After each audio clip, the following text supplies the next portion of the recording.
So right here, which I already uploaded. So now, just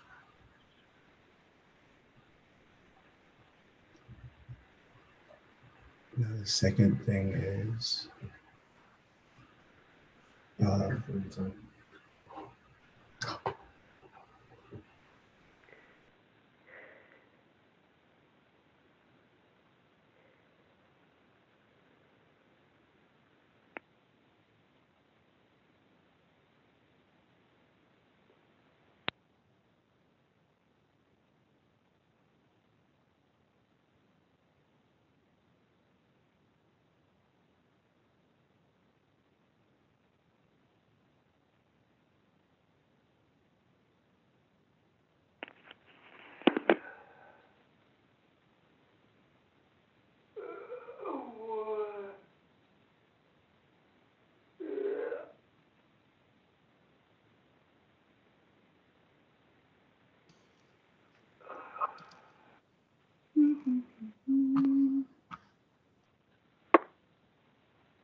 morning.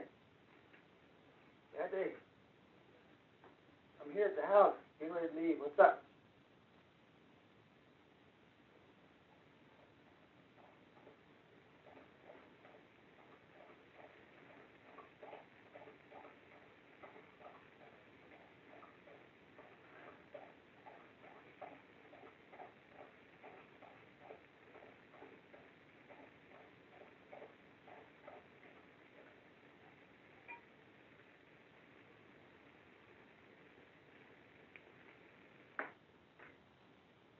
Oh.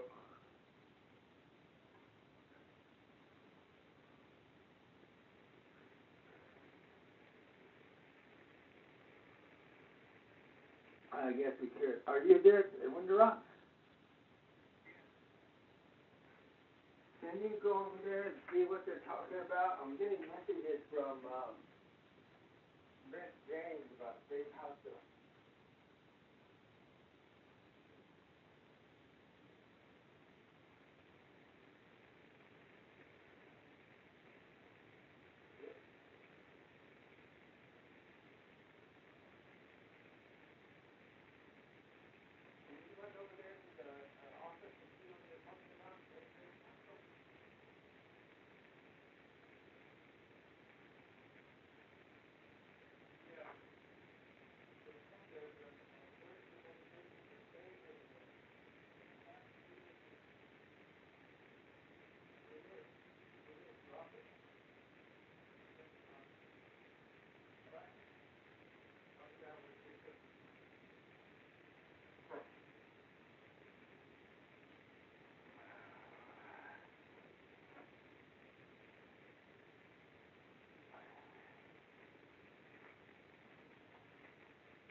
Good afternoon, everyone. Thank you. Or actually, good morning still. Good morning.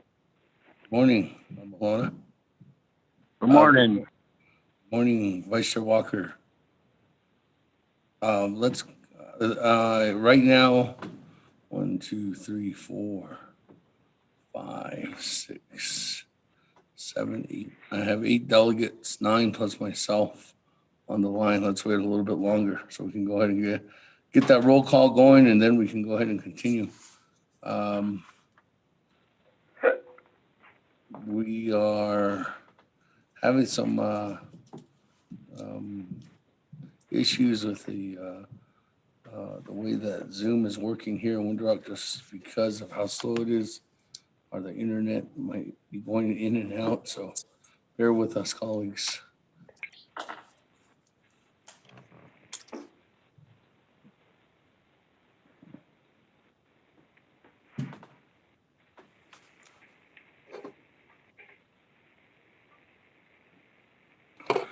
Menendez, if you're trying to get on, you won't let him. Yes, ma'am, he's up.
Okay, colleagues, thank you for listening in and waiting on the line here. We currently have 11 delegates online. Wait a couple more minutes and then we can go ahead and get started from there.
Again, good morning, everyone. Thank you for listening in.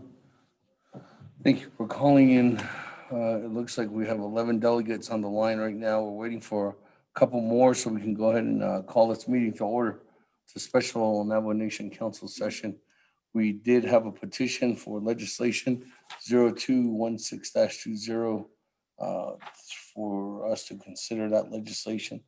That legislation was just passed by Navajo Committee. We did sign off on the legislative on the report. But I think there's clarity that needs to be a correction on the Budget and Finance Committee report. I think they're meeting internally on Office Legislative Council, Office Legislative Services as well right now. But we are waiting for at least 2 more delegates to jump online.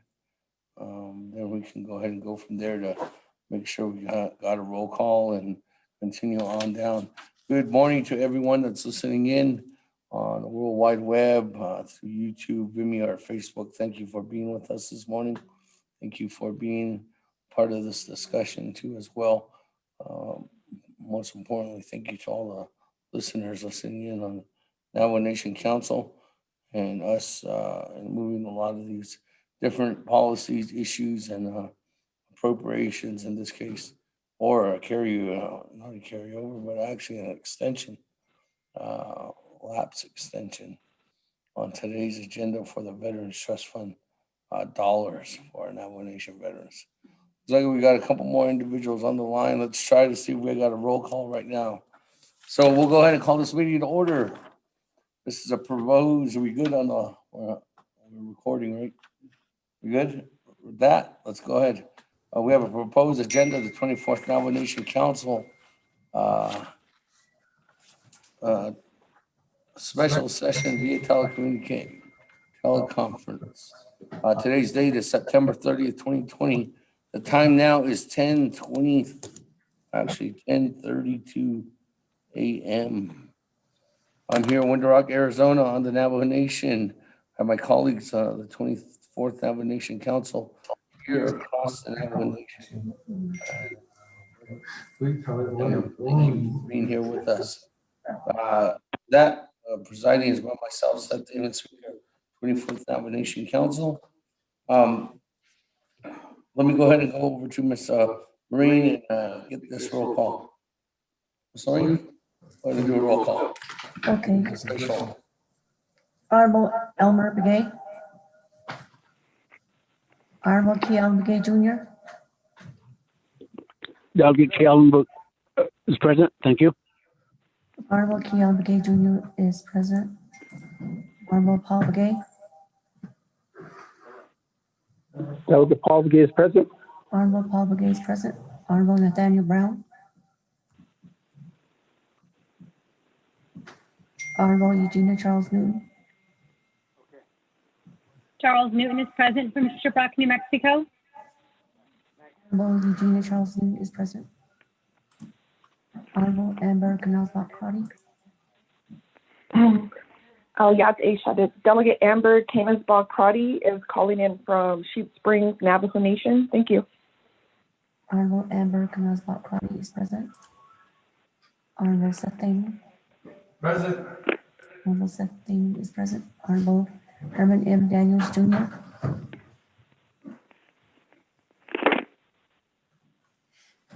Honorable Mark Freeland. Present. Honorable Mark Freeland is present. Honorable Pernell Halona. Holona's present. Honorable Pernell Halona is present. Honorable Jamie Hinu.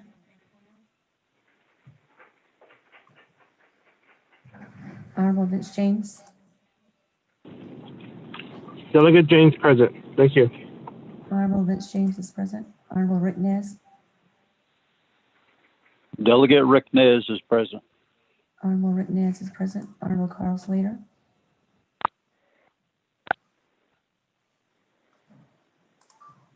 Honorable Raymond Smith Jr. Present. Delegate Slater present. Honorable Raymond Smith Jr. is present. Honorable Carl Slater is present. Honorable Wilson Stewart Jr. Present. Honorable Wilson Stewart Jr. is present. Honorable Otto So. If you get it, I can't get it. Honorable Charlene So. She's present online. Oh, text message. Honorable Charlene So is present online. Honorable Daniel So. Daniel So is present. Honorable Daniel So is present. Honorable Eugene So.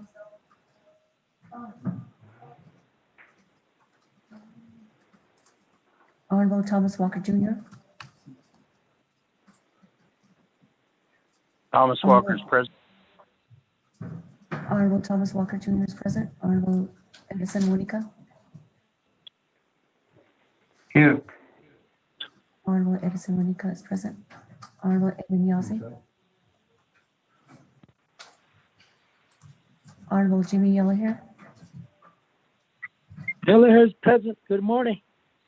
Honorable Jimmy Yellowhair is present. Honorable Elmer Begay. Honorable Herman M. Daniels Jr. Honorable Jamie Hinu. Honorable Otto So. Honorable Otto So is present. Honorable Eugene So. Honorable Eben Yazzie.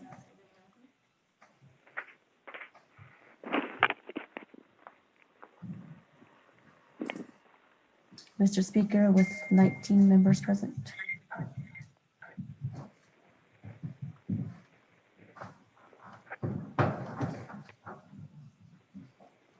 Good morning, everyone, again. We have 19 members present on the call this morning. We do have a quorum. Staff, on down on to invocation. We did have a wonderful blessing ceremony this morning that was conducted by our colleague, Honorable Otto So. So thank you, Honorable Otto So, for that and the invocation this morning for everyone, not only for the council, but for the entire Navajo Nation. Thank you very much. We'll go ahead and take that as invocation for the morning. Let's move on down to recognizing guests and visiting officials on the Navajo Nation. Colleagues, any recognitions?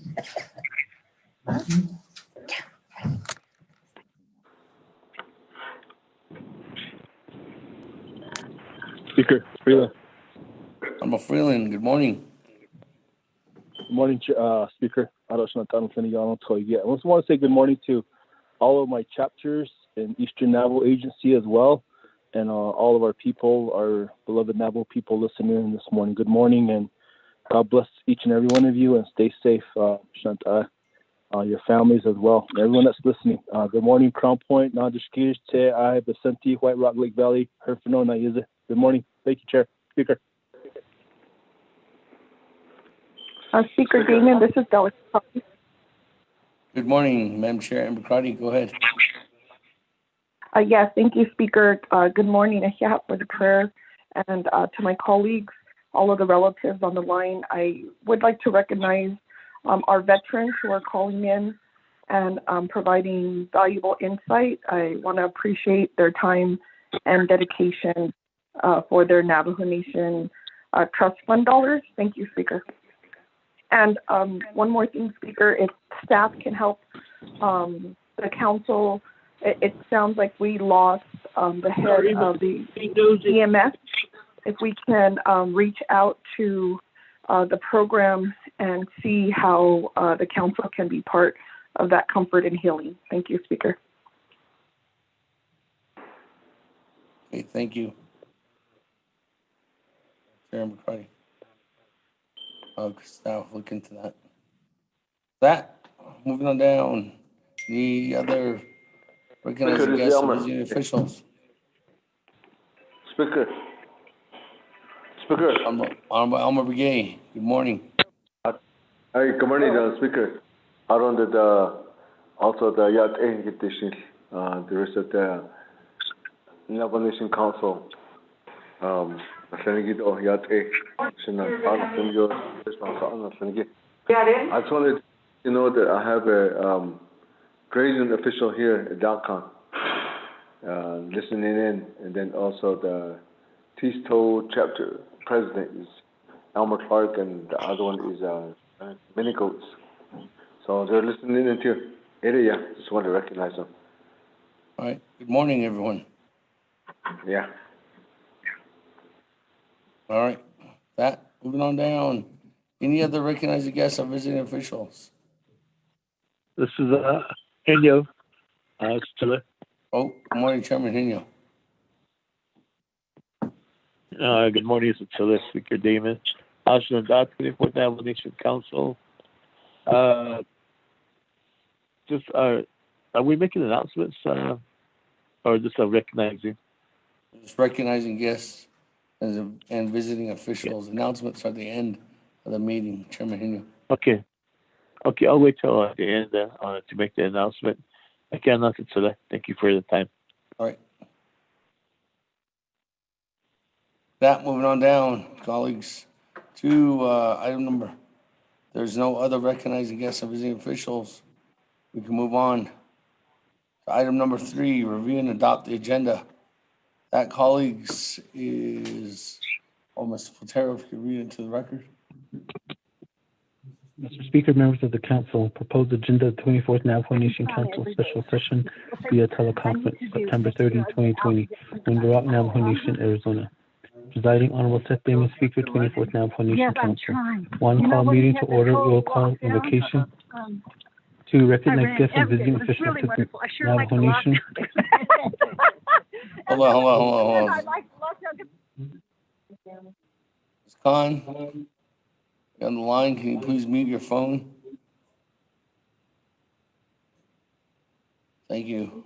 Mr. Platero, go ahead and continue. 3, review and adopt the agenda. 4, reports none. 5, old business none. 6, new business. A, legislation 0216-20. 7, close the session. Announcements, adjournment. Mr. Speaker. Thank you. With that, colleagues, is there a motion? Motion, this is Motion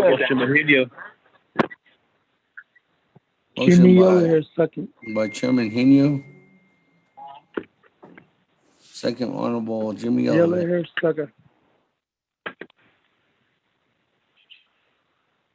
Okay, with that, we're going to adopt the agenda. Hinu, motion, second by Chairman, Honorable Hello here. Pat, colleagues, any comments, questions, additions, deletions to today's agenda? Once, or twice, or 3 times. Pat, Delegate on board. Speaker, Honorable Elmer Hello? Begay. Yes, someone saying hello? yeah, Speaker, I'm sorry, I was talking when you called the third call. Hello, can you hear me? Yes.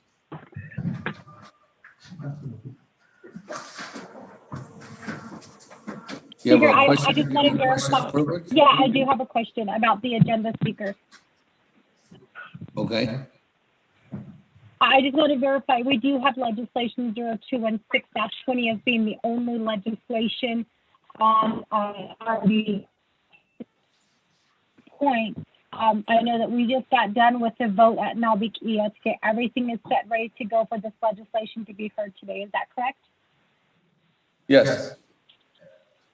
Okay, thank you, Speaker. There That was was there was something that we're trying to fix, but it did get fixed, so. That, let's go back to the floor for the vote. Honorable Elmer Begay.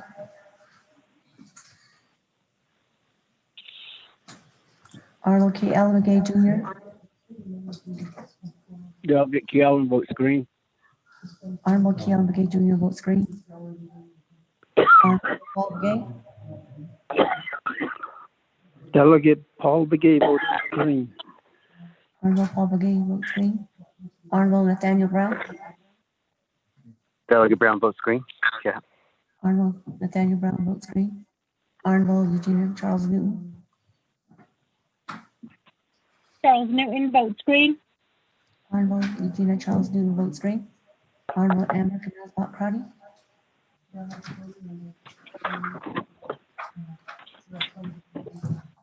Delegate Amber Canesbach Crotty votes green. Thank you. Honorable Amber Canals Crotty votes green. Honorable Herman M. Daniels Jr. Council Delegate Herman M. Daniels Jr. votes green. Honorable Herman M. Daniels Jr. votes green. Honorable Mark Phelan.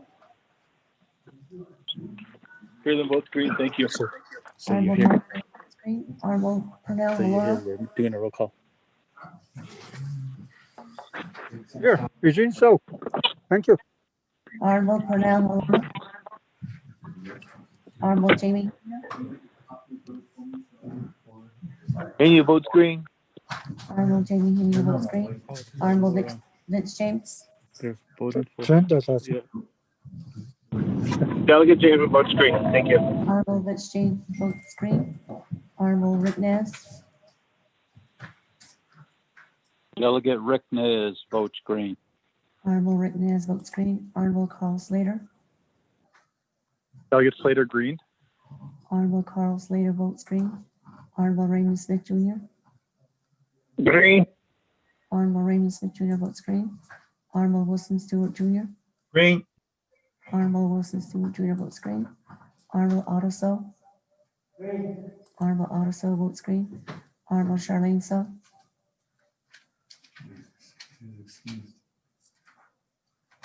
Excuse. For next hour. Honorable Charlene So is excused. Honorable Daniel So. Daniel So votes green. Honorable Daniel So votes green. Honorable Eugene So. Thank you. Oh, okay. Okay. Honorable Thomas Walker Jr.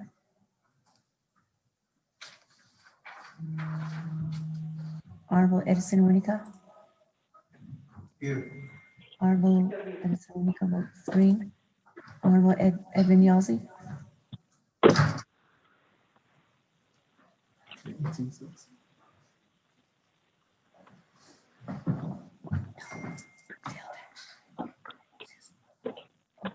Honorable Eugene So votes green.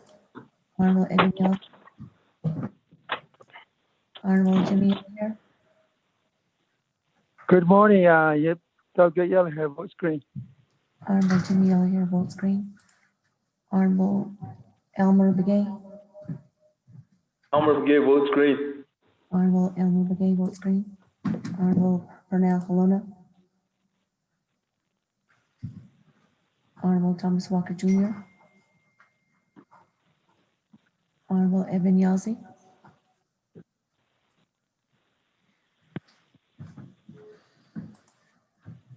Speaker with a vote of 19 in favor, 0 opposed.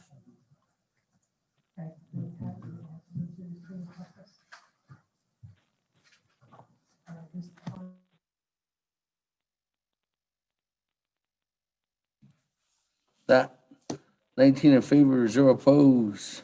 Speaker not voting. We do have an agenda before us, colleagues. Let's move on down to item number 4, reports. There are none. Item number 5, old business. There are none. Item number 6, new business. Item number 8, legislation 0216-20, sponsored by Madam Chair Charles Newman, co-sponsored by Honorable Paul Begay, co-sponsored by Madam Chair Amber Crotty, co-sponsored by myself, Seth Damon, co-sponsored by Honorable Edison Winika Splatero. If you could read that into the record. Mr. Speaker, members of the council, tracking number 0216-20, an action relating to health, education, and human services, budget, finance, law and order, and advocacy committees, and Navajo Nation Council, extending the fund lapse exception to the annual appropriation to the Veterans Trust Fund as set forth in 12 NNC Section 1171B through Navajo Nation fiscal year 2024. Be it enacted, Section 1 authority, the Health, Education, and Human Services Committee is standing committee of the Navajo Nation Council with the delegated responsibility and authority to review and recommend resolutions regarding veteran services 12 NC Section 400C3. B, the Budget and Finance Committee is the standing committee of the Navajo Nation Council with the delegated responsibility and authority to review and recommend to the Navajo Nation Council the budgeting, appropriation, investment, and management of all funds 2 NC Section 300C2. B, the Law and Order Committee is the standing committee of the Navajo Nation Council with the specific power to review and recommend to the Navajo Nation Council proposed amendments to enactments of the Navajo Nation Code in Section 601B14. E, the Navigator Committee, the Standing Committee of the Navajo Nation Council with the specific power to review proposed legislation which requires final action by the Navajo Nation Council 2 in Section 701A3. F, the Navajo Nation Council is the governing body of the Navajo Nation Council 2 in Section 102A. Section 2 findings A. The Navajo Nation Veterans Trust Fund is set forth in the Navajo Nation Code at 12 NC Section 171FC. B, the establishment section of the Navajo Nation Veterans Trust Fund states as follows. Section 117, establishment. A, the Navajo Nation Veterans Trust Fund, hereinafter the trust fund is established with an initial appropriation of $6 million from revenues from undesignated tribal reserves. Each year during the appropriation of the Navajo Nation Comprehensive Budget, the Navajo Nation Council shall budget a sum equal to at least 4% of any and all projected revenues of the Navajo Nation, including but not limited to revenues received from taxes, oil and gas, mining and minerals, timber, land rentals, interest and dividends gained on sale of securities and other revenue-producing activities. 1/2 of that 4% shall be transferred to the Navajo Veterans Trust Fund to be used as set forth herein. The remaining 1/2 of that 4% shall be administered by the Department of Navajo Veterans Affairs, DNVA. Each of the 5 DNVA agency officers shall be allocated an equal share of that amount to provide construction of up to 15 homes equitably in each of their respective agencies using all possible assistance program funds that such veterans may qualify for to construct as many homes as possible and provide minor home renovations and repairs for Navajo veterans. B, the annual appropriation authorized above shall continue, and for purposes of this resolution, all unexpended funds shall not lapse back into the Veterans Trust Fund through fiscal year 2017 and shall expire thereafter unless specifically reauthorized. C, the Navajo Nation Council Resolution number CS-56-17, attached as Exhibit 1, extended 12 NNC Section 1171B's exception to the final lapse provision for Veterans Housing Programs funds through fiscal year 2020. D, through NNVAC-10-20 attached as Exhibit 2, the Navajo Nation Veterans Advisory Council has recommended that the exception to the fund lapse provision for Veterans Housing Program funds be extended. It is in the best interest of the Navajo Nation veterans and others affected that the Navajo Nation specifically reauthorize the continued availability of unexpended funds in the Navajo Nation Veterans Housing Program at the end of fiscal year 2020 by extending their exception from lapsing until the end of fiscal year 2024. Section 3, approval. The Navajo Nation hereby specifically reauthorizes as required by 12 NC Section 1171B the continued availability of unexpended funds in the Navajo Nation Veterans Housing Program at the end of fiscal year 2020 by extending such funds exception from lapsing until the end of fiscal year 2024. Section 4, effective date. This action shall become effective in accordance with 2 NC Section 221B. Attached to the legislation, we have a letter from Speaker Damon dated September 16, 2020, subject revised committee assignment legislation 0216-20. We have a committee report from the Budget and Finance Committee, has had it under consideration, reports the same with the recommendation that it do pass with one amendment. Page 1, line 16, make the following changes. Year 2024 underscore amending 12 NNC sections 1171A and B in underscore. 2, page 3, line 19, insert new language as follows. Underscore section 3, amendment to title 2. Navajo Nation amends the Navajo Nation Code 12 NNC section 1171 as follows. Navajo Nation Code annotated title 12 fiscal matters, chapter 10 Navajo Nation Trust Funds, subchapter 8 Navajo Nation Veterans Trust Fund. Section 1171 establishment A, the Navajo Nation Veterans Trust Fund. Hereinafter, the trust fund is established with an initial appropriation of $6 million from revenues from undesignated tribal reserves.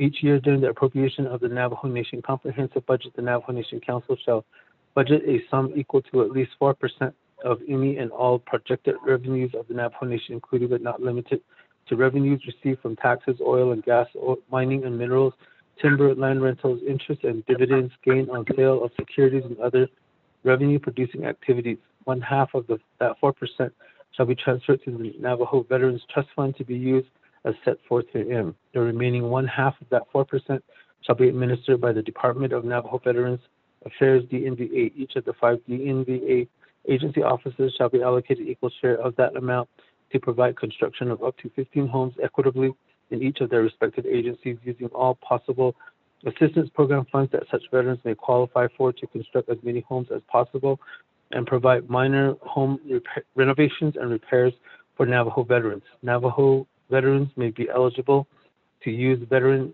housing funds as a down payment on the mortgage. B, the annual appropriation the annual appropriation authorized above shall continue, and for the purposes of this resolution, all unexpended funds shall not lapse back into the Veterans Trust Fund through fiscal year 2017 and shall expire thereafter unless specifically reauthorized. Section 4, codification. The provisions of the Act which amend or adopt new sections of the Navajo Nation Code shall be codified by the Office of Legislative Counsel. The Office of Legislative Counsel shall incorporate such amended provisions into the next codification of the Navajo Nation Code. Section 5, saving clause. Should any provision of this Act be determined invalid by the Navajo Nation Supreme Court or the District Courts of the Navajo Nation without appeal to the Navajo Nation Supreme Court, the remainder of the Act shall remain the law of the Navajo Nation. Renumber or reletter succeeding paragraphs or sections accordingly if necessary. This amendment shall supersede inconsistent language containing the other committee amendment which shall be conformed to the intent or language of this amendment. The Office of Legislative Services, with notice to the sponsor of the legislation, is hereby authorized to make necessary grammatical changes. Council is final authority. Mr. Speaker. Motion, Kellen.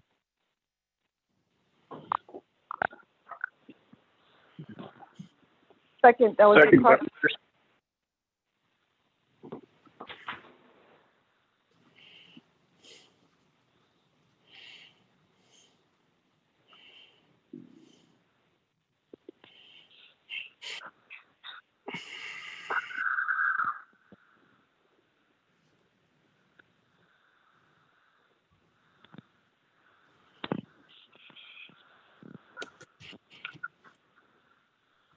Okay.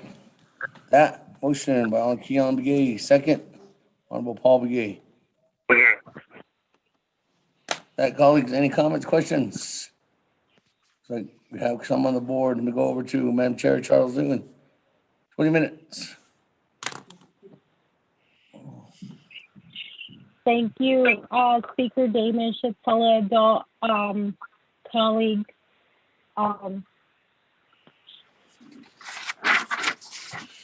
This legislation, the purpose of this legislation is to reauthorize the availability of unexpended funds in the Navajo Nation Veterans Housing Program. We want to extend this, the allocation of funds to the end of fiscal year 2024. In 2013, CS-48-13 was enacted, which amended the Navajo Nation Veterans Trust Fund to provide for equal distribution of the annual comprehensive budgeted amount between the Navajo Nation Trust Fund and the Department of Veterans Affairs. The CS-48-13 basically established the Navajo Nation Veterans Trust Fund with the initial appropriation of $6 million from revenue of the undesignated tribal reserves. Each year, per the legislation, as was read into record, each year during the appropriation of the Navajo Nation Comprehensive Budget, the Navajo Nation Council is required, or the language is shall, so it is required to budget a sum equal to 4% of any and all revenues of the taxes, oil and gas, mining and minerals, timber, land rentals, rental interest, and dividends, gain on sale of securities and other revenue-producing activities. Of that 4%, 1/2 is transferred to the Navajo Veterans Trust Fund to be used as doing what they're asking and then and not that paying is like the Okay. credit card. Oh, no, you don't have to. the remaining 1/2. Colleagues, can you please mute your phones? Hold on, Madam Chair. Thank you. Madam Chair, sorry. You're fine, Speaker. So the remaining 1/2 of that 4% is administered by the Department of Veterans Affairs. Per the legislation, and this is from CS-48-13, each of the 5 agency offices are to be allocated an equal share of that amount so that they can provide constructions up to 15 homes equitably in each of their respective agencies. So that means that Western Agency is supposed to receive up to 15 homes, Northern Agency, Central, Eastern, all of the agencies are supposed to receive up to 15 homes.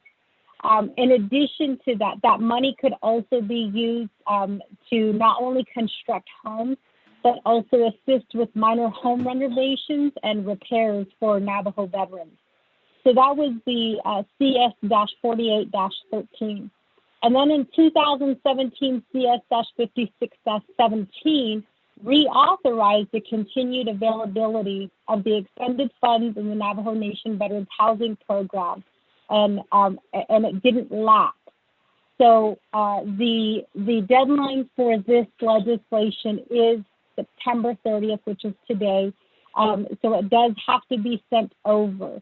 I know at Nabikiatsket there was questions of the president's comments not to amend it, and he would sign it. However, as stated previous by other delegates, it is the right of council to amend the legislation.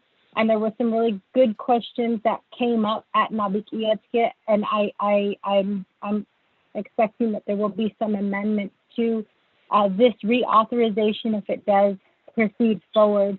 One of the biggest issues that was questioned was whether we read this legislation strictly or whether we read it in general terms to allow for the legislation to go through. If it is read strictly, then this legislation would make a change in the code, which has a different requirement, and it would be a different process. However, if it's read generally, as in we reauthorize it and we allow for the service to continue, then we can make the vote today and hopefully get it signed before midnight so that our veterans can continue to receive homes. Now, I understand there's a lot of questions about the homes and previous administrations and how homes have not gotten out to the veterans. But I will ask my colleagues at this time that we read this legislation in general terms so that we pass this legislation and move it forward to the president for signature. I do have my agent on the line, Mr. Zwerlein. Mr. Zwerlein, are you there?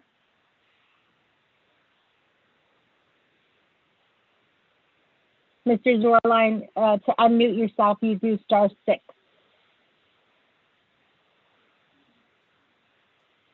I apologize, colleagues. Mr. Zwerlein, I thought he was on the line. He is not answering. So with that, I hope I was able to explain this legislation, and I hope that we can vote on it and pass it today so that it does go before the president's office for signature. So with that, I do stand for questions. Thank you. Speaker, this is Delegate Daniels, put me in the queue. Okay, thank you. That, Honorable Otto. Thank you very much, Speaker. Speaker. Thank you very much, Speaker. I have a couple of questions and some comments also. We know that this is probably the third time that we're extending the lapse. Second time, actually. We extended it in the 23rd Council, and we extended it now. We know that the veteran program is under audit, and I don't know if they crawled out of that hole yet. But one is, what is the projected time of Navajo Nation Veterans Administration, the office, to comply and get out of the comply with the audit, and what's their timeline and estimation for them to get out of the timeline? It's been 2 years now. So even though if we approve this, if they continue to stay under audit, they won't be able to build homes. And at some point, who do we hold responsible for that? We appropriate dollars for these purposes, for veteran homes and so forth. And we get people, the administration selects individuals to manage these programs, and they don't get out. Like the last VA director there did not complete the audit. They're still in audit. Is it time that we just allow this to lapse and allow the monies go back into the trust fund, because someone's not doing their job over there?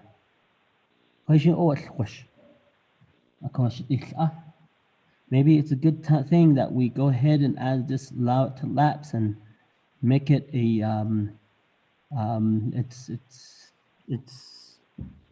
it's their fault. I don't. The number two.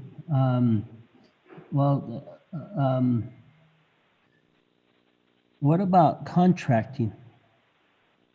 And we just bid out all the homes out to, instead of Veterans Administration managing the hiring people, let's give it to NECA to build the homes. Transfer all the monies over to NECA and have them build it, or contract it out to our contractors.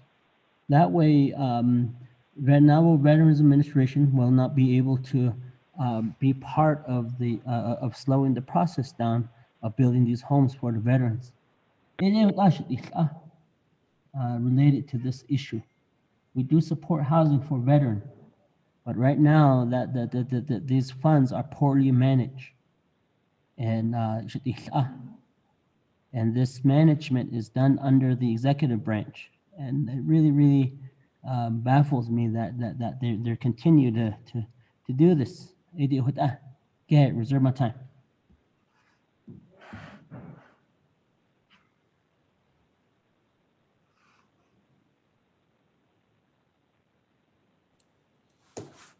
Auto show. Reserve your time on the main motion for 1 minute, 42 seconds. That, moving on down.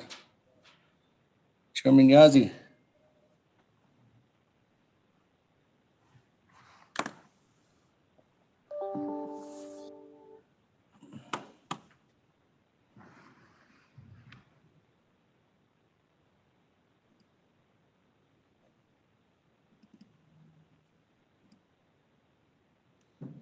Chairman Yazzie, you on the line?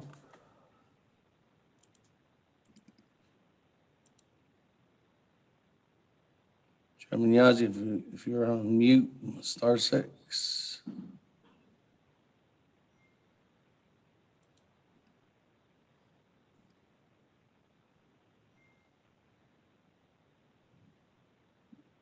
Last call, Chairman Yazzie.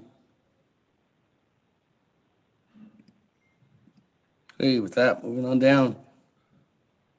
Honorable Keon McGee. Good morning. Floor is yours. Good morning, Chair. Speaker. Ado kudos sinanta kudo stanaises tkanigi. Ado kudos mat sosnita ni sozigito ado hislat son tkanigi lashi ade. Guys no kudo need as a telia hati delegate ado so I guess my question also is that how many times will we as a council continue just to reauthorize without limited constructions of funding for our veterans? It's a lot so one but they no dinal so o din ha o nas na bati ne peso ad na ich ka ni ad hol la din na ha dat o nas na de dot at na dot ni akoko Navajo Nation Council Resolution CS 4813 Itan Out Elia. Ado CS 5617 Ato Adit Out Nanelia. Akodik at legislation A Benanas Ego Opes Okinas Nati Ning. Akoko deep in Shanantano Seniki. The last term at CJY 5518 Navajo Veterans Housing Program established Aliyah within the Veterans Administration. Haasha Ajepet Masni Yiho Enikito Yindahaz Edita Trust Eko Binti Hawan in his last soye Nishko Ose. Johanigo ADCJY 5518 established Eliant Ego at the end of Osa. And I always ask a question to myself, why does the council pass these resolutions and signs into law but yet programs a lot of times are not abide by it? Although the housing program established Eliago HEHSCF 0318 policies and procedures established Namalia. So Behahatet ego Elia Goko Atin Dik at Opes on Nasna the Dik Nekhatne. So what's the assurance that the council we support this, but what's the assurance that our veterans will be getting the homes that they need? I guess that's the ultimate question. Will we as council just continue to just carry over the funds every 4 years? A cook at the touch does in dog at Latin is a lot so one panas nedopate need that ponet zande in son testcation and a copin not good hasha tadati soko bahasi on this Mr. Chair Speaker, I reserve the rest of my time.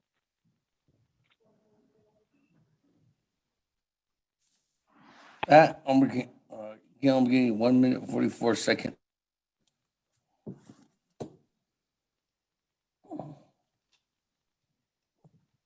Then we go on down to Honorable Daniels. And then I'll go back to the sponsor for questions and comments. Honorable Daniels. Yes, thank you, Speaker. Kudo Shutaya Kudo, Arinda Kudo Shunat Arno Seneki 24th Navajo Nation Council Kudo, Bishop Anno Seneki Kudo, Arinda his staff. Ado Kudo, legislation Kudo, Hidas Kudo, legislation 0216-20. Arinda Kudo, Hia Kudo Shama, Arinda Kudo, your agent, Kudo, I don't know if he's on the line, Kudo. Aronan kudo bahata isi kudo aronan kudo need na bakia kia ya alsa baha odzine ba kudo zuda yego kudo shitish yego di kudo na gai gets last so ba beso kudo ba kudo na gai dam alsege kudo da alsa kudo gets last so do hebe de deshnele kudo da is ko I just want to say thank you for your services kudo da kudo gets on the phone kudo gets I kudo kada do kai ko I see here kudo I see by here in ko aro kudo na gai dam di peso do na ma do che nigi ani kudo ya this out at the kudo I see kudo ada jo ba de ka na gai this last thought and lenigi throughout the Navajo Nation, and you'll see some of the Navajo Nation like in these border towns they ka le ko ada jo ba ye ko no do as it do o da ID kai ko sa ho da ko aro shin sai ya ken si da yo ken den sai en da kai ko ke be ken aro da is sa da ko aro da ba shin da yo ke da ko ba ko do na ga ita I see ko da I visited one of the veterans in Shanto area. This was like a month and a half ago. Material shahni from Veterans Administration. So the station these now shahni on that the questions count they just took it back no AIC but ish IC got been guest to ish day ko away that's done nail what's the next she's van that the skin or it's the last thought yeah so could I say that banish that or that hard because so I reached out to NXA, Argus of Veterans Assistance, Housing Assistance. The Halo la so Argus ko Argus kabitnash. So ko na great Veterans Administration o do Argus do now need a leno ya shishkal so I na great 15 homes per agency. So na great so each other for I said the years, several years, or each other, one called Nana in this agency, Western agency, called one Nana I understand this year the pandemic is this year again I understand but that with the years before I see with those at the I see with all so I seen some resolutions from veterans. It's last for them. So even national machine, but I don't agree that. Director, let give veterans administration other than that gives the height directive yeah that today yeah not all lessons for the band just case ko it is about that so I don't know I hear host the never sa case in his last so about so cause what I bonnet such as bonnet the 5 agencies again equitability and then again I see what I was just bonnet but you lot or the Western agency, Eastern agency, even now the crew they be then get what so that I hear was tell you the initial was bonnet for you about this case but also about $3 speaker reserve time.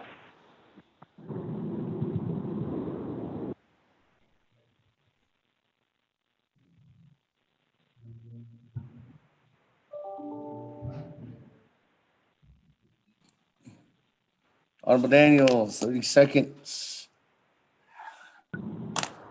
Let me go back to you.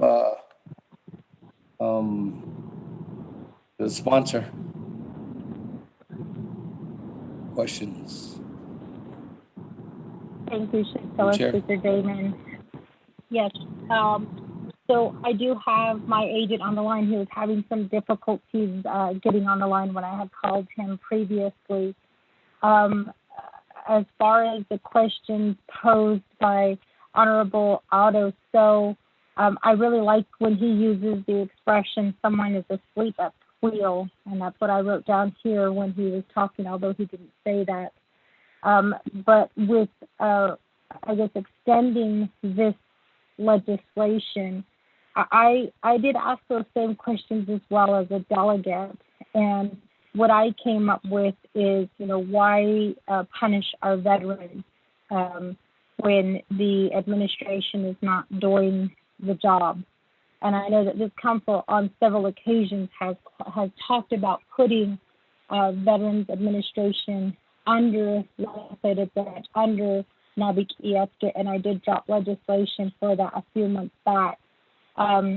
We haven't heard anything about that, but that is an option to try to get the director to start moving.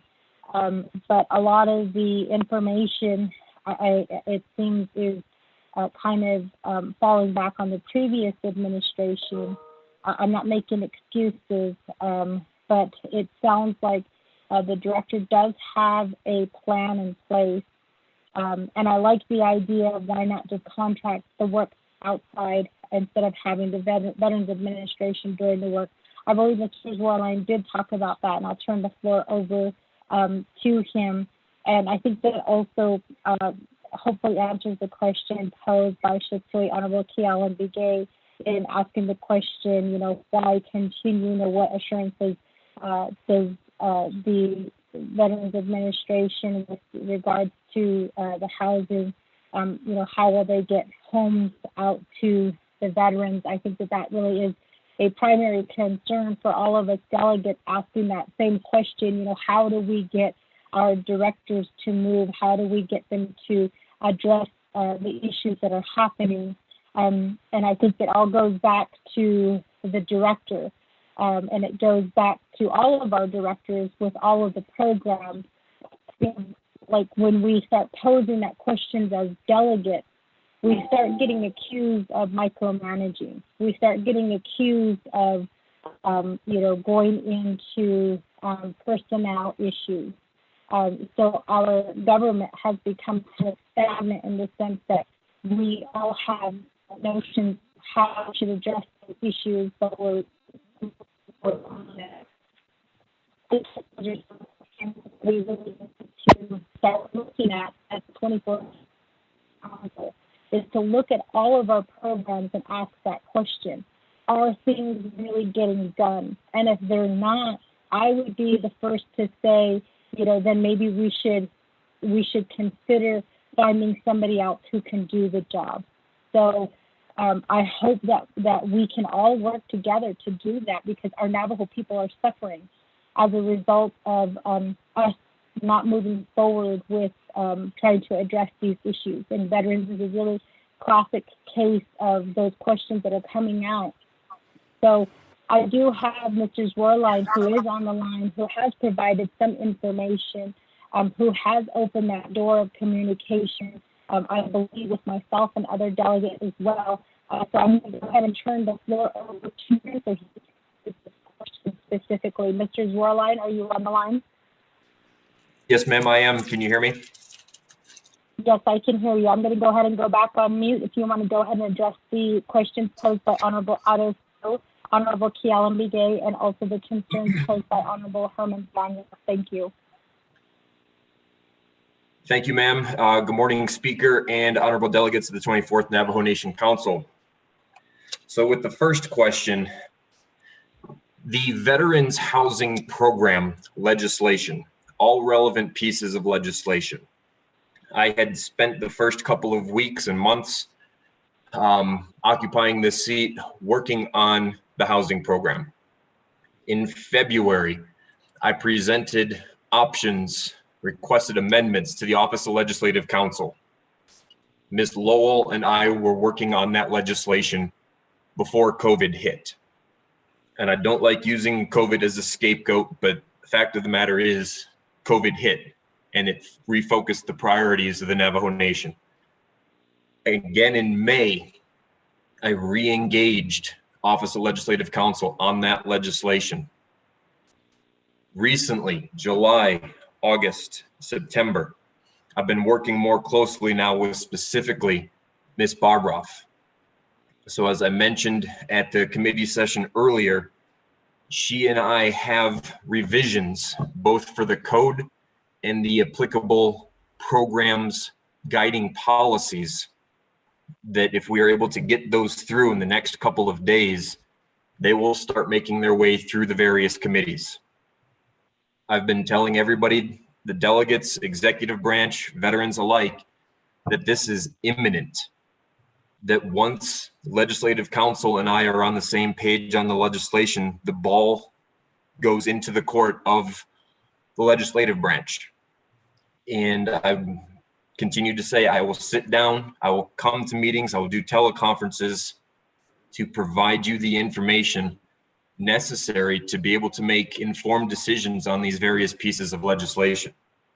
I will help you see this program through my eyes and why the program has not been restarted, where it was failing, and what we need to do to make it work. Moving on to the second question, I apologize that I didn't mark down the delegate that asked this question, but contracting the construction of the homes is the plan.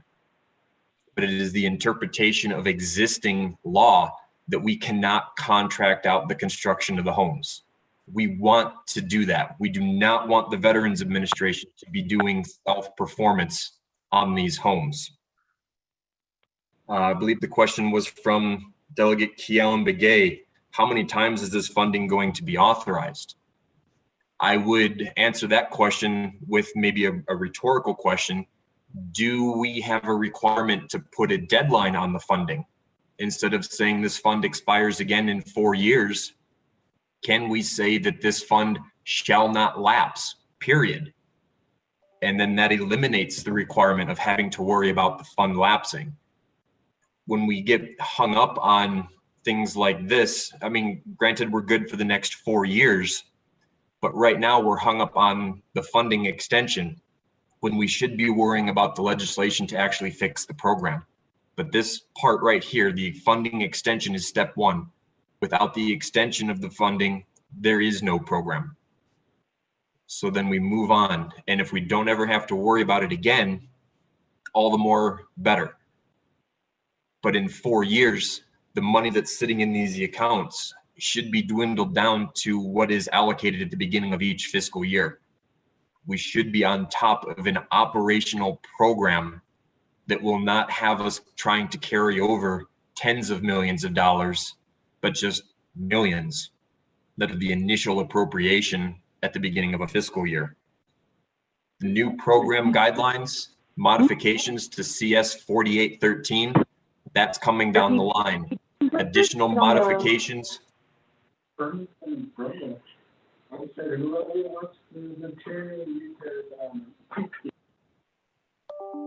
Additional modifications to the governing legislation to make the program run more smoothly, to allow us to build more than 75 homes per year. Right now, with our waiting list, it will take 16 years when we're limited by 75 homes per year to clear that waiting list. And that's if we take no new applications. 16 years. We're working on a revision to HEHSCF 03-18, the housing program policy. The advisory council has already provided input on this one. This one has been pending legislation for some time. There is new policies that the advisory council and I are sitting down and talking about next week for the renovation and repairs portion of the parent legislation. That program had not been created before, so no repairs or improvements were being made on any veterans' homes. Then for the last question that I heard, for the material that was delivered out for a Shanto veteran being collected and redistributed, that just goes to highlight what I was saying at session earlier, that material would disappear. If it was the administration moving the material from one project or another to another location, that was before my time, so I can't provide information specific to that type of situation. But if it wasn't the administration moving the material, somebody else acting on behalf of or presuming to be misrepresenting themselves as part of the administration and coming and taking that material. That was one of the findings from the audit. One of the additional pieces of legislation is the housing action plan or the corrective action plan to the audit. We are changing how we are going to be addressing things that were highlighted in the audit.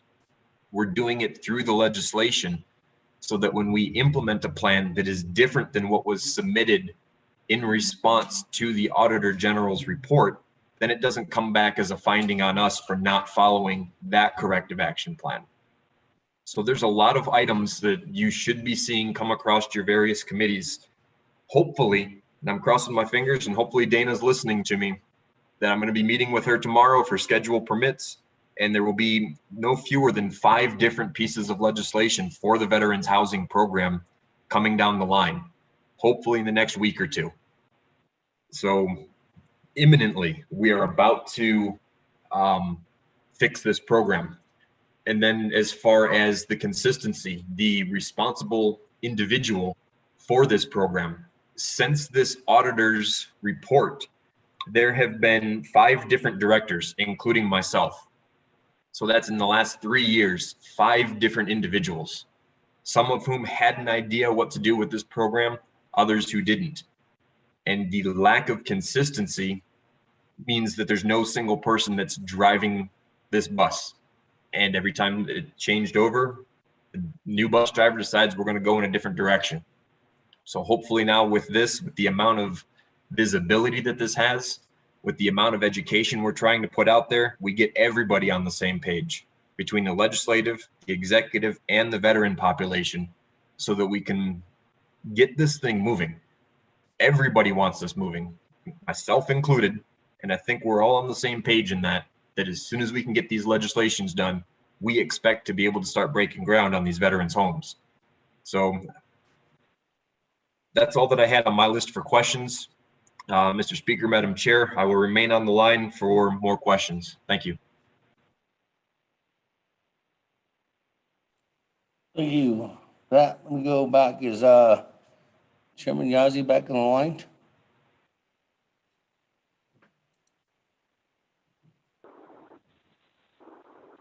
Speaker. Yes. Yeah, I'm back on, sir. Okay, go ahead. The floor is yours. All right, Speaker, members of the council, also sponsored the bill, and everyone else that is listening online. I've heard in Navi that the veterans' homes, and I want to just kind of go back. There was a legislation that was requested through our attorneys, and I understand Ms. Barbara, again, has really been busy, especially with the budget and finance and with all the budget sessions and all. And so I understand that. And I have been following up on the legislation request. And it was similar to this, but had more opportunities for veterans in their housing. So I'm asking, Speaker, and Ms. Barbara, if you're listening, if you could track up that legislation request that I've done about close to maybe 5 months now. And if you do find it, please let me know. And I still want to pursue on with that. The other last thing that I want to share is I don't think that directive would work, but I've heard NHA, and I've been asking the president, have they made their selection on the new board? And so I wanted to do a directive again to our president, Nez, and his staff, if they're listening, we want to know where are we at on that? And we need to pick a new board members for NHA right away so we can all help what is needed for housing issues not only for the veterans, but for the entire nation. So those are the two points that I want to go ahead and bring up. And I know some of the veterans that are listening now, that legislation that I was requested to do, I'm just asking that I have entered that bill, but we know with the fact of everyone being really busy, we're going to still proceed on with that legislation because it was passed through the Ayambato Veterans Organization, and so we're still going to proceed on with that legislation. But this is also a good bill too, as well. So for the veterans, and so I'll leave it at that, Speaker, and I will go ahead and reserve my time, sir.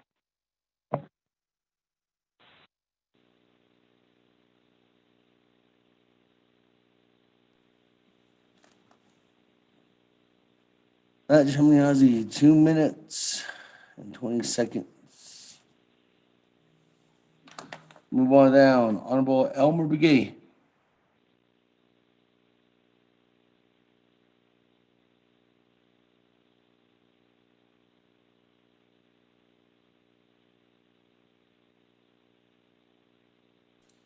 Honorable Elmer Begay. One, twice. Can you hear me now? I can hear you. Okay. Good morning, Speaker. Around the members of Navajo Nation Council. Around Shinalado, Charleston, for your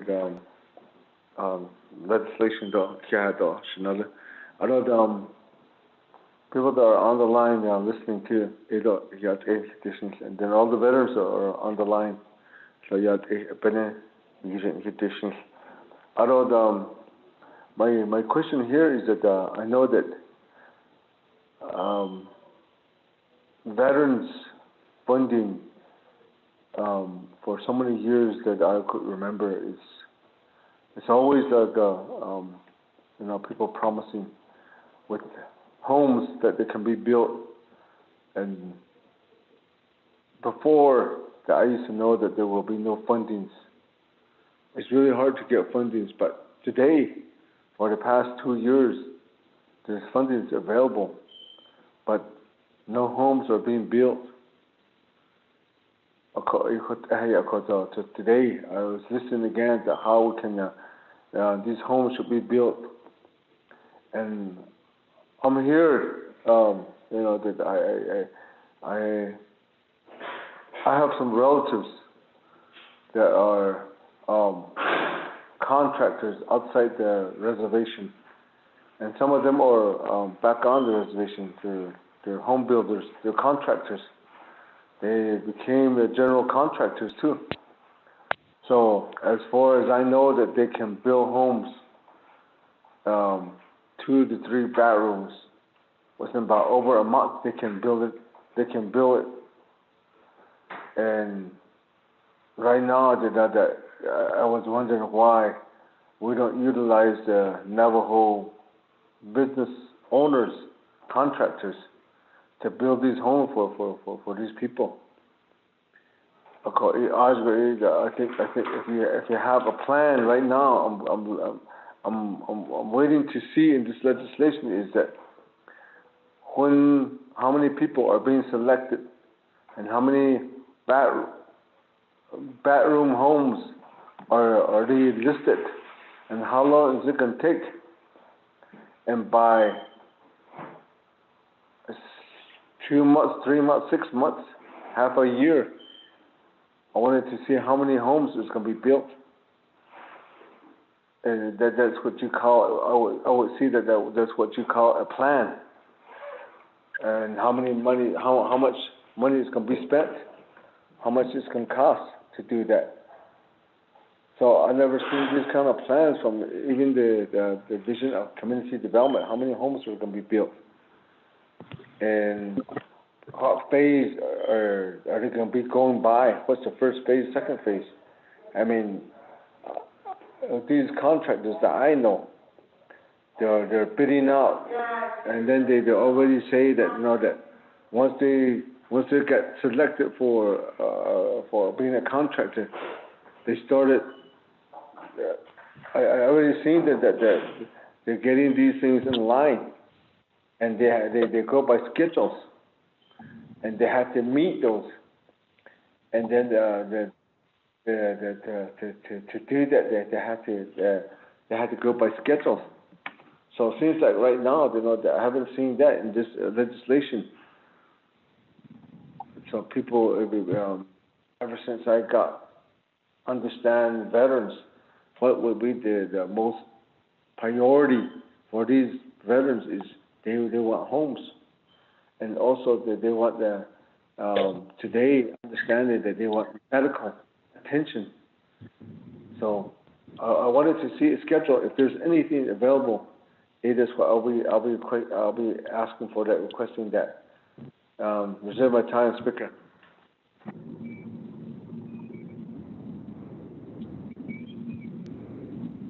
At Homer Brigade, 41 seconds. Let me go on to one more of our colleagues, and then I'll go back to the sponsor. Manager Amber Crotty.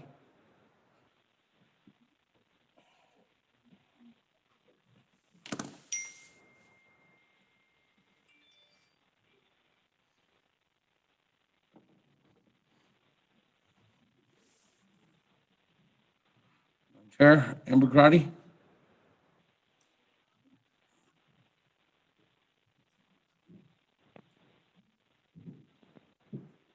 Chair Amber Crotty going twice. Chair Amber Crotty going Hi, this is Delegate Crotty. Thank you, Speaker. Yes, I did, and I appreciate the comments by my colleagues. At one point, Legislative Council asked that that the 24th Navajo Nation Council, that we have a complete day set aside to review the Veterans Trust Fund, the Veterans Act, the housing program, as we move forward in either some of the plan of operation requests or moving forward with the possible housing program. So I wanted to ask Speaker, if I could ask Legislative Council, give us a timeline so that we could set aside that day so that we could have full transparency. And my concern is as the revenues decrease, we're going to continue to see a decrease in the Veterans Trust Fund. What's the plan? And I think as leadership, we have to have that plan for our veterans. And so I'll ask those questions and I'll reserve my time. Thank you, Speaker.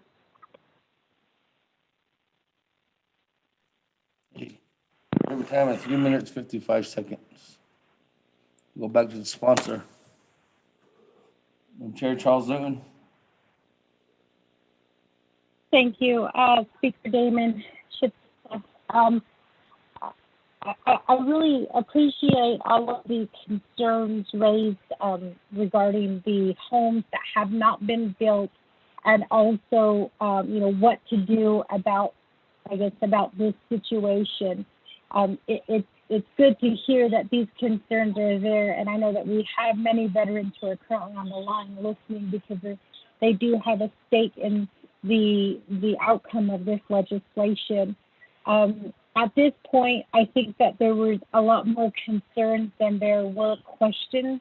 But I know that Honorable Elmer Brigade did ask a question, and I believe that the other are concerned. And then one, I'm not sure if I can answer Honorable Crotty's question on that. I think that was more directed towards you, Speaker. But with that, I'm going to go ahead and turn the floor over to Mr. Zorline, who can probably address those questions. Mr. Zorline, the floor is yours. Thank you, ma'am. So the first question that I had heard, the current legislation, it is flawed. That's why over the last 3 years, since the housing program audit results were accepted by the Budget and Finance Committee, that's why the homes have not resumed construction. there were the fundamental flaws that by law, the administration was required to continue to follow, and it was going to continue to produce the same audit findings. Case in point, contracting out the construction of homes.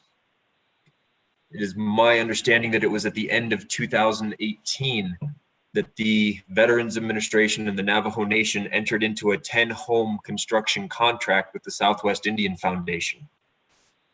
Since I came over here a year ago, there have been a lot of questions raised about that contract. And one of the most important questions was that a legal contract?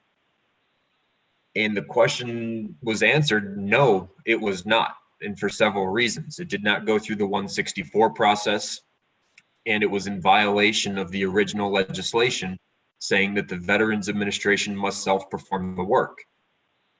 So until the legislative amendments can be done to the core of the program, in good conscience, we cannot continue to build or resume building with an expectation of producing different results than what was already found by the Auditor General.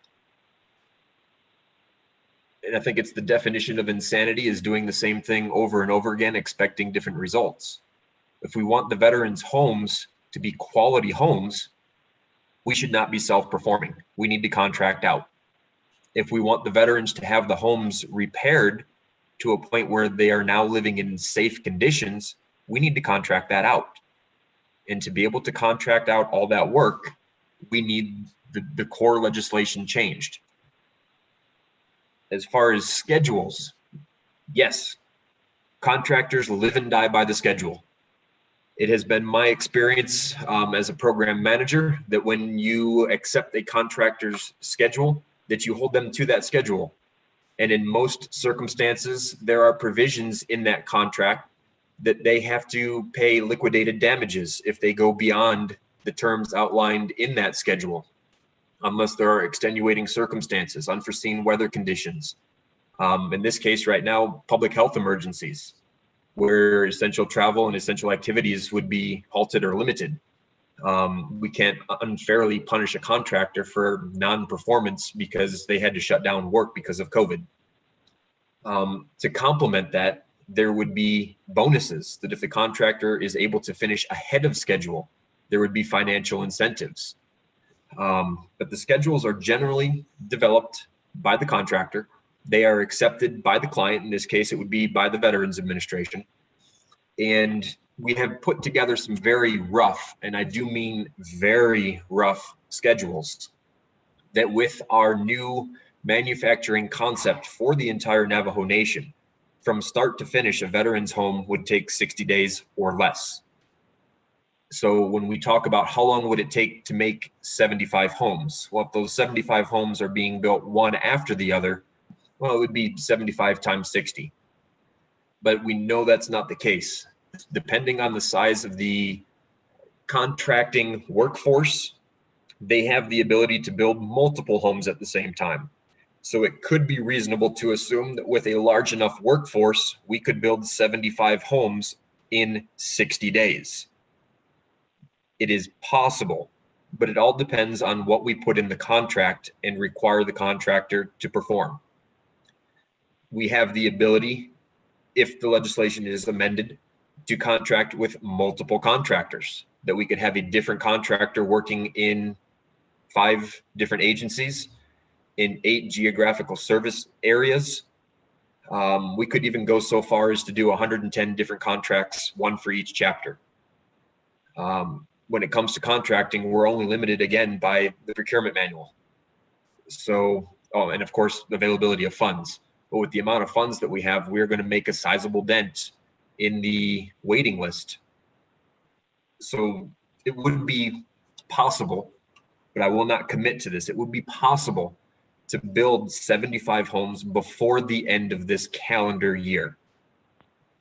The workforce is available. There are contractors capable of performing the work, that want to perform the work. And there are contractors that want to put our unemployed Navajo veterans to work.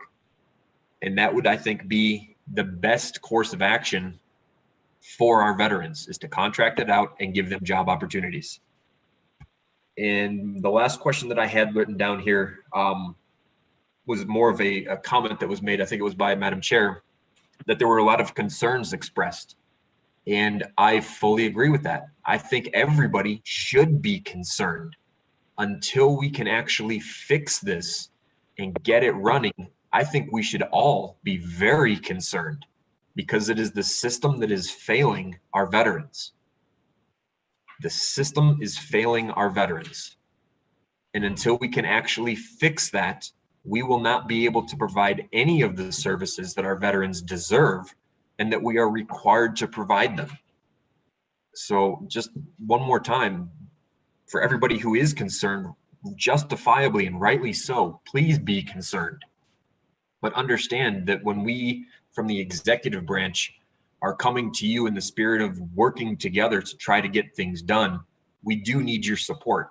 And that support does have to start with that open dialogue so that we can put you into a situation where you can see through our eyes why we need these changes.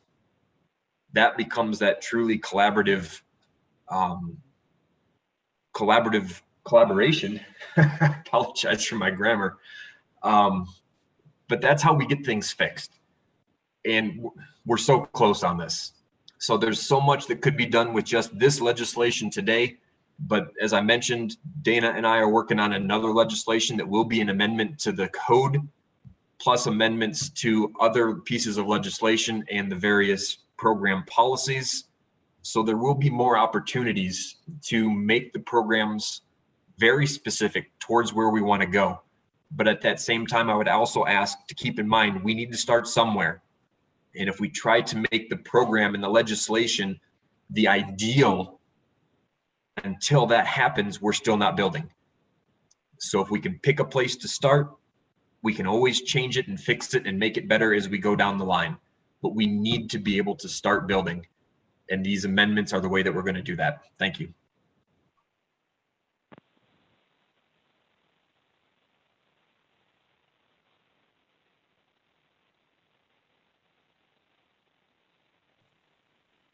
That, Madam Chair, Charles Newman, does that conclude your response? Yes, it does, Speaker. Thank you, Mr. Zorline, for your assistance. Okay, and then a response from Speaker's office to Madam Chair Amber Crotty.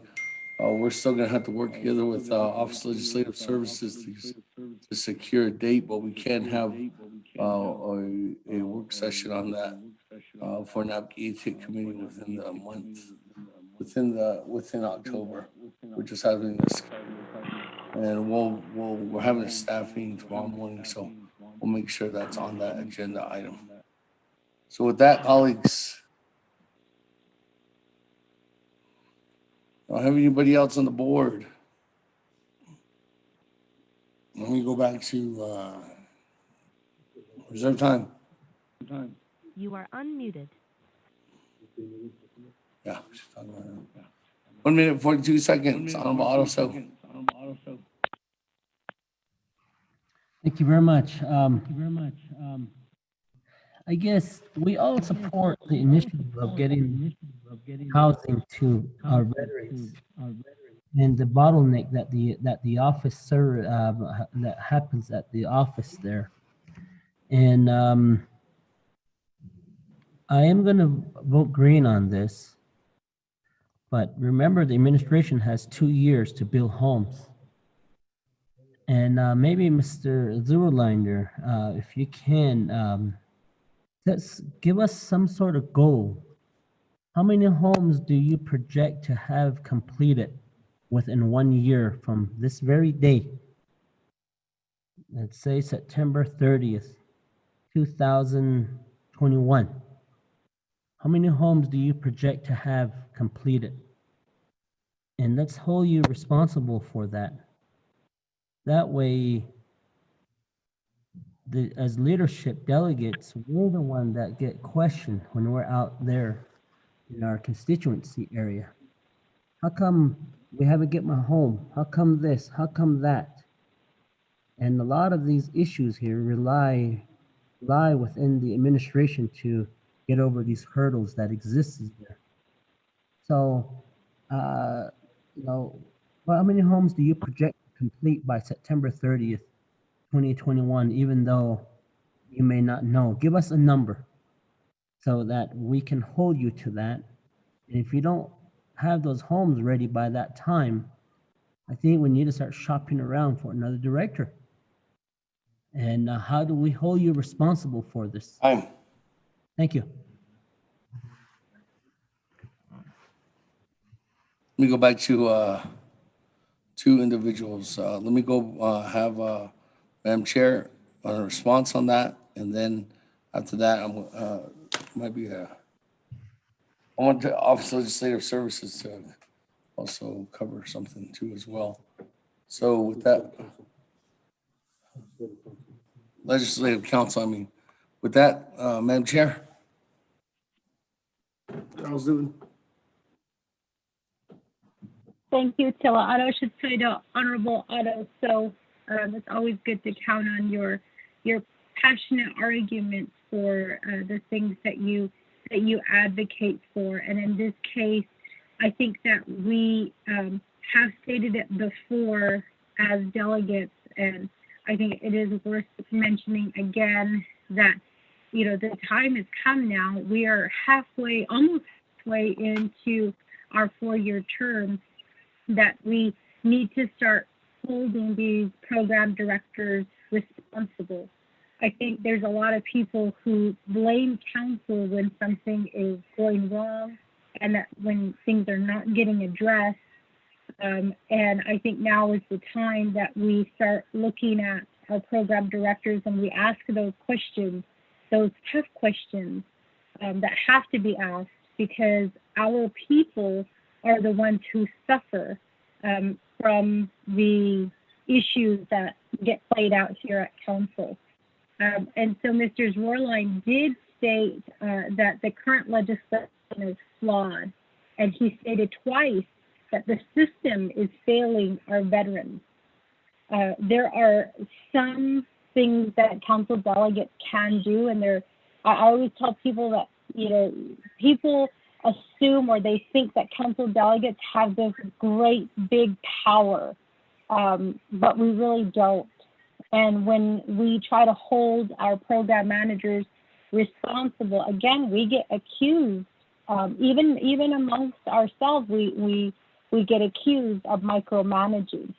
But I think the bottom line is when our people are affected, we should be able to ask those questions and really question whether the job is really getting done. So I didn't hear any specific questions to Honorable Otto So's comments. Perhaps I missed it. Mr. Zwerlein, again, you know, did state that the current legislation is flawed. We did have conversations on what we can do to try to address that. One of the suggestions that he did make is to allow for contractors, Navajo contractors, to bid for these projects and to open it up to them, opposed to putting all of that responsibility on Veterans Administration to build these homes.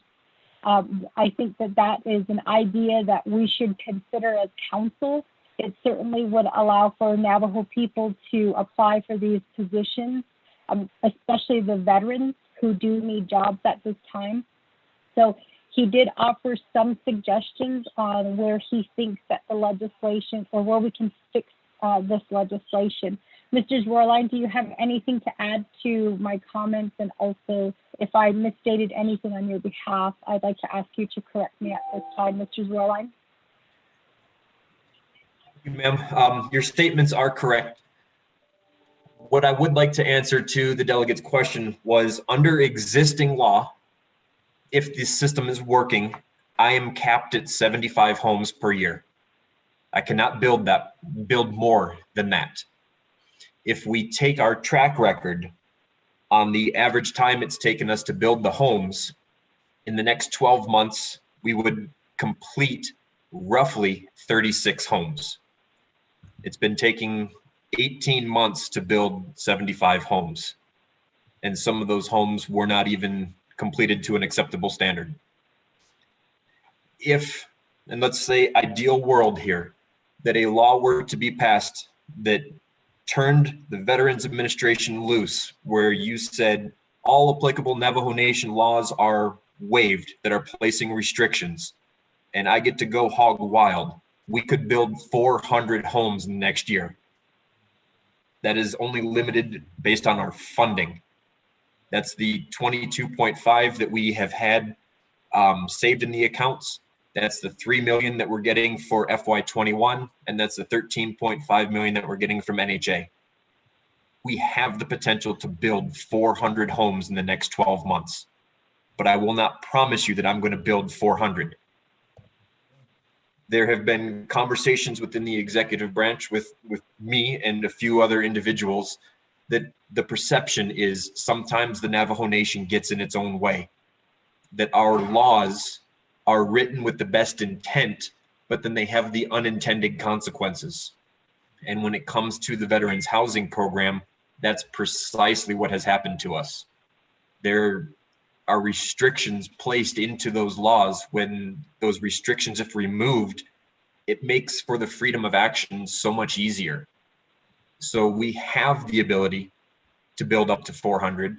Realistically, if we follow the laws that are in place now, we may get 36, but we would not be allowed to build more than 75. So that is my answer to that question, Madam Chair. Thank you.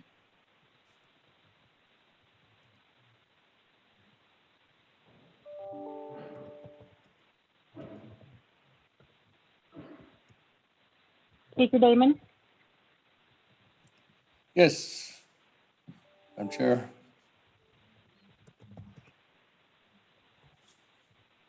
Madam Chair, Charles. I believe we answered all of the questions. Yeah. Okay, that. Ms. Barbara, let me go to you with a possible concern.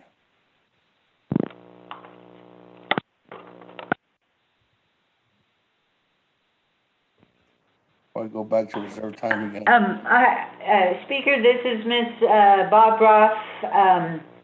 I may have missed the last question because someone came into my office, but as far as putting together a work session for the council on veterans issues, I'm pretty much ready to go at any point in time. As I pointed out, I mean, a day or two notice is great, of course.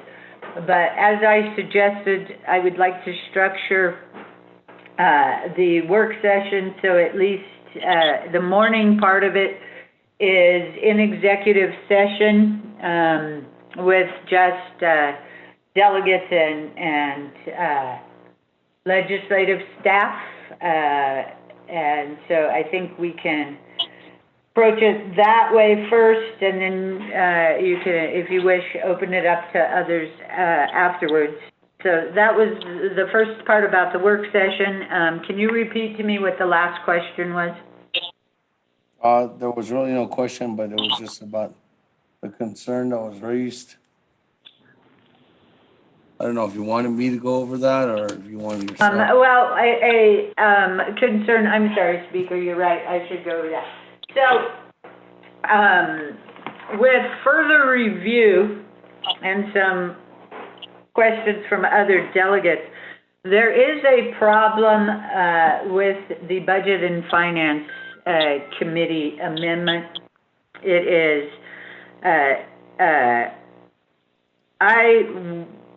well, I can't call it out of order. I actually think it probably is, and that will be Speaker's call, but 12 NNC 1178, which is the last section of the Veterans Trust Fund, 1178 states that any sections or sections herein may be amended upon the recommendation of the Human Services Committee and the Budget and Finance Committee of the Navajo Nation Council by majority vote of the full membership of the Navajo Nation Council. So the problem with the Budget and Finance Committee amendment is that it was not recommended by the HESI committee. So, Speaker, I think that's what you wanted me to address. Thank you much. That, colleagues, there's two things that can happen before we call that out of order. The first one is there's a possibility that you rescind the Budget and Finance Committee amendment. And if that rescission of that Budget and Finance Committee amendment can go forward, or add a waiver language in there to waive subsection 1178. If you add the waiver language in there, this legislation goes from simple majority to 2/3 vote, 16 votes in order to pass this legislation. So I'd like to need to take care of that immediately. Madam Chair Charles Newman, I'll go back to you for either one of those suggestions that's on the floor right now. But we need to take care of that, because that Budget and Finance Committee amendment didn't go before Health, Education, Human Services Committee to get recommended.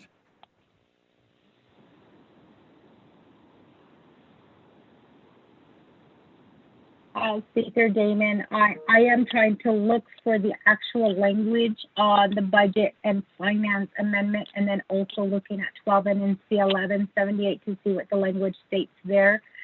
So at this point, I don't have an opinion on the either two options that you presented before myself as sponsor. Mr. Zwerlein, would you, I'm going to go ahead and recognize Mr. Zwerlein to see what his recommendation is while I look through the language. Thank you.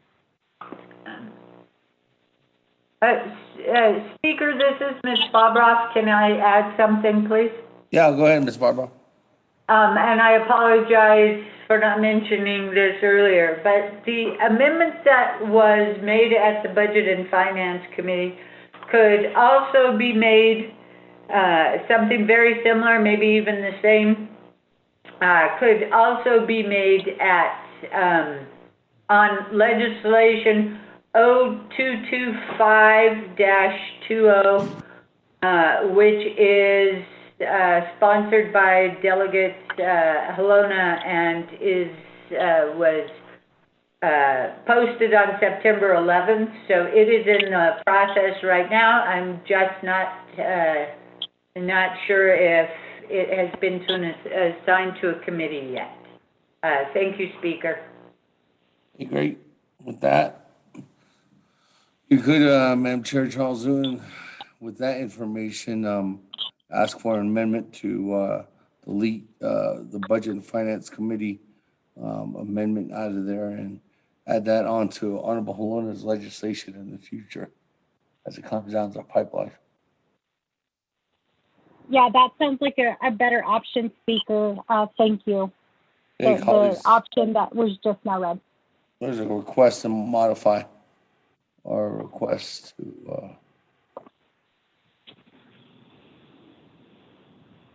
Honorable Keelan McGee holding the motion on the main motion. Are you amendable to that?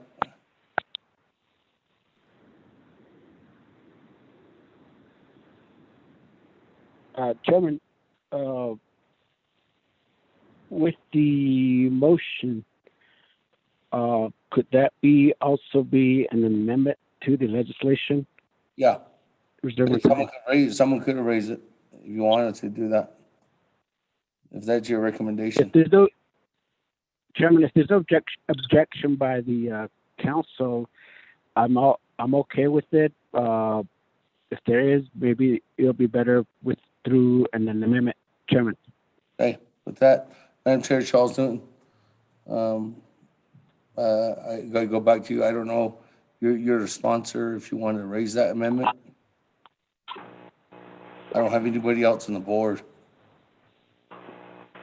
Okay, so we're going from, I guess you mentioned that there was a request to modify, and now Honorable T. Allen Begay is saying, let's make an amendment. Yeah. So the amendment would just basically state that the budget and finance amendment that was made would actually apply to Honorable Halona's legislation and would be removed from 0216-20. Is that correct, Speaker? I just need clarification. Thank you. Yes, but in the future, legislation that's going through the process, this amendment would be needed to be heard and recommended by the Health, Education, and Human Services Committee before it goes to the Budget and Finance Committee. In the future, so yes, that's correct, but it would just have to be brought up at HESI.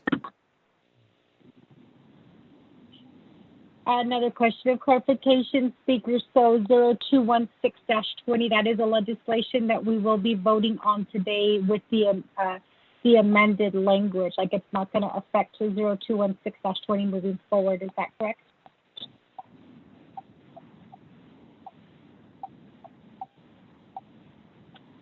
The 0216-20, the way the legislation is written is correct because it went to HESI, Law and Order, Budget and Finance Committee, and then NABI.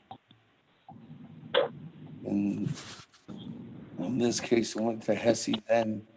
Oh yeah, they got changed, so it did go in that fashion.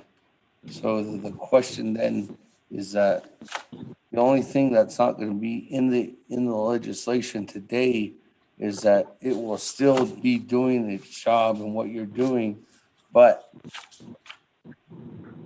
your legislation would have to remove what the Budget and Finance Committee did and adding in amending 12 NNC section 71 A and B.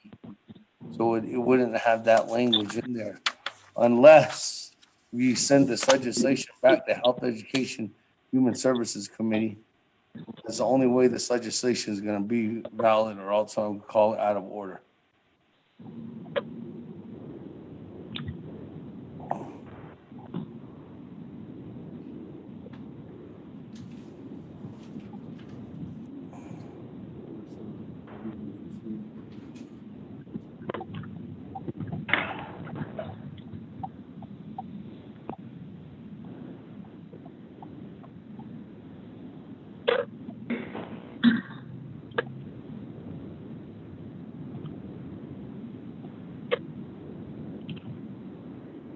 They need to take the amendment made at BNF out. If anybody wants to make the amendment, there's those two options on the table. I'll motion for that amendment, whatever amendment. they're gonna do. Motion, Honorable Otto, so you have no more time.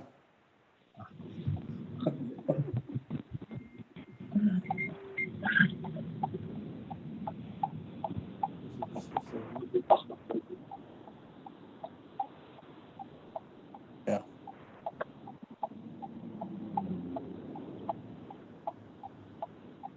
Third signal. Moving on down. Honorable Keon Begay, 1 minute 44 seconds. Unreserved time. Chairman, didn't somebody just made a motion to amendment? That was Honorable Otto So, but he had no more time. Unless we give him your time. Speaker, Delegate Daniel So.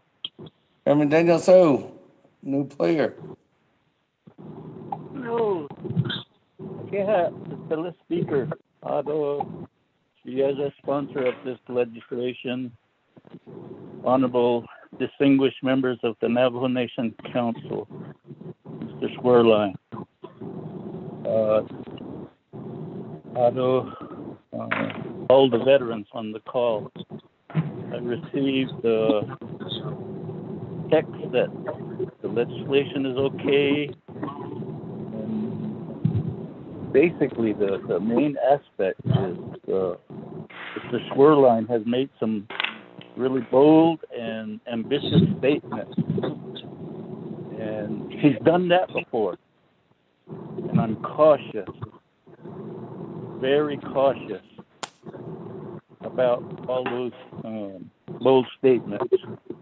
But in order to really support our Navajo Nation Veterans Council as well as the veterans out there, Mr. Schwerlein, it is at the behest of the Navajo Nation Veterans Council that I'm making this amendment. And I'm imploring you not to bypass that Veterans Council anymore. And that's the condition that I'll make on this motion to amend. Mr. Speaker, I make the motion to amend the legislation.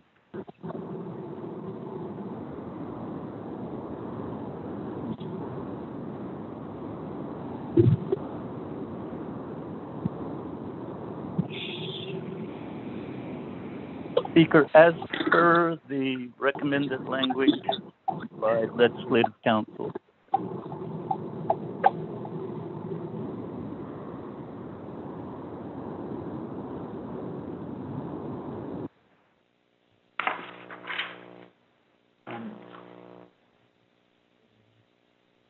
Okay, sorry. I was on mute. I had to star six myself. With that, thank you, Chairman Daniel. So that recommendation goes back in line here. The request then goes back to Ms. Barbara with the correct language on the modification or on the amendment.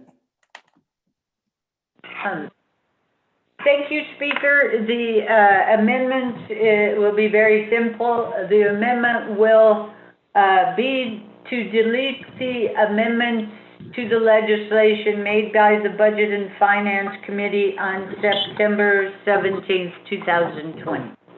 Okay, thank you. Thank you, Speaker. Mr. Rico, is that what you have? Mr. Speaker, members of the 24th Navajo Nation Council, Amendment 1, rescind, delete Amendment 1 from the Budget and Finance Committee meeting, September 17th, 2020. Mr. Speaker. Thank you, Mr. Rico. With that, Chairman So on Amendment 1 on legislation 0216-20, is there a second?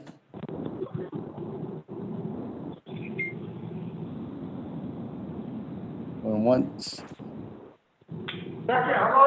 Second, Doug Slater. Malona. Second, Malona. That, colleagues, any comments, questions on Amendment 1? Once, going twice. Speaker, this is Delegate Charles Newton. I just wanted to ask, could we get the amendment language before we call for the vote so that we can see what the language is? Thank you, Speaker.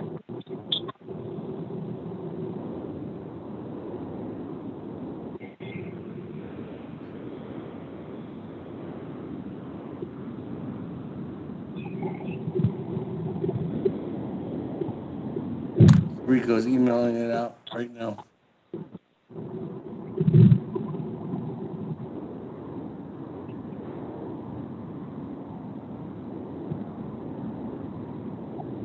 We are saving. Mr. Rico wants to state it again.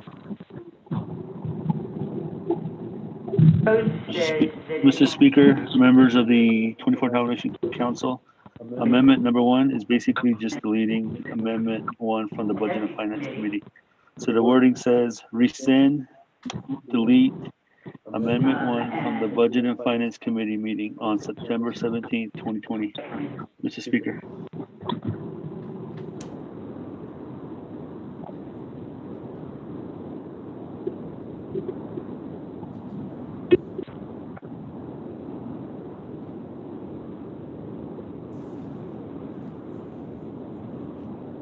You get it?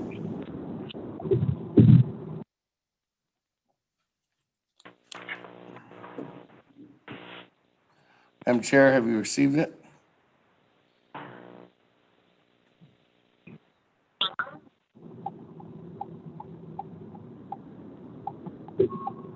Speaker, I did get the email. Yes, I got the language. Thank you. Okay, colleagues, with that, going once, going twice, going 3 times on Amendment 1. Go to the board.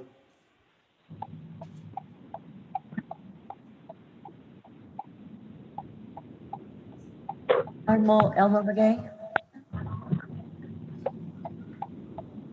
Honorable Key Elmer Begay Jr. Delegate Keala votes green. Honorable Key Elmer Begay Jr. votes green. Honorable Paul Begay.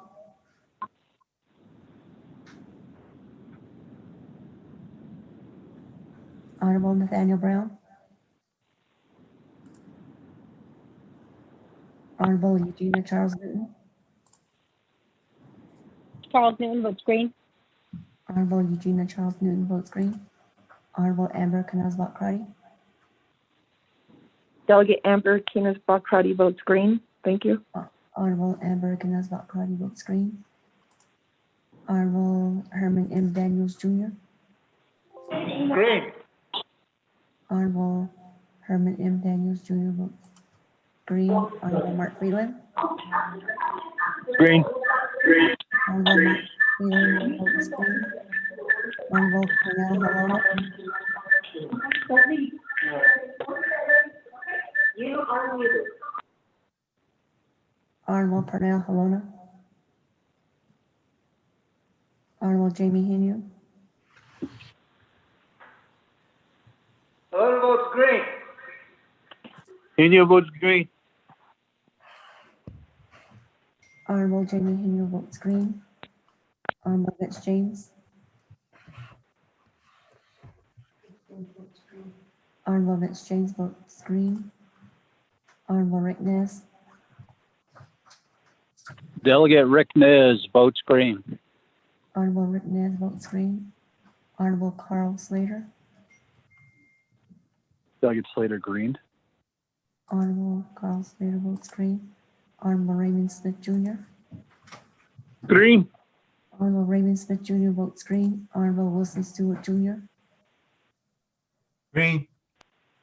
Honorable Wilson Stewart Jr. votes green. Honorable Ottoso.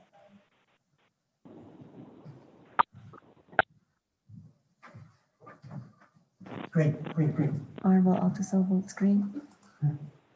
Honorable Charlene So is excused. Honorable Daniel So. I Daniel vote green. votes green.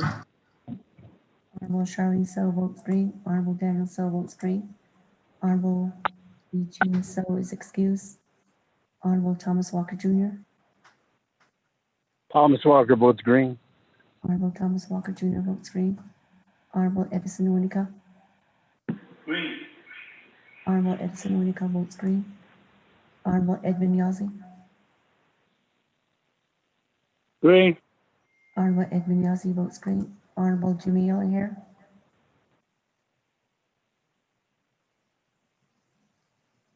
Honorable Elmer Begay. Honorable Elmer Begay votes green via text. Honorable Paul Begay. Honorable Nathaniel Brown. Delegate Brown votes green. Yeah. Honorable Nathaniel Brown votes green. Honorable Pernell Helena. Hello votes green. Thank you. Honorable Pernell Helena votes green. Honorable Jimmy Yellowhair. Honorable Jimmy Yellowhair votes green. Chair. Honorable Jimmy Yellowhair votes green. Delegate Paul Begay votes green. Honorable Paul Begay votes green.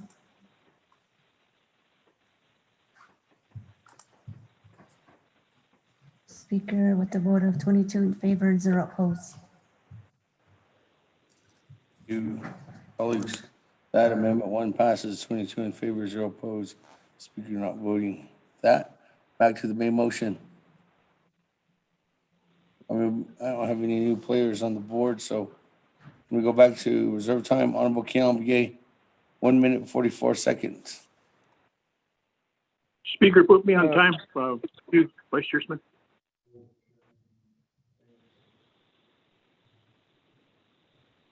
Speaker, you can go with Chairman Smith. Hey, reserve your time. Reserve time, Chair. Speaker.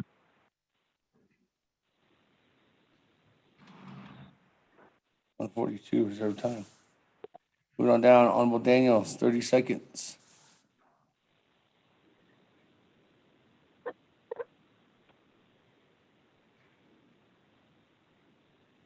Honorable Daniels.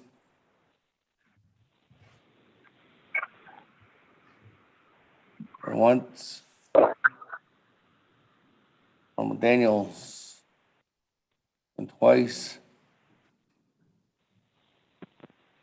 Honorable Daniels going 3 times. That moving on down. Chairman Yazzie, 2 minutes, 20 seconds.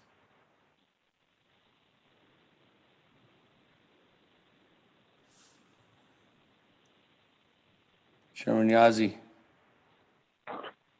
2 minutes, 20 seconds. Nah, I'll go ahead and waive my time, sir. Oh, Speaker, sir. There it is. Waive your time. Thank you.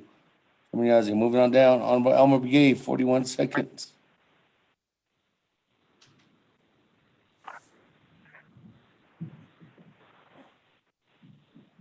Honorable Elmer Brigade, I see you. You might be on mute. *6.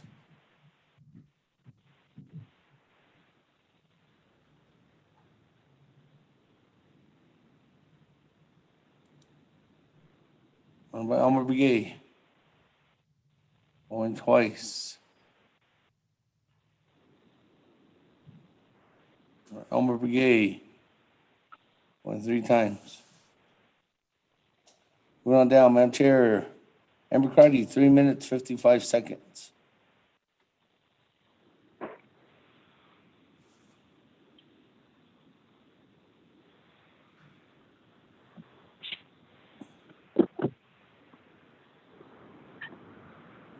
Madam Chair, Amber Crotty.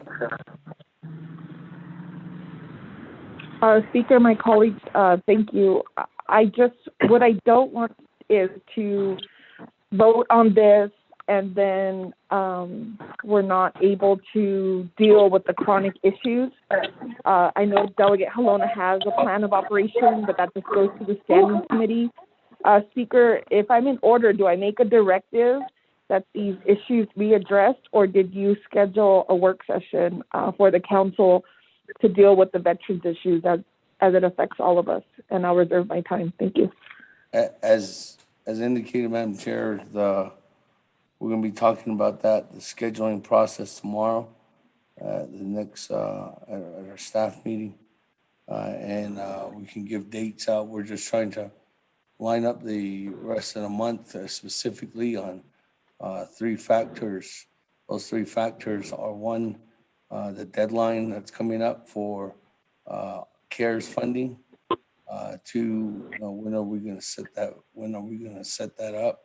And 3 is the summer session. So we need to plan those. Make sure those are finalized first before I can give you a date on a work session. So we can give you that date no later than probably tomorrow, Madam Chair.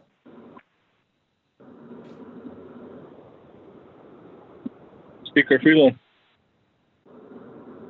Madam Chair, Roddy, are you good with that? Thank you, Speaker.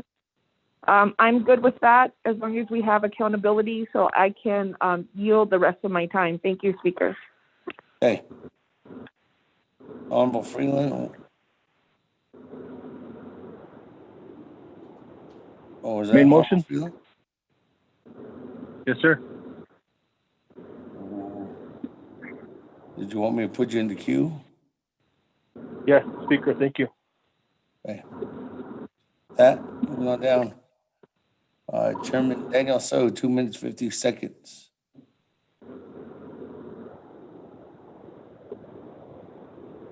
Thank you, Speaker.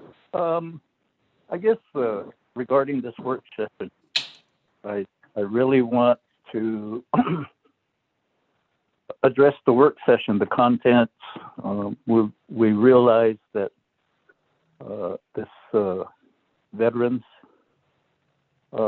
Trust Fund and the proceeds has not worked to the benefit of the veterans in a efficient and effective way.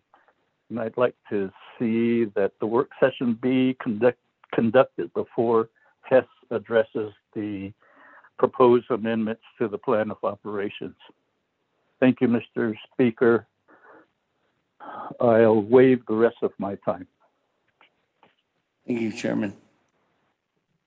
And we'll make sure that is met as the request from the oversight. That, moving on down, new players. Vice Chair Smith.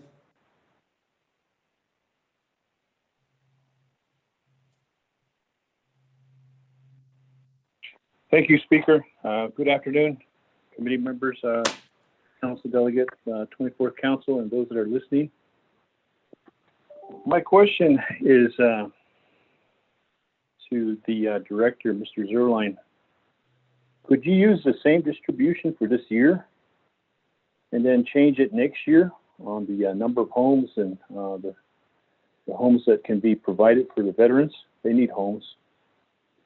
So that the grassroots veterans can be informed and educated on behalf of what's taking place.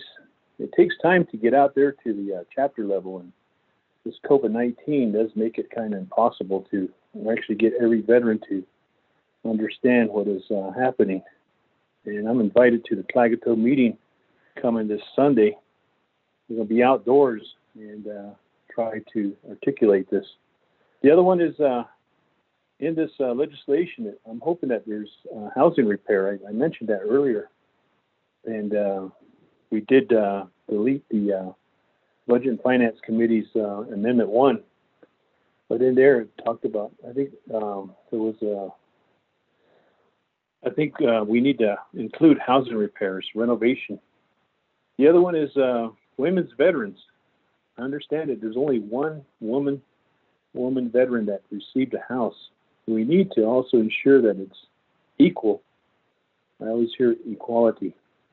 And if there's only one woman that received a veteran's home, I think we should ensure that the women veterans do get a home that is allocated by the funding.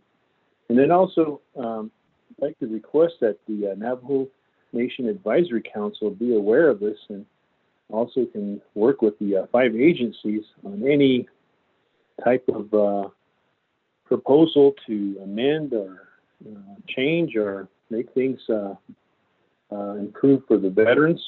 I support this legislation. So I'd like to have those answered. I reserve my time. Thank you, Speaker.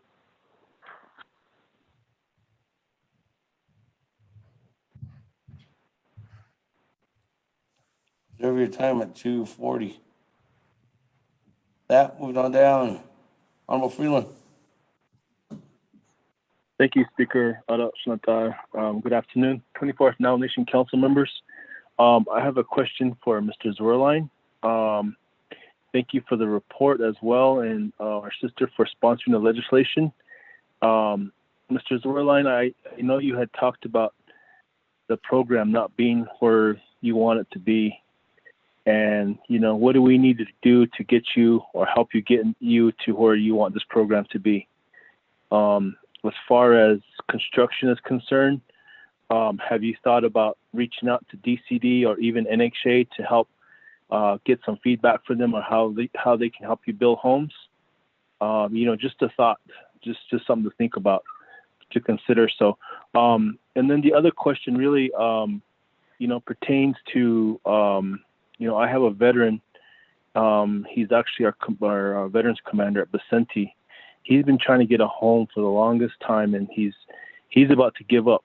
And it's individuals like that he's trying for so long, and he's thinking that the system just has turned against him. But yet we have to continue to reassure him and continue to tell him that we'll work on it and try to help him. But a lot of our veterans, he's probably one of many veterans like that. What do we do with those types of situations? How do we address those types of situations? Chantal, and my colleagues and Mr. Zwerland. So with that, I reserve the rest of my time, Speaker. Thank you.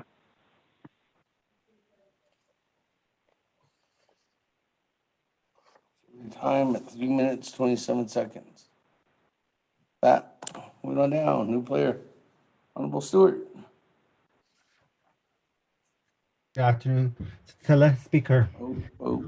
Colleagues, 24th Navajo Nation Council, Charles Newton, Mr. Zorline.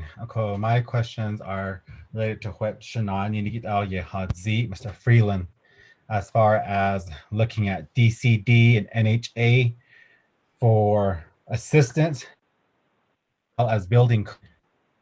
And we don't even have a building code for homes. How are you going to have these homes inspected?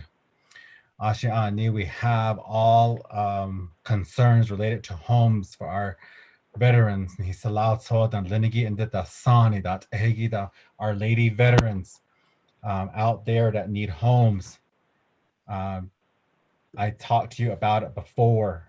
I have a veteran, female veteran here within the 4 chapters that I serve that's been asking, and she was promised before. She keeps waiting. And then it has even come before the Veterans Advisory Council before those concerns. And so, then I get emails and texts as well from other veterans saying, you don't pay attention, just like Mr. So said, you're not paying attention to them, you're not helping them. It's just like, you want it done your way, but there's no education as to say how and why. So I think that, that this needs to be also taken back that way to them too, to make sure that they stay involved.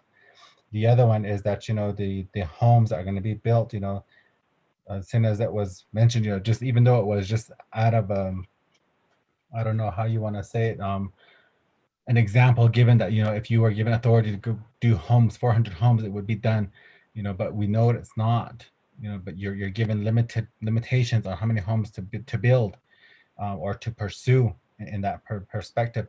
And I've stated this before in front of President and Vice President before. Yes, we have Navajo contractors, but they do not follow the building codes. I have several community members that have owned homes that those homes are falling apart on them because there's no building codes. So before these homes even get built or even get put in place, I believe there needs to be a building code. And I know that there's a legislation somewhere floating around regarding that. So that's all I want to express so far. That reserve my time to Ashkwana. Thank you.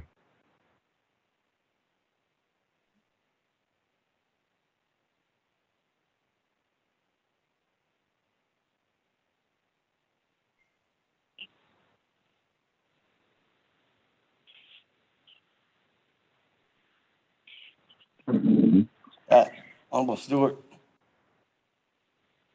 2 minutes, 10 seconds. Moving on down. Honorable Brown. The floor is yours. Yeah, the Speaker. Thank you, Shanala, Ado, Mr. Zorline, for being an agent for this legislation and for Navajo veterans. My first question is, if you can send me any information on the process of how our veterans apply for housing, so we can disseminate the information to our veterans here, to our commanders, so we have it posted. Like, where do the application, the process, all the documents required, if we can get that information. And the other thing is, Delegate Freeland did mention this. What is it that you need? You did mention earlier that if you could be given the opportunity and you would go, I think you said buck wild crazy and building all these homes, what are some of the steps for that we as council can help you? I'm really interested, and I completely support you in that. If we can give you the autonomy and to give you that authority to build these homes. Homes is really needed, and however we can help. Again, besides contractors, I think the other suggestion that I can make is working with different architects. I know with the University of Utah, Design Build Bluff is currently, they have their students in San Juan County, where they have been building homes the past 19, 20 years right now. They have been, and if we can increase the capacity, what would that look like? I know we have in-tech students out of Tisnasbus that are, that there is a trade school there for building as well. And how can we as council looking forward help you in that, and what will that look like? Maybe not just the contractors, maybe for now, yes, but in the future, how can we employ, because there are a lot of our Navajo people that are unemployed right now who have the skills in this trade, and they're waiting to be employed. So what will that look like? So again, actually, I'll wait the rest of my time. Okay.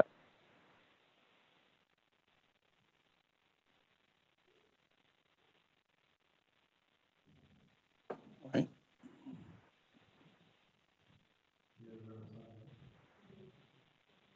Okay, with that, moving on down. Let me go back to the sponsor.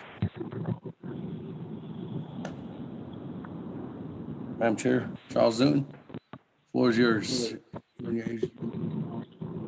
Yeah, Priscilla, Speaker Damon, and then also my colleagues at council.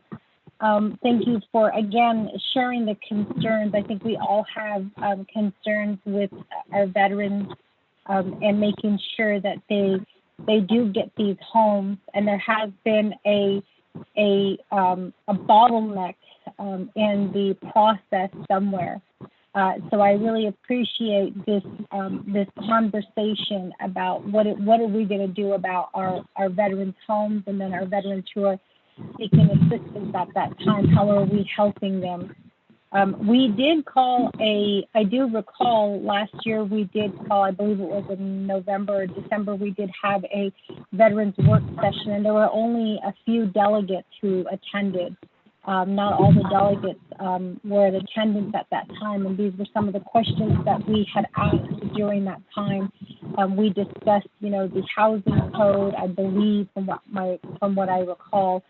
We discussed, the number of applicants who have applied versus the number of homes who are the homes that are being built. How the director planned to address these issues. What were the plans? Really specifically, how can we get veterans into these homes? So it's good that we're having this discussion here at council. I think a lot of these questions, and I could be wrong, but a lot of these questions technically would probably apply to Honorable Halona's legislation. And just for clarification, this legislation that I'm sponsoring today is just to extend to reauthorize, the availability of the unexpended funds in the Navajo Nation Veterans Housing Program, and to extend it to the end of the fiscal year 2024. But there are a lot of really good questions that are coming out of this legislation regarding the homes, and I think the housing code has been brought up a few times about what are we going to do about the housing code. So, Mr. Zwerlein, I'm going to go ahead and turn the floor over to you to answer the questions posed by my colleagues. Mr. Zwerlein? Thank you, ma'am. Starting in no particular order, but with the building codes. So the Navajo Nation, during the 23rd Navajo Nation Council, I understand to have started to consider adopting the international building codes.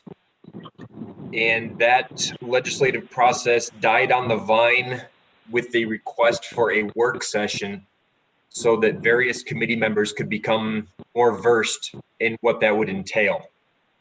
So what we have started to do with this administration, I had a meeting last week with the Division of Community Development on this. We have another meeting scheduled towards the end of October with key players within the executive branch to review potential draft legislation on how it would look for the Navajo Nation to start with step one by adopting the international building codes. These are nationally recognized code books that are applicable in all jurisdictions adjacent to the Navajo Nation. So these are the code books that the state of New Mexico uses, Arizona, and Utah. It is also the same code that the township of Kayenta uses, and they have taken it one step further and made specific modifications to the code to fit their geographical area. So what we want to be able to do with this code is it is all encompassing. It is residential and commercial construction. It's all in the same code books. So what we're trying to make sure that we're able to present to the legislative branch is what this would look like as step one, that we don't have to write a building code because the codes already exist. We just need to simply adopt them.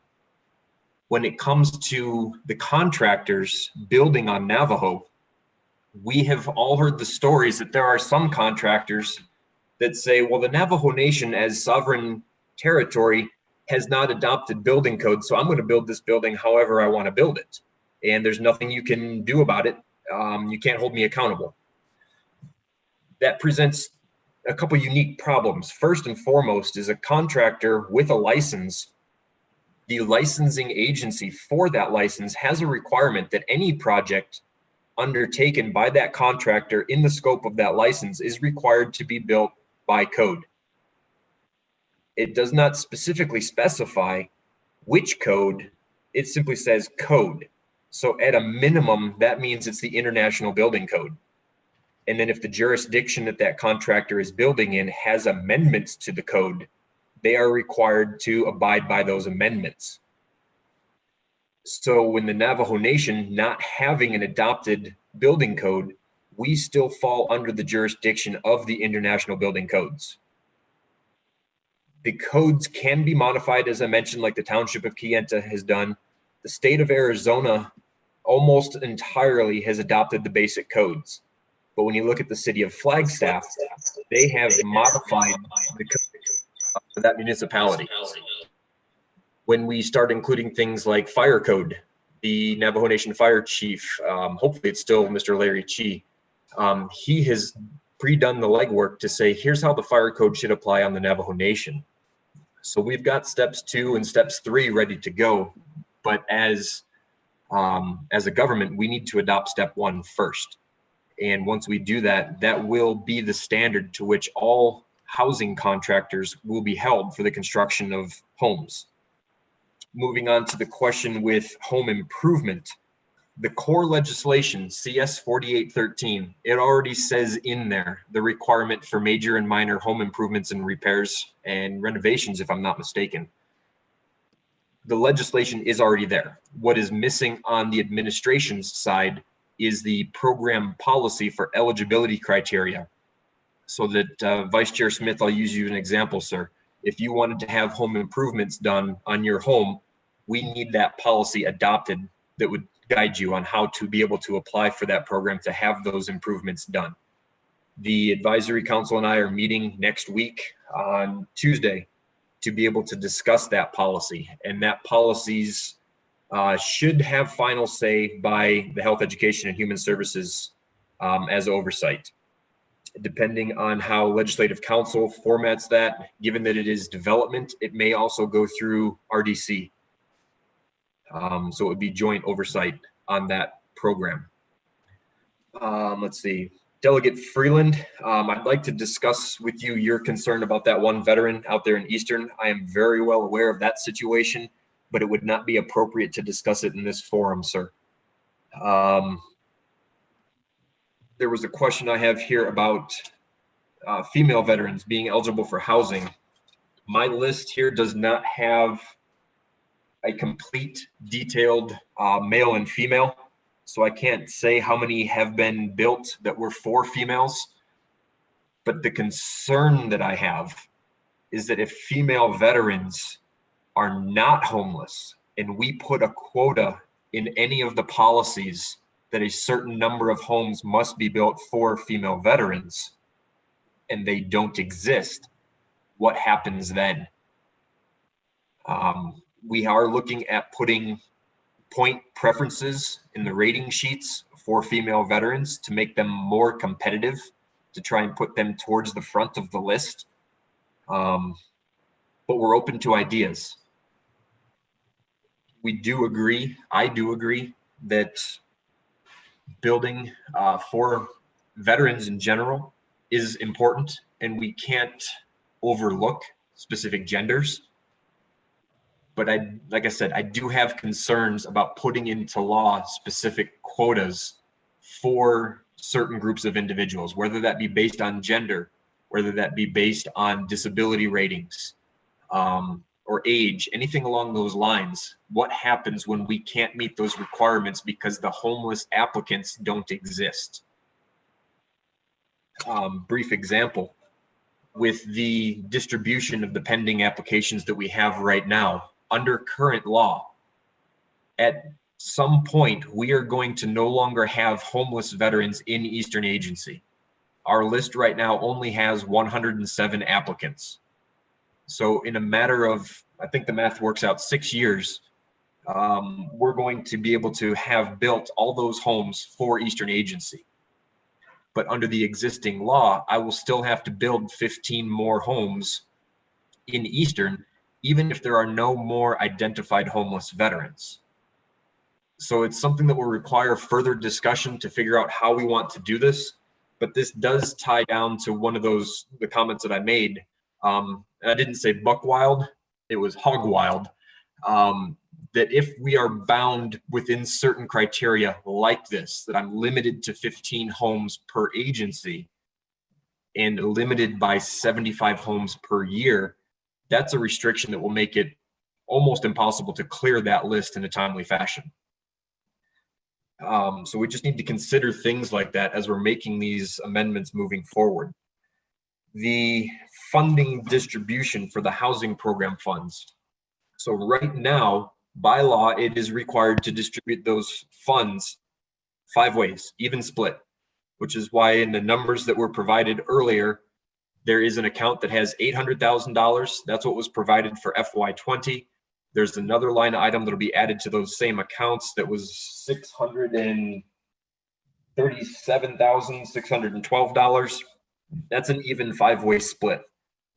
That's another issue that needs to be discussed, as we were talking about earlier, is the cost of construction is not the same within a single agency, and it's not the same across the Navajo Nation. So if I have a requirement to build 15 homes evenly within each of the 5 agencies, I will have a surplus potentially within Eastern Agency, and I will have a shortfall in Western. And there will be conversations about how do we address that, but it will certainly become an audit finding if I'm not able to build evenly across the agencies. As far as the process to apply, both for the homeless veteran program, for the new home awards, and for the existing home renovations, as we get these legislations and policies revised, the procedures used to apply will be finalized. So anything that I send you right now would be in draft format and subject to change and approval by the council on appropriate legislation and by oversight committees on other appropriate legislations. And then final decision on what we're putting on these criteria sheets and rating sheets from the advisory council. So that is another thing that we're talking about on the 6th. When we talk about different architectural designs, President Nez had stated towards the beginning of the administration that he wanted everybody who is building homes to start using what he is calling a modern Hogan design concept. And so we have that design, and it is his vision that all of the housing programs start using this design. So that would not only be the Veterans Administration, but it would also be the Division of Community Development's CHID program, and then as well as the Navajo Housing Authority. So if these designs work as we are anticipating that they will, the Veterans Administration is going to be the pilot. And I won't say I volunteered the Veterans Program to do this, but it was an assignment that I had prior to becoming the executive director. So it's something that followed with me over here. And we have the ability now to change the program guidelines to more fit the needs of the populace, starting with the Veterans Administration, and use that as a template as we move forward with these other programs and making the changes there. So we can more rapidly make the changes and make it work the first time the change happens, say over at community development. So the architectural design that we have, that decision was made above my head, and the president approved the designs that we're moving forward with. And then the last question that I had here on my list was partially addressed already: how to clear the road. What would those processes look like? So as I said, I already started addressing some of those. With the limitations that are in the law, limiting to the quantity of homes that can be built, removing something like that.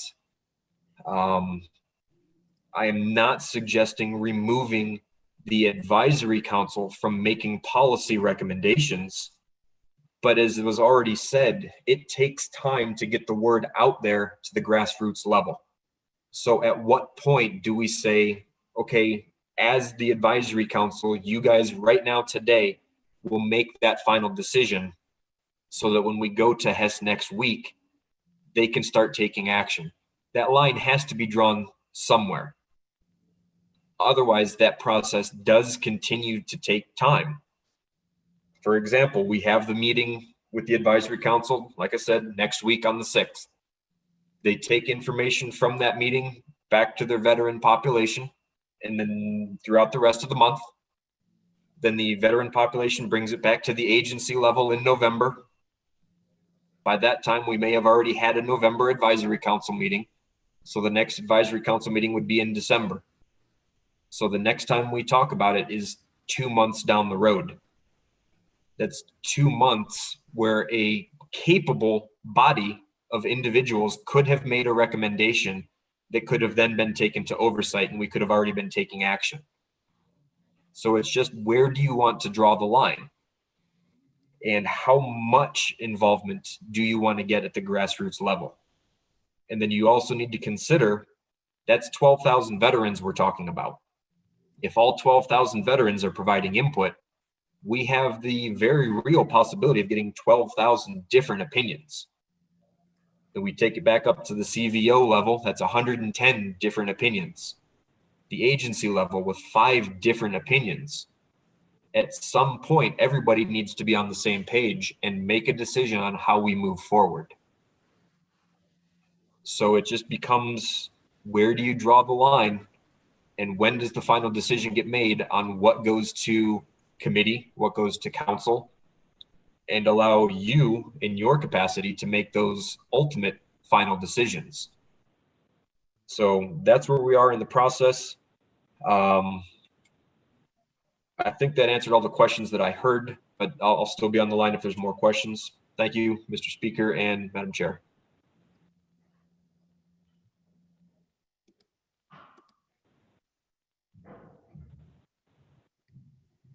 Okay, thank you.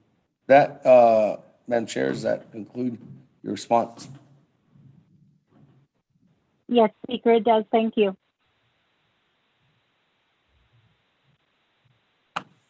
Speaker, this is Delegate Begay. Hey, Honorable. Yeah, I have you in reserve time, so I'm still on new players right now. Then I'll come back to you on reserve time. Okay. With that, Honorable Yellow Hair, new player.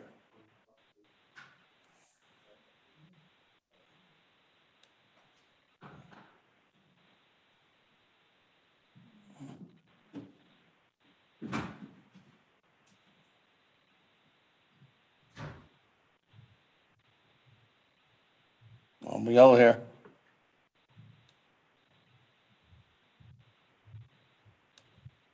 Hold on. Okay. No, man, I'm muted now. Sorry. GST. Ayun is Yet is not on a veteran. So order is not on the out of speaker has in Thai. Donating 24 councilman. Yet she Jimmy L here to chamber. There are always issues, concerns about veterans, especially from the grassroots area. They say our new executive director is not working with him. He has his own plan. He has his own idea. Sometimes he said he's uncooperative with the Veterans Association, Navajo Veterans. That's my concern. But I'd like to ask you, Squirland, how much money are you have available for the veterans ready to start? And do you know about the allocation, how much money they're available by each agency? And how many? Do you have money for it by each agency? Out of how many veterans are behind schedule that are not, their house are not built yet? So those are concerns from Navajo veterans. And also the Navajo Nation code, the code that we need for the house. We know we are in Colorado zone. We should have a better home built for veterans. That's what my question is. I'll let you reserve my time, Speaker Shah. Honorable Charles Newton. Yeah, thank you. Go back on mute now.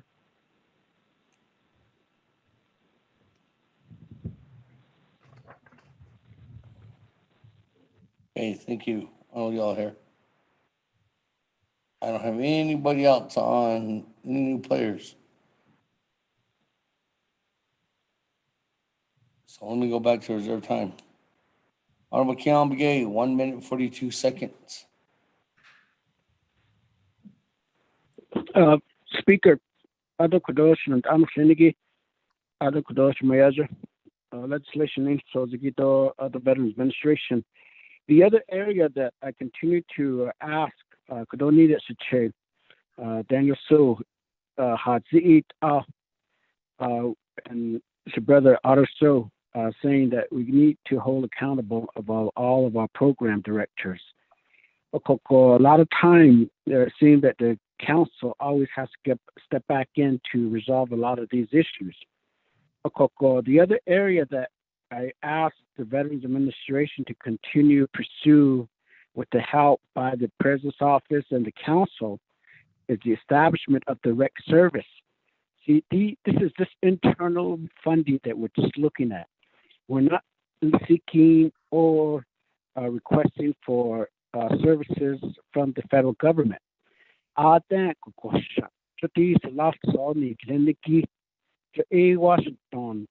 survey India. A copy down that the hot appetite, Nigo he quacky yal nantaki agit any. So Nabi MY 2719 requesting for direct service is what we've been have sent out to the federal government and the state. So not much has been done. So VSOs, qualified VSOs is what's needed at each of the agency. And if you look at the proposed potential layout for 2021, 5 from the President's Office, 2 of the Veterans Affairs staffing is being considered for elimination. The senior housing specialist and an office assistant. If we're saying that housing is in need, but yet in those we're targeting to be laid off. So these are the areas that we really need to get the situation get situated. And I like to provide more information, but I do support this legislation. But will it be in 4 years that we'll continue to just ask for additional extension again? So one way or another, the last thing before my time runs out is I specifically am requesting the Veterans Administration to provide my 5 chapters, Low Mound, Touchy, Blue Gap, Jelani, Conduit, Mosley, and mini farms, provide them and update information directly regarding housing. I would like and requesting that to be in writing directly to the 5 chapters that I'm representing, including directly to the local veterans organization. So with that, Speaker, whatever is time left, I guess I just go ahead and waive it. Thank you. Okay, time.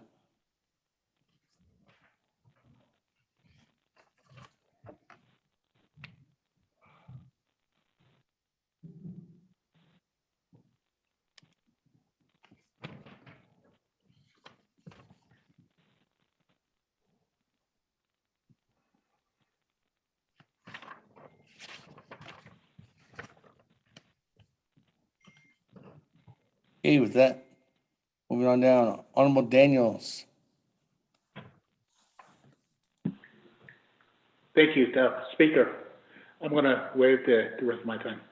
Okay. That, Honorable Elmer Begay.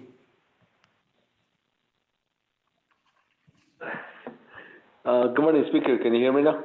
Oh. Okay. Shuna Kya Nana. Arodan Shinaldo for the 41 legislation. seconds. And then also the Mr. Z.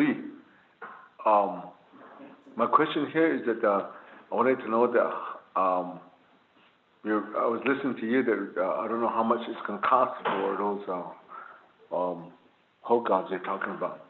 But I wanted to see is when do you think you can start building homes, and when do you think by 6 months, how much do you think you'll be building that? I think that's more a schedule that I wanted to see, and how much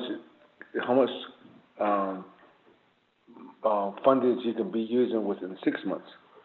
I mean, compared to that, you know, that I think I could see the people in this contractors that I know they have the listing, and then they have how much per square foot it's going to cost for these homes that they're building, and they already know the schedule of when they're going building these homes.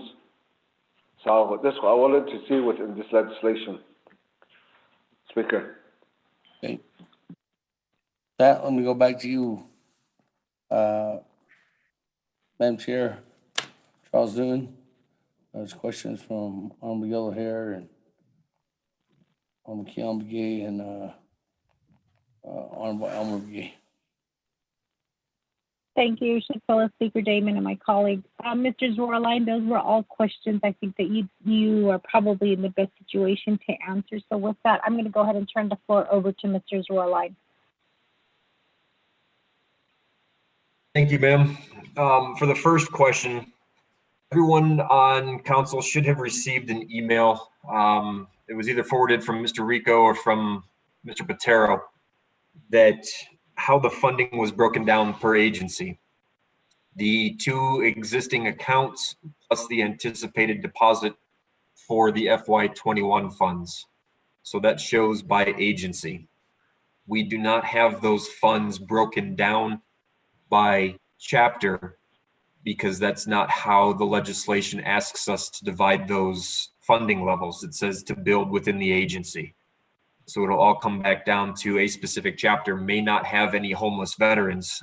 So if it were to get an allocation, that money would just sit there and not be allocated. On that same email, it was broken down by agency, the amount of pending applications that we have. If need be, I can provide that number broken down further by chapter of how many veterans within each of those chapters we have applications for. For the question on direct services, I'm aware of the legislation. I'm aware of the response from the federal VA.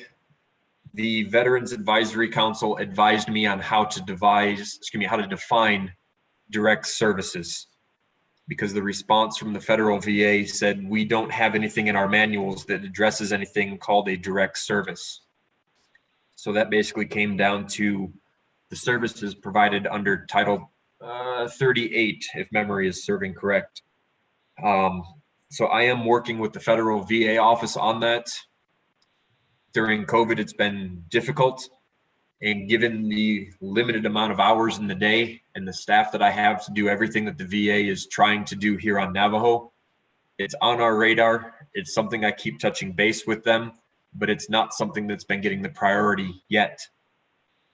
The VSO training, we were supposed to be in training through the state of New Mexico for all of our VSOs the week of September 14th. But New Mexico was experiencing a resurgence in COVID, so they postponed that training. They have not reached back out for when that training is rescheduled, but they did anticipate it to be within 45 to 60 days from September 14th. So that would be VSO accreditation training for all 5 of the VSO positions, plus myself. And if we have a continued deputy director, that individual will also be going through that training. So we'll have 7 staff members accredited as National Veteran Services Officers. As far as the positions being removed, so I mentioned earlier that the housing program legislation amendments, we started trying to push those through back in February and again in May, and then finally here in the recent months. Our hope had been that those legislative amendments had been passed by now. Within some of those amendments was going to be the creation of 7 positions to run the housing program for the new construction, for the major and minor renovations and repairs. Those positions would have been funded out of the program funds and not general funds. So by the time we got to this point in the budget process, those positions would have been being occupied and funded through housing program funds. But that does bring up an interesting point that if the legislation amendments do not get passed that fund the housing program staff from the housing program funds, then we would need to get a supplemental appropriation for the 7 staff members to run the housing program using general funds. The cost schedule. This is a spot where I have to draw a sticky line in the sand. With my experience as having been a residential contractor, I can give you numbers of what I would have charged, and I could have made a schedule on how I would have done the work. Given the residential construction rates, prior to COVID, we could throw some numbers out that said it was an average cost of $80 per square foot. So depending on how the design is and what the contractor is actually using as far as materials to construct the project, $80 per square foot is a reasonable number. But during COVID, the cost per square foot for residential construction has gone up. It's at about $110 per square foot. So what's going on with COVID is really making those markets fluctuate, not just with cost for the project, but based on the amount of staff that they can actually put in the field to build. So conservatively, they may say it would take 90 days, maybe 120 days to be able to produce a home based on the amount of carpenters, electricians, plumbers, laborers that they can put into the field. If the contractors are able to tap into the workforce as they are telling me now that they can do, when we say 60 days from start to finish for a home, that is a reasonable schedule. We know that the concrete foundations are going to take 30 days. We have to do the excavation, we have to set the forms, place the rebar, pour the concrete. We have to be able to do the backfill, pour the slab. Then after 30 days, that concrete has cured sufficiently to be able to bear a load. And with the homes being pre-manufactured off-site, once that concrete is ready to go, the home gets delivered and put together one day, maybe 2, to put the walls together, to put the roof on, and have the home dried in. Then all it takes is the finish work. Finish floors, finishing drywall, finish electric, finish plumbing, installation of cabinetry, fixtures, and the home is done.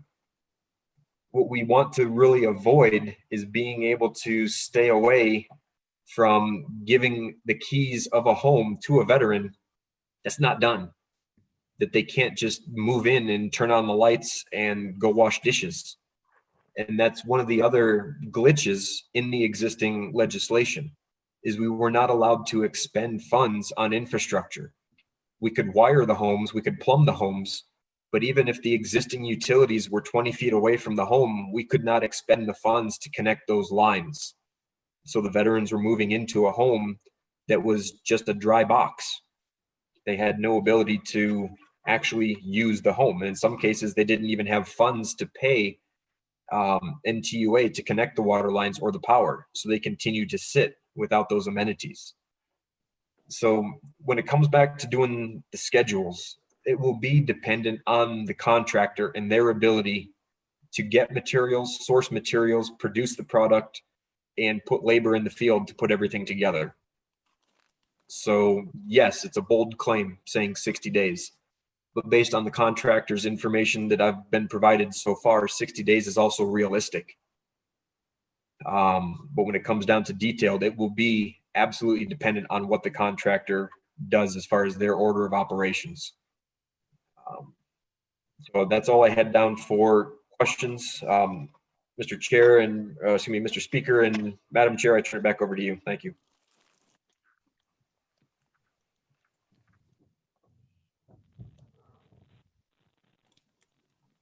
Madam Chair. Speaker Damon, I think that answers all of the questions at this time. Thank you. Hey, thank you. That then, colleagues, I don't have anybody else on the board. So I'm gonna go back to reserve time. Vice Chair Smith, 2 minutes and 40 seconds.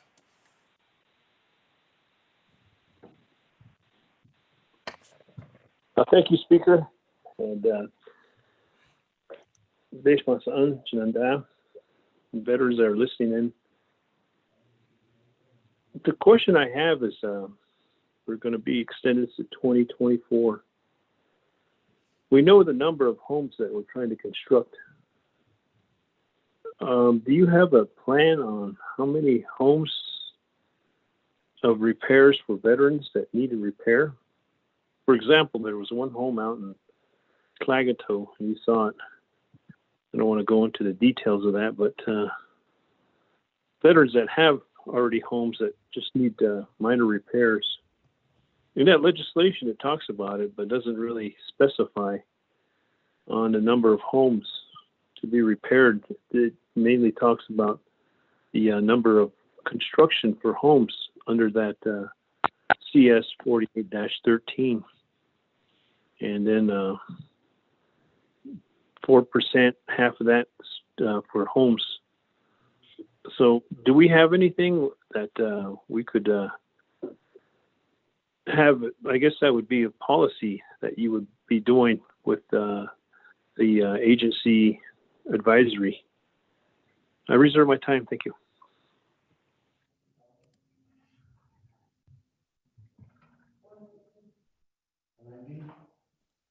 That reserve time 119. Moving on down. Honorable Freeland. 3 minutes, 27 seconds on reserve time.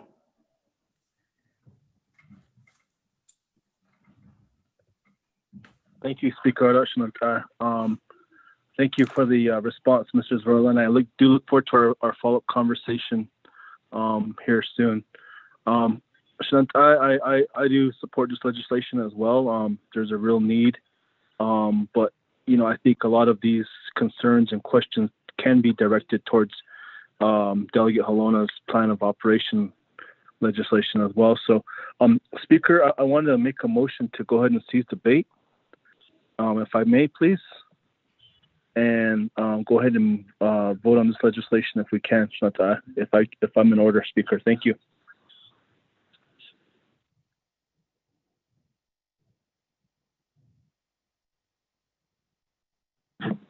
Second, Wanika. See what happens.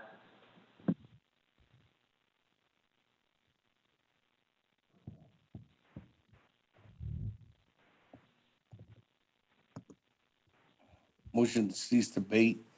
1, 2, 3, 4, 5, 6, 7, 8, 10, 11, 12.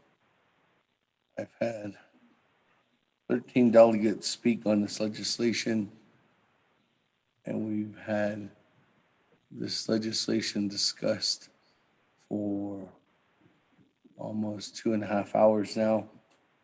With I have no one opposing this legislation, just with issues and clarification.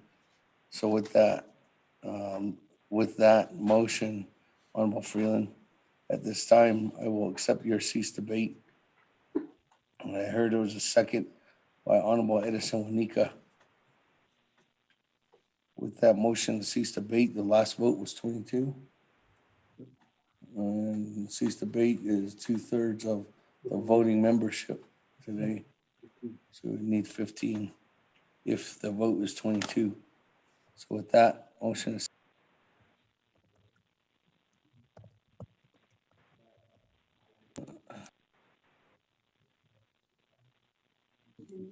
with that, we go straight to board on a motion to cease debate. It's undebatable. Madam Chair Charles Newton doesn't get time to vote, doesn't get her time, only if this was a motion to table. So with that, motion to cease debate. Let's go to board.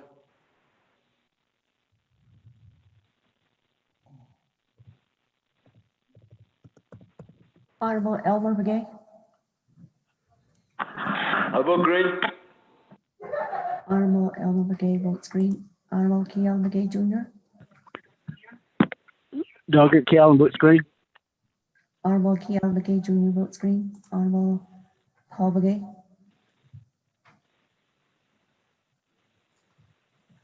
Honorable Nathaniel Brown. Delegate Brown votes green. Yeah. Honorable Nathaniel Brown votes green. Honorable Eugenia Charles Newton. Charles Newton votes green. Honorable Eugenia Charles Newton votes green. Honorable Amber Knobloch Crotty.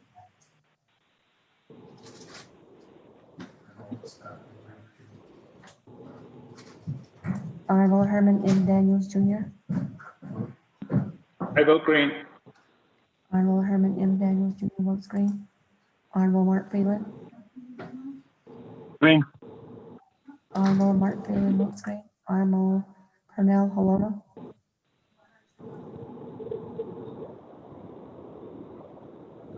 Honorable Jamie Henia.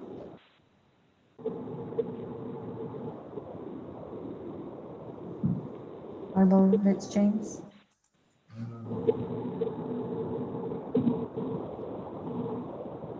Honorable Rick Nez. Delegate Rick Nez votes green. Honorable Rick Nez votes green. Honorable Carl Slater. Delegate Slater green. Honorable Carl Slater votes green. Honorable Lee Smith Jr. Green. Honorable Ray Oh, Smith I was trying to figure out where I'm trying to get that legislation. Honorable Wilson Stewart Jr. Green. Honorable Wilson Stewart Jr. votes green. Honorable Ottoso. Green. Honorable Ottoso votes green. Honorable Charlene So.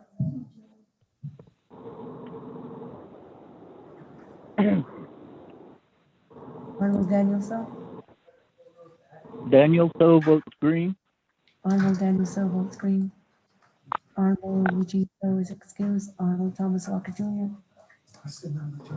Thomas Walker votes green.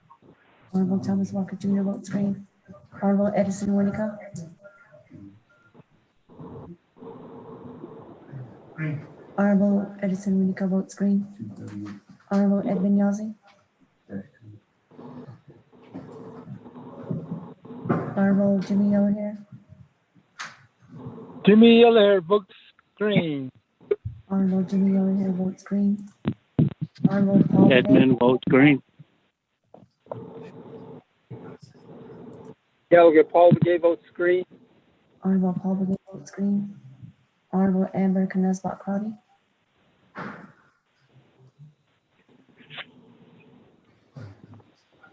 Honorable Pernell Halona.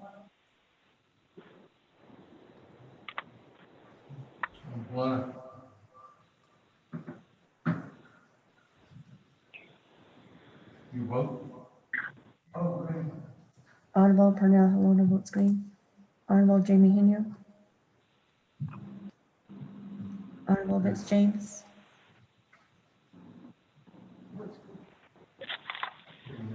Vince James. Honorable Vince James votes green via text. Honorable Charlene So. I vote green. Honorable Charlene So votes green.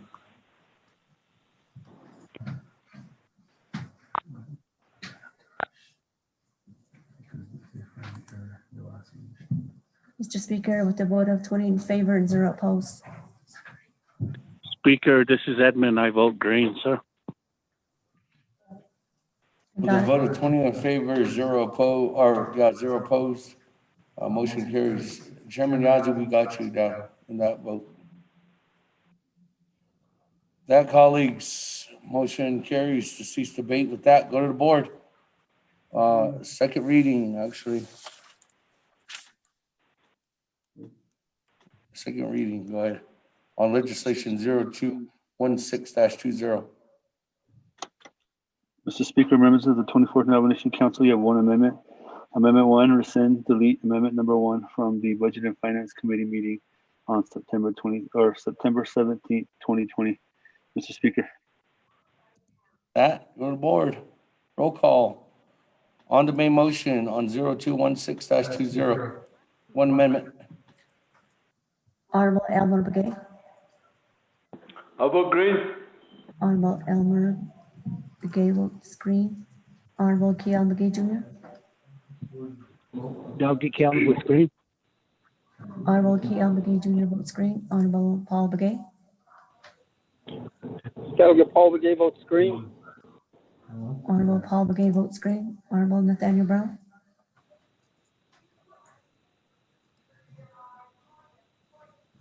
Honorable Eugenia Charles Newton. Charles Newton votes green. Honorable Eugenia Charles Newton votes green. Honorable Amber Knazbot Crotty.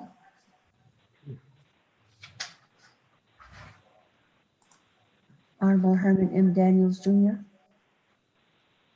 I vote green. Honorable Herman M. Daniels Jr. votes green. Honorable Mark Freeland. Green. Honorable Mark Freeland votes green. Honorable Pernell Helena. Honorable Pernell Helena votes green. Honorable Jamie Henry. Honorable Vince James.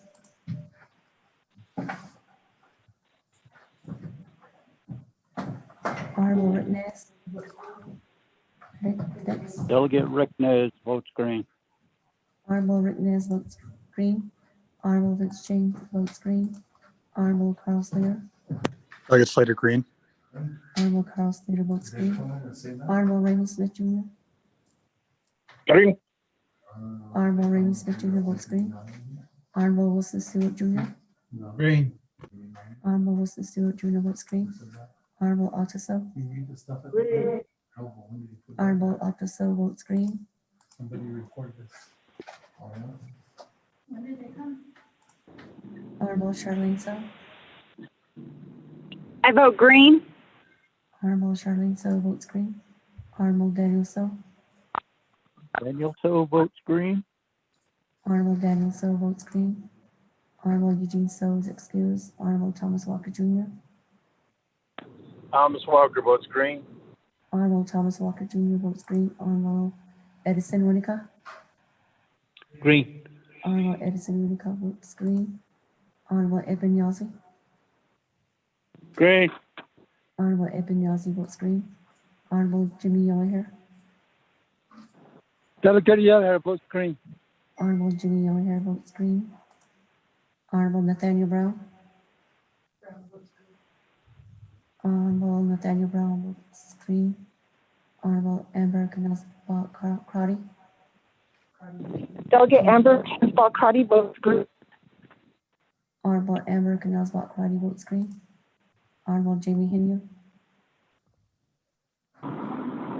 Jamie Henry votes green. Honorable Jamie Henry votes green. Speaker, with a vote of 22 in favor and 0 opposed. 22 in favor.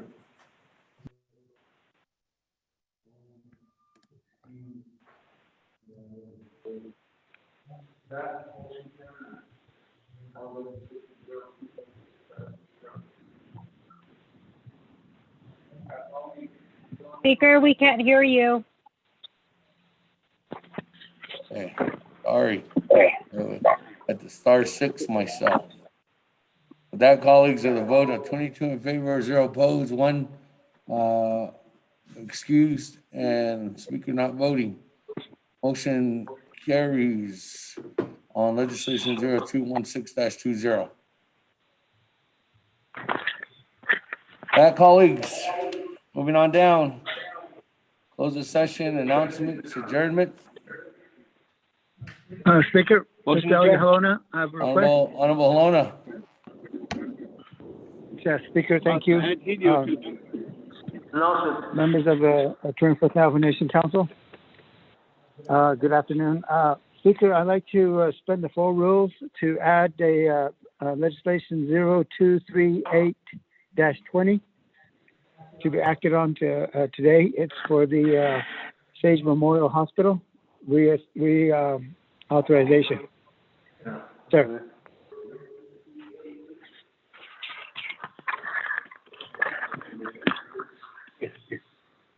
Yes, that's correct.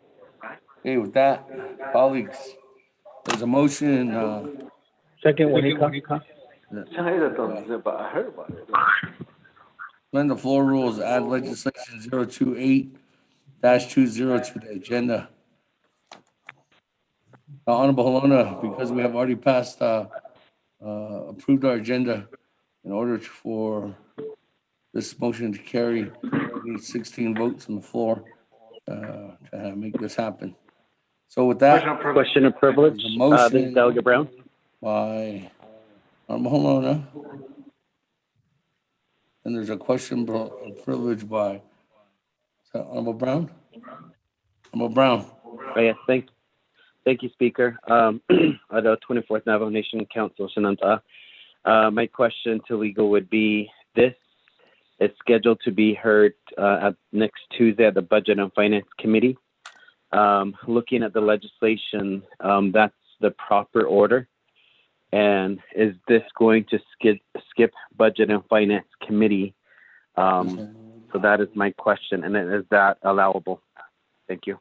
Honorable Brown, just to answer your question, I think you're referring to legislation. 228-20. What we're doing is adding legislation 0238-20, and this is an emergency legislation, Honorable Brown. So 0228-20, correct? 0228-20 is not available for council. Legislation 0238-20 is what I'm going to have read into the record right now, and that's an emergency legislation referring to a Sage Memorial. There's a whole new legislation. Honorable Brown,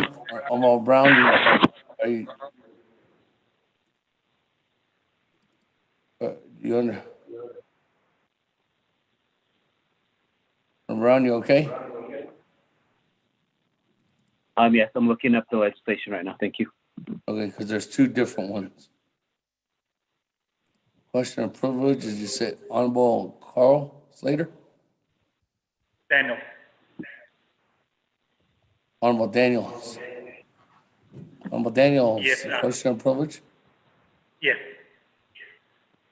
Okay, Speaker, thank you. Could I raise a question of privilege? If there's a motion to suspend the floor rules, I believe we're going to be out of order. Amendment to the agenda is now. We'll be in order that way. Speaker.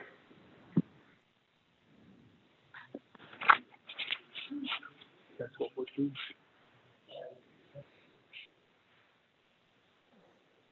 Would just be, I mean,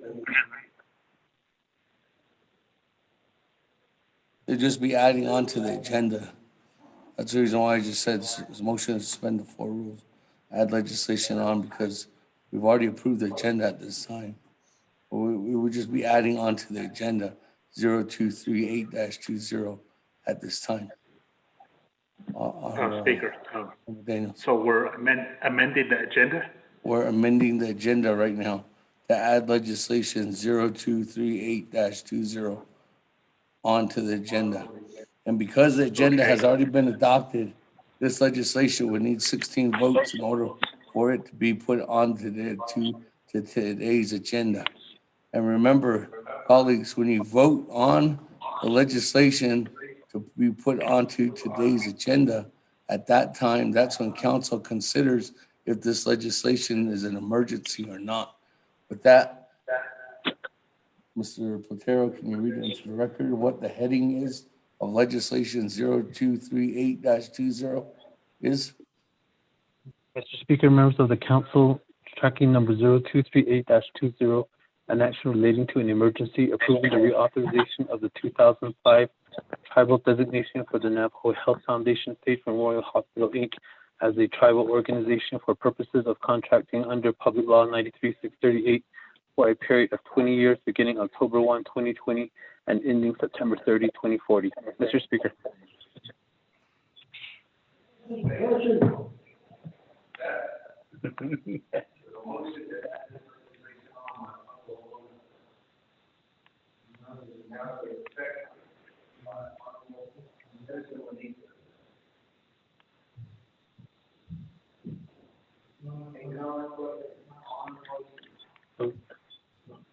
Can't hear you, Speaker.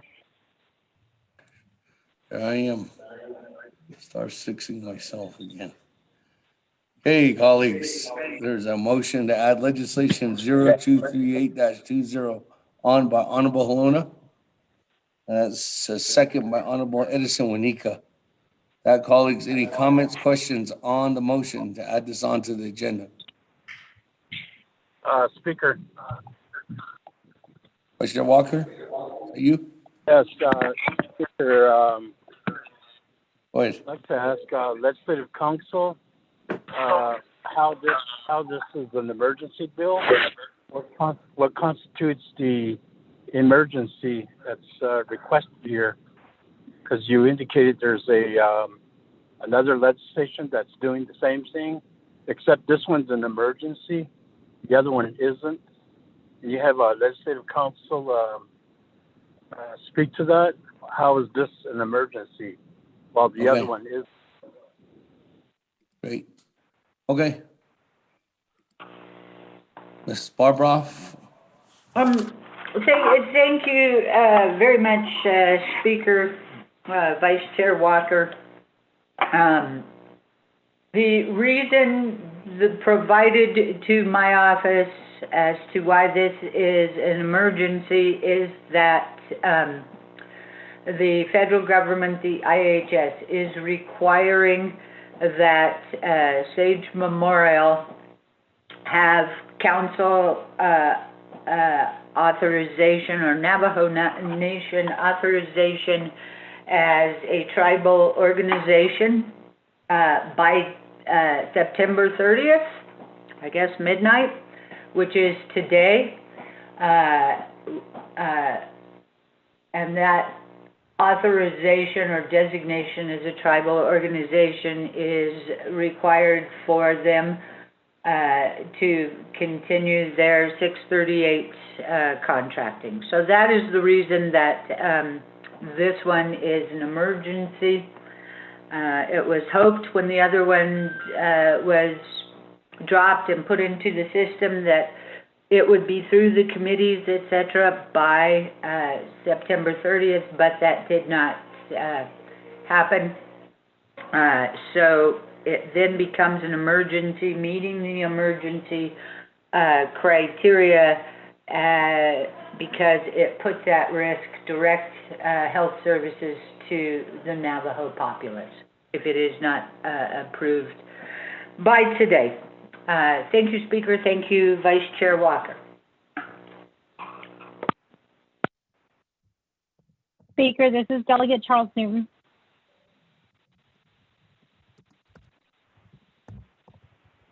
Okay, with that, moving on down.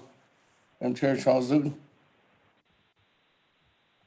Thank you, Speaker. Dana, I have a question. The criminal investigations did drop off their contracts last week. I don't know if there was a September 30th deadline on that legislation as well. But my understanding is your office received it yesterday, Honorable Otto, so I signed for the legislation. Is that September 30th deadline, does it apply to all 638 contracts, and should we consider those today? Or is it just with the IHS Sage Memorial Hospital? Thank you, Speaker. I reserve the rest of my time. Thank you, Speaker. This is Dana again. Reserve your time at 4:21, Madam Chair. Go ahead, Ms. Barbara. Thank you. Sorry for interrupting. So I think to Chairwoman Charles Newton's question, each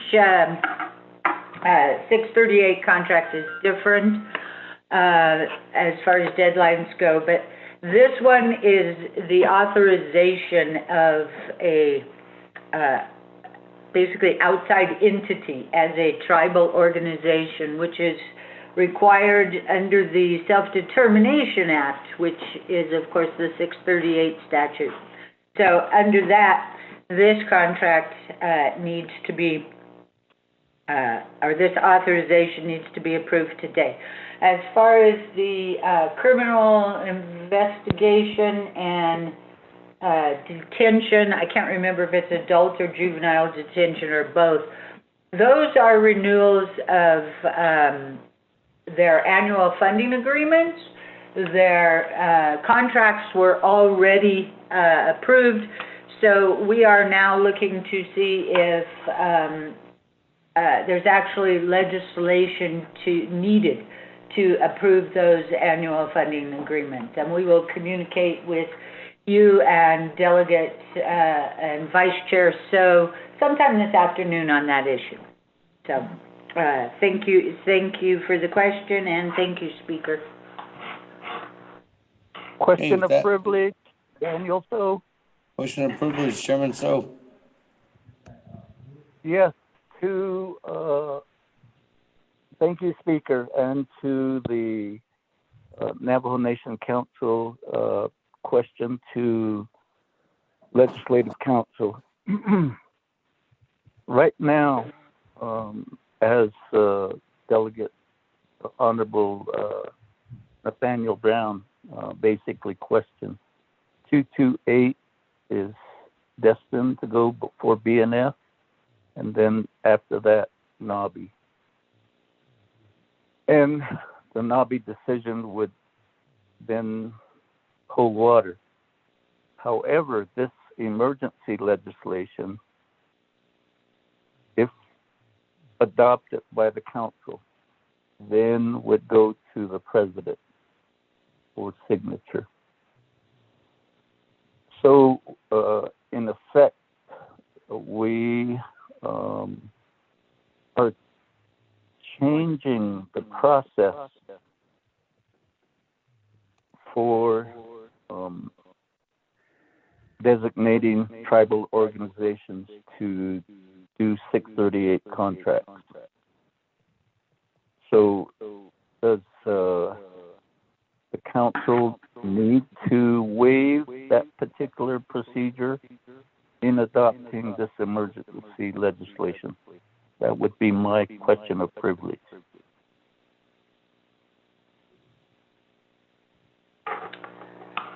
Thank you, Speaker. Thank you, Chairman.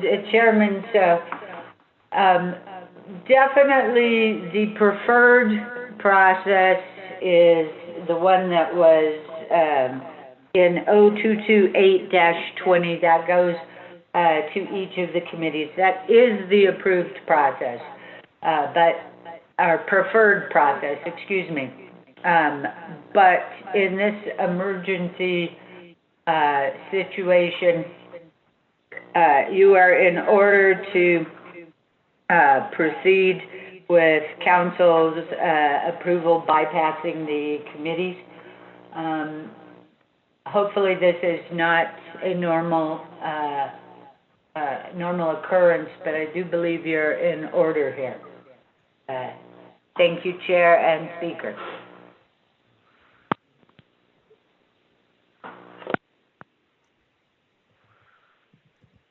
Thank you.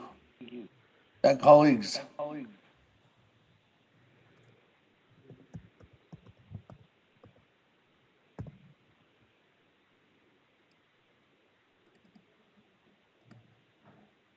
Okay, colleagues, I don't have anybody else on the board. We'll go back to reserve time. Madam Chair, Charles Newman, 4 minutes, 21 seconds. On the motion.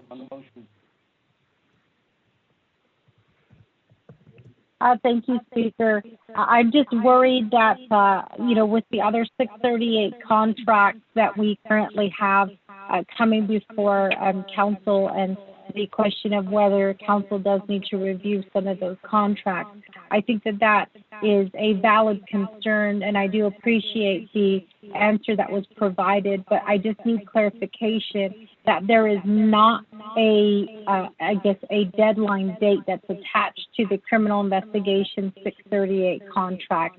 So if I can get that answer, thank you, Speaker. I reserve the rest of my time. Ooh. That question, is that, who are you referring that question back to? Because that's not going back to the sponsor. That's that was a question for Dana, Speaker. okay. Ms. Barbara? Thank you, Madam Chair. I'm having Mr. Haven double check that package, but as you recall, the criminal investigation and the detention contracts, the contracts themselves were already approved for 5-year periods, as I believe mature contracts. So the contracts themselves have already been approved. Underlying the contracts, each year is an annual funding agreement, and it appears that those annual funding agreements were actually also approved in advance for 5 years. So with the information we have here, it does not appear that there is a deadline for getting those AFAs, or a September 30th deadline for getting those AFAs approved. We have, Mr. Haven has been in contact with DOJ, Michelle Begay, and she has not raised any issues that they have to be approved today, and we are talking about the public safety 638 contracts. And also, it appears that DOJ's position, at least at Ms. Begay's level, is that the AFAs do not actually need resolutions or legislation for approvals, as they were originally approved in prior legislations.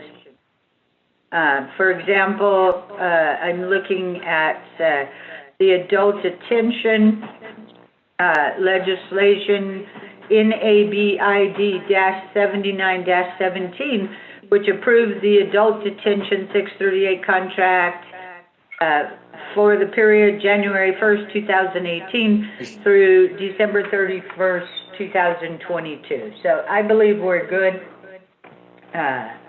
And so you don't need emergency legislations for those. Thank you, Chairwoman, and thank you, Speaker. All right, thank you, Ms. Barbara. Question of privilege, Honorable Otto. So, Thank you very much. You guys hear me? Yep. Okay, I believe the expiration is the 31st of December. We're good. And the patrol is in the scenario also. Expiration date is the 31st of December 2003. Thank you. Okay. All right. That. Nobody else on the board. I'd like to reserve time, Madam Chair. Charles, 3 minutes, 45 seconds on reserve time. I'm good, Speaker. I'll waive that time. Thank you. Okay, with that, colleagues, anybody else on the board going once? Going twice? Going 3 times? Vote then on adding legislation 0238-20 to the board or onto the agenda. Honorable Elmer Begay. I'll vote green on it. Honorable Elmer Begay votes green. Honorable Kiel Begay Jr. Delegate Kiel votes green. Honorable Kiel Begay Jr. votes green. Honorable Paul Begay. Delegate Paul Begay votes green. Honorable Paul Begay votes green. Honorable Nathaniel Brown.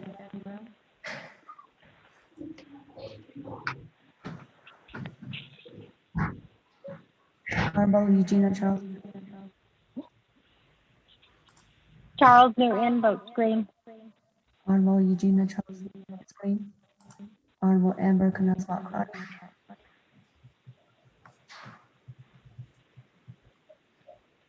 Honorable Herman M. Daniels. Green.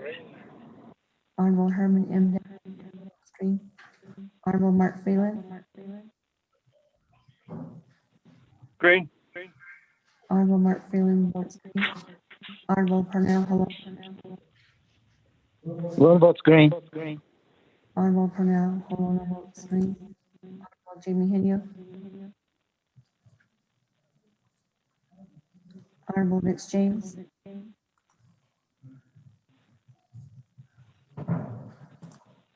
Honorable Rick Nez. Delegate Rick Nez votes green.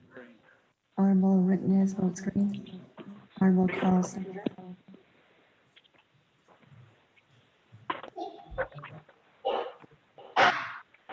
Honorable Raymond Smith Jr. Green.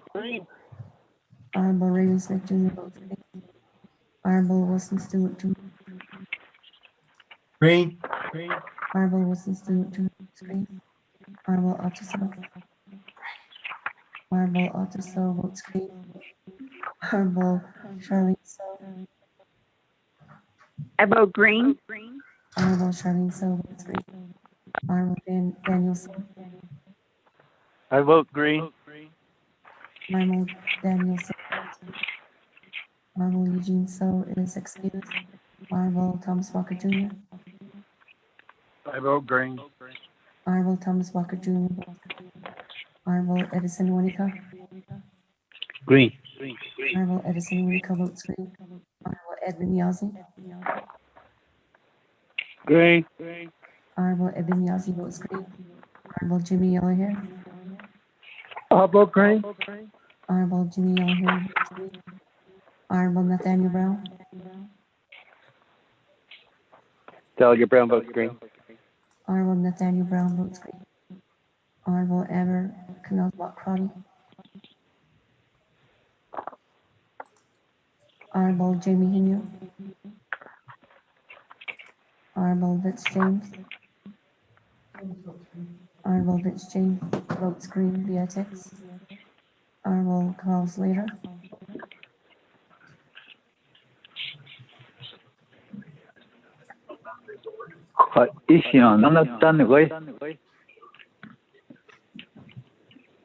Mr. Speaker, with a vote of 19 in favor.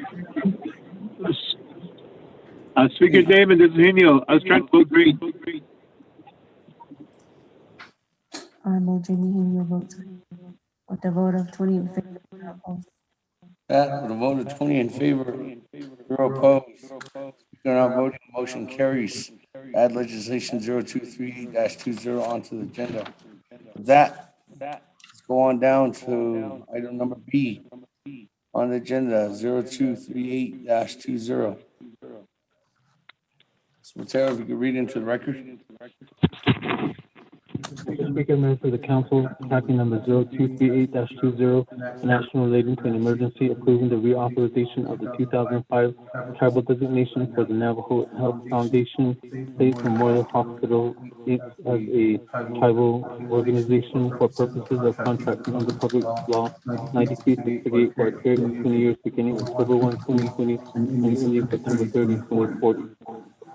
Be it enacted, Section 1 Authority, A. Navajo Nation Council is the governing body of the Navajo Nation. 2 Enunciation Section 102A. B. Pursuant to 2 Enunciation Section 164A, 16 matters constituting an emergency shall be limited to the cessation of law enforcement services and disaster relief services, fire protection services, or other direct services required as an entitlement under Navajo Nation or federal law, or which directly threaten the sovereignty of the Navajo Nation. Such an emergency matter must arise due to the pressing public need for such resolution and must be a matter requiring final action by the council. C. The possible cessation of any medical services to members of the Navajo Nation constitutes an emergency and threatens the sovereignty of the Navajo Nation. D. The Navajo Nation has a government-to-government relationship with the federal government. Treaty of 1868. Section 2 findings. A. On June 3, 2005, the Navajo Health Foundation State Memorial Hospital Inc., located in Ganado, Arizona, Navajo Nation, was authorized by the Navajo Nation Council as a tribal organization for purposes of managing and operating contracts with the Indian Health Service under Public Law 93-638 for a 15-year period beginning October 1, 2005 and ending September 30, 2020 for all programs, functions, services, and activities which tribal organizations currently contract under Public Law 93-638, CJN-35-05. The Navajo Nation Council authorized by delegation the Intergovernmental Relations Committee, now the Navigated Committee, to permit the expansion of the authority in managing and operating contracts upon recommendation of the Oversight Authority, now the Health Education and Human Services Committee, Section 3 is. B. The Navajo Health Foundation State Memorial Hospital Inc.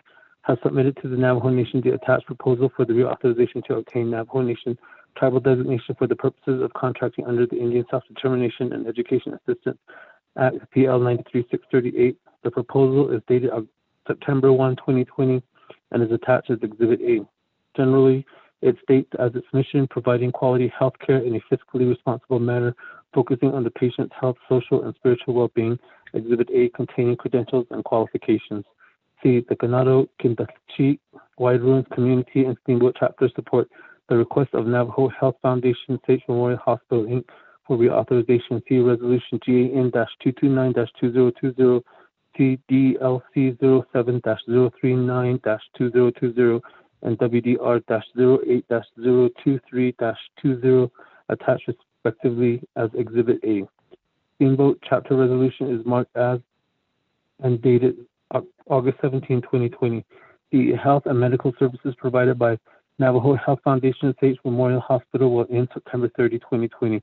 Should this occur, 25,000 patients within the service area will be impacted, especially during these unprecedented times with the COVID-19 virus pandemic.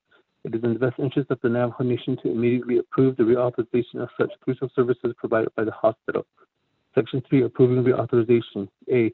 The Navajo Nation hereby approves and reauthorizes the Navajo Health Foundation State Memorial Hospital Inc. as a tribal organization for purposes of contracting under the Indian Self-Determination Act, Public Law 93-638 for a 20-year period beginning October 1, 2020 and ending September 30, 2040. All pertinent documents relative to this action of the Navajo Nation are included herewith and marked as Exhibit A. B. The reauthorization granted here shall be deemed revocable and shall be limited to Title I Public Health 93-638 contracting. Further terms and conditions originally set forth in CJY-35-05, including amendments thereto, shall continue to apply. Council is final authority. Mr. Speaker.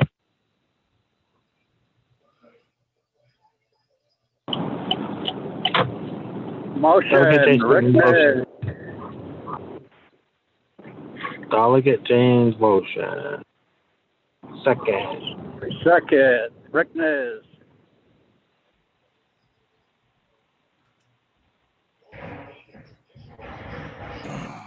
Motion by Honorable Vince James, second by Chairman Nez on legislation 0238-20. That, colleagues, any comments, questions? Vice Chair Walker. That, Honorable Lona, you have 20 minutes on the board.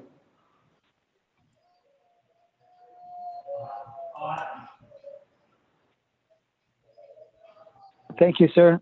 Thank you, committee members, for bringing this emergency legislation to the table. I appreciate all your assistance. This legislation is dealing with Sage Memorial Hospital. They've been a 6-8 contract for 15 years. Their contract comes to the end this month. As a matter of fact, today is the deadline. And that's the reason why we're trying to push this legislation to get it reauthorized so they can continue providing services to the Navajo people. Also, they're in the midst of building a new facility there at Sage Memorial. And so we want to continue the project, but without this authorization to move forward, it's going to slow things down, especially the building of the hospital. So that's why it's important for us to get this legislation authorized for them to continue. Ms. Maligi? I'd like to turn the presentation over to Ms. Maligi. Are you online, Ms. Maligi? You are unmuted. Yate, good afternoon. This is Christy Almaligi. Can you hear me? We can hear you now, Christy. Go ahead with your presentation. Thank you very much. Good afternoon, Honorable Speaker Damon, honorable members of the Namakiate Committee, and special guests and friends. I want to thank you so very much for considering this emergency legislation today during your meeting. In attendance with me today, I have our Chief Operations Officer, Natricia Dalgai. Before I begin my full presentation regarding the healthcare provided at Sage Hospital and the positive impact Sage has on the communities in the Navajo Nation, I just wanted to briefly update everybody on the status of the COVID-19 cluster outbreak in the Sage service area. As you likely know, the surge within this cluster is the result of approximately 15 individuals failing to follow the COVID-19 safety precautions during a gathering. The cluster has now increased to almost 70 individuals from 9 families, and from 2, all of these reside within 2 of our different chapter areas. So through the Sage Quality Management Department, we have a group of 10 individuals doing contact tracing and following all of these individuals. Unfortunately, we found out yesterday that 2 of the individuals have passed, and we have received 6 individuals in our emergency room where we have had to resuscitate them and fly them out down to Phoenix to be admitted to the ICU. So this just makes this emergency legislation even more important and critical during these unprecedented times with the COVID-19 virus upon the Navajo Nation.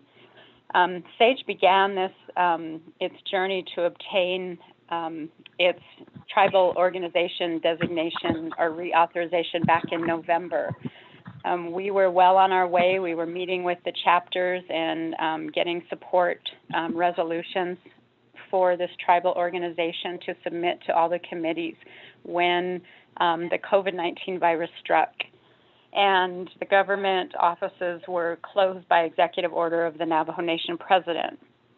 So we, at that time, had to focus all of our resources on putting our processes in place so that we could care for the patients under the threat of this COVID-19. During that time, we just continued to focus on our patients. We had many come through. We have tested over 3,000 patients, and we have nearly 500 positives that we've tested in our hospital since March. So in order to continue to contract with IHS for the benefit of the Navajo people, as Ms. Bobroff commented, it is imperative and it is a requirement of the federal government for SAGE to have its tribal organization designation from the Navajo Nation.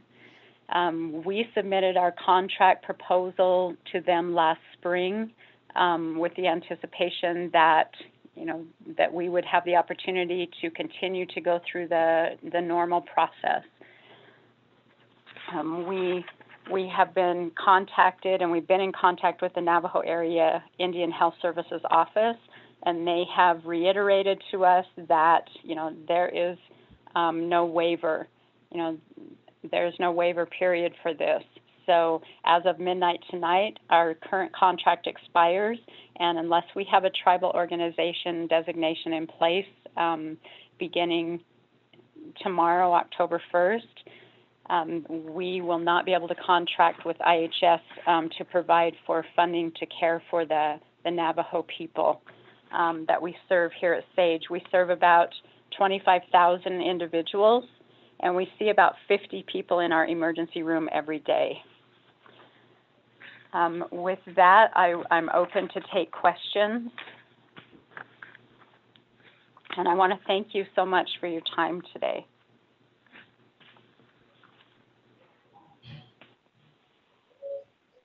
Speaker? That concludes your presentation, Honorable Hona? Yes, sir, that does. Hey, with that, we'll go to the board then. Honorable Vice Chair Walker, the floor is yours.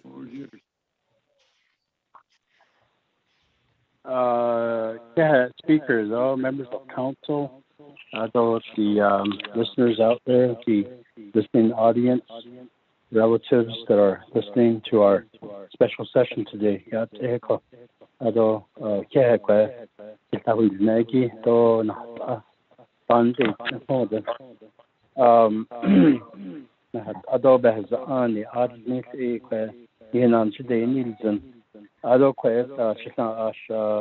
Delegate Talona is the sponsor, your agents from Sage Memorial Hospital. So in the introductory presentation, I think you answered my question, the question that I had. Why is this legislation in the 11th hour, the very last possible moment when anything has a chance of getting approved is before this council?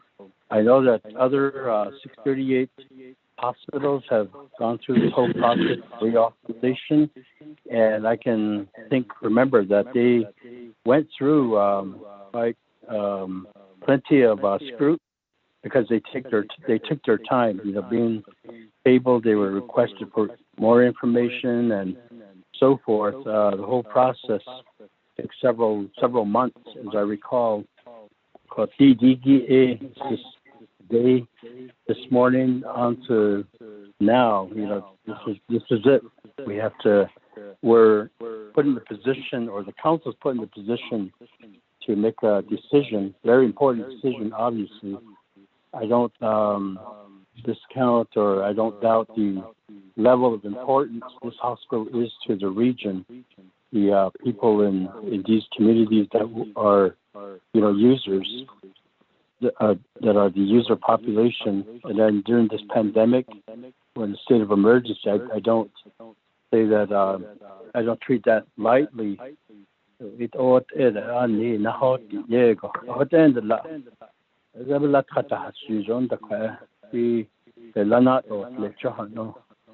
And as we know, before I got on the council, there were plenty of news reports focusing on Sage Memorial.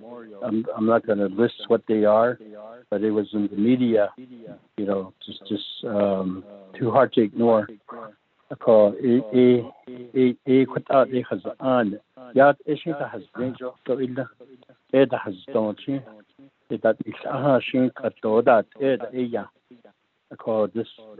the question, with some slight concern about how it's a last-minute effort, I don't have a choice but to vote for that position I'm in.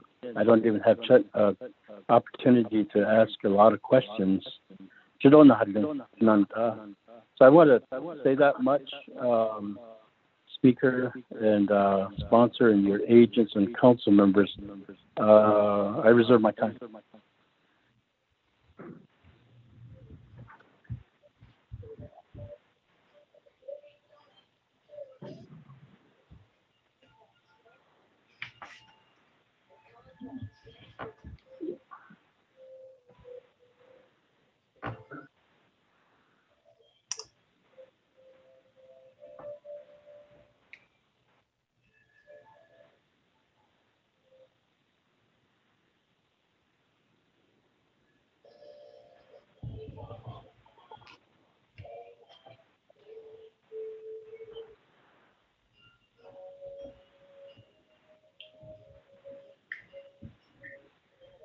Mr. Speaker, this is Christy Amaligi. Is that a question for me?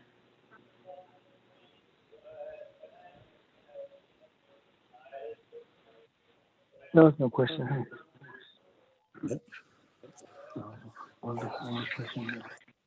Hello?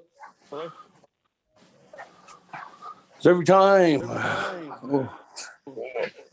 I'm Walker for the 137.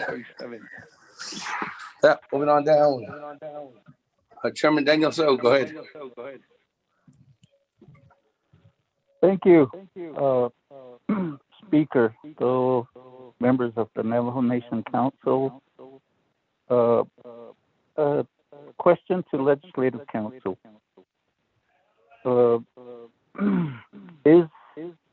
Would this particular 638 contract be considered a mature contract?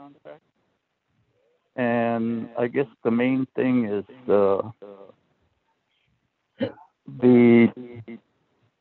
aspects to this particular legislation.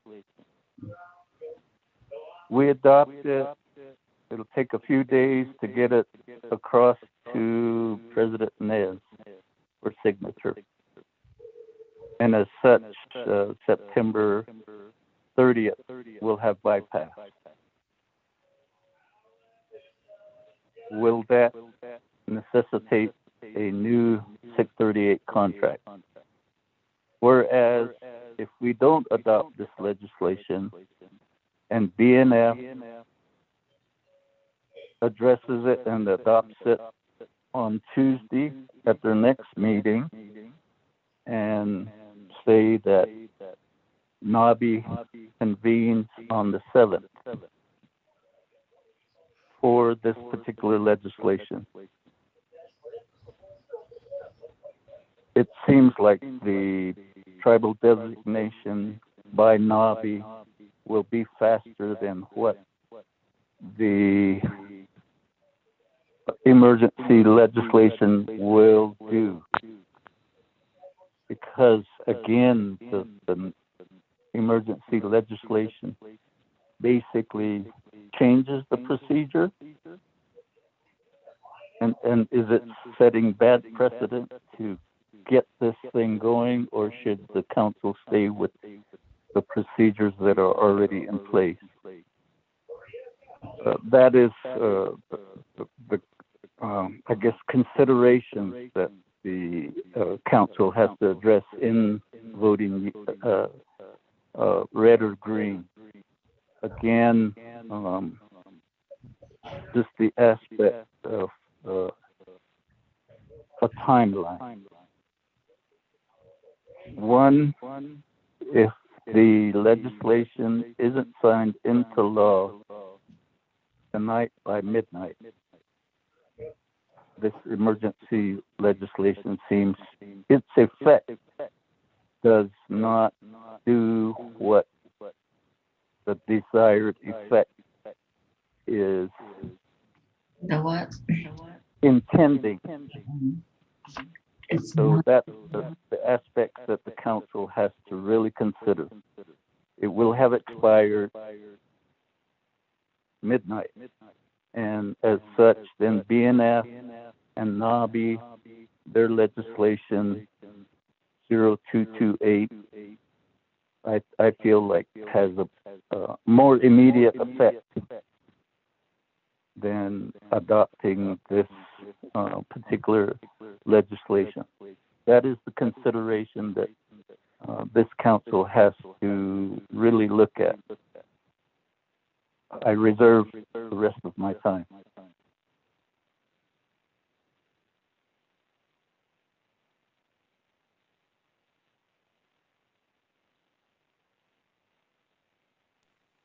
Reserve your time at 1 minute, 16 seconds.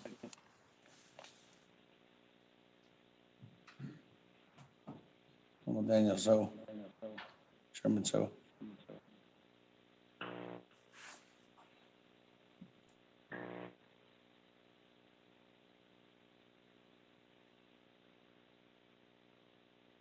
Okay, with that, 116, Chairman Daniel So. Let me go back to the sponsor.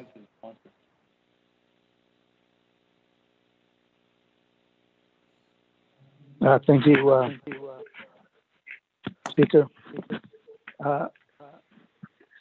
Going back to Walker's question, I understand that, yes, this legislation is at the 11th hour, and I've been working on it, trying to get it through the Office of Legislative Council. Of course, everything's been slow, been backed up over there, so I didn't get it out as soon as I wanted to. And we were working on this before the pandemic, but the pandemic hit and everything came to a screeching halt. As far as Delegate So, I understand your concern. I've already been in contact with Chief of Staff across the street, and they're waiting for the veterans legislation to get done and written up. And as soon as they get this legislation for the Sage Memorial taken care of, he'll walk it through with both those legislations, with the veterans legislation, to get them both signed today. So hopefully it will get signed today and they won't be left out. But according to the government and their policies, they have to have a written contract in hand today. Otherwise, it would be canceled on the 638 contract with Stage Memorial, and they'll have to close their hospital tomorrow. I guess they're real sticklers on their contracts. So as soon as we can get this legislation through, we'll stop any slowdown at the hospital. That we'll be able to keep moving forward as normal business. So that's what I have right now, Chair.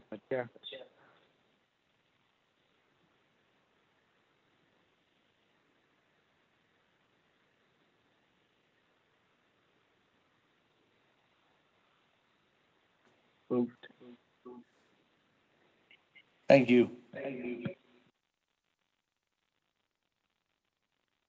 With that, we go back to the floor then. Honorable Otto So.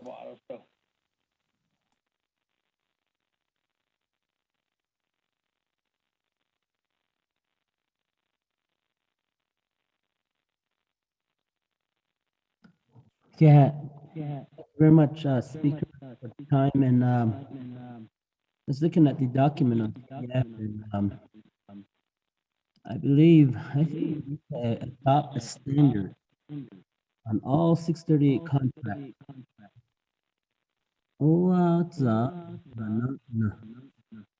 We have a 638 contract for years. I remember we're trying to get 20 years also. And I see such and I believe the years is brought down in 10 years or something. And then I believe another, I think Red Mesa would the contract out of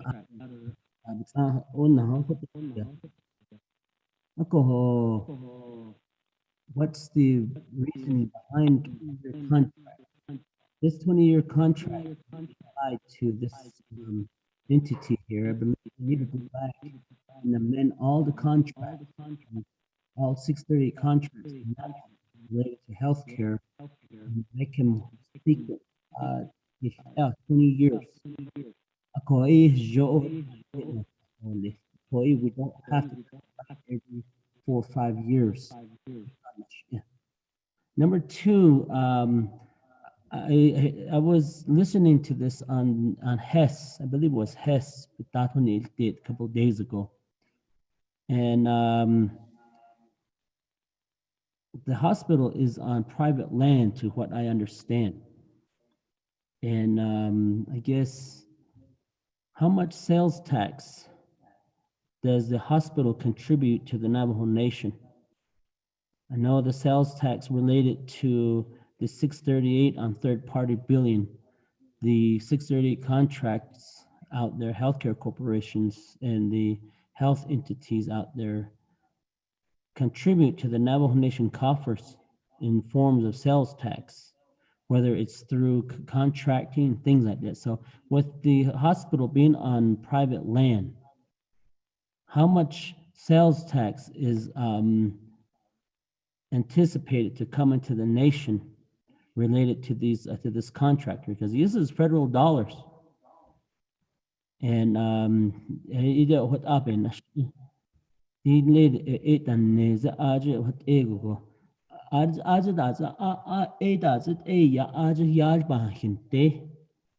happened? How is it, beside the healthcare being provided to the Navajo people, what is the benefit for the Navajo Nation government directly in the form of taxes? Reserve my time.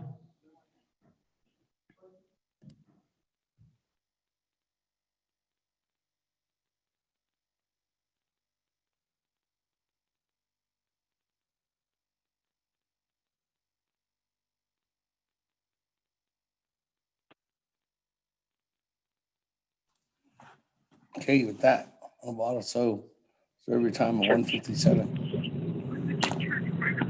Move on down, Honorable James. Yeah, dan another speaker. Ados kodon hisanazis tani. Kodo bahasigi. Ya dan Sage Memorial Hospital. Aje nihitana o you. Ya che os patata shahigi. Kinda the chilak anti ilti trahoye jedito.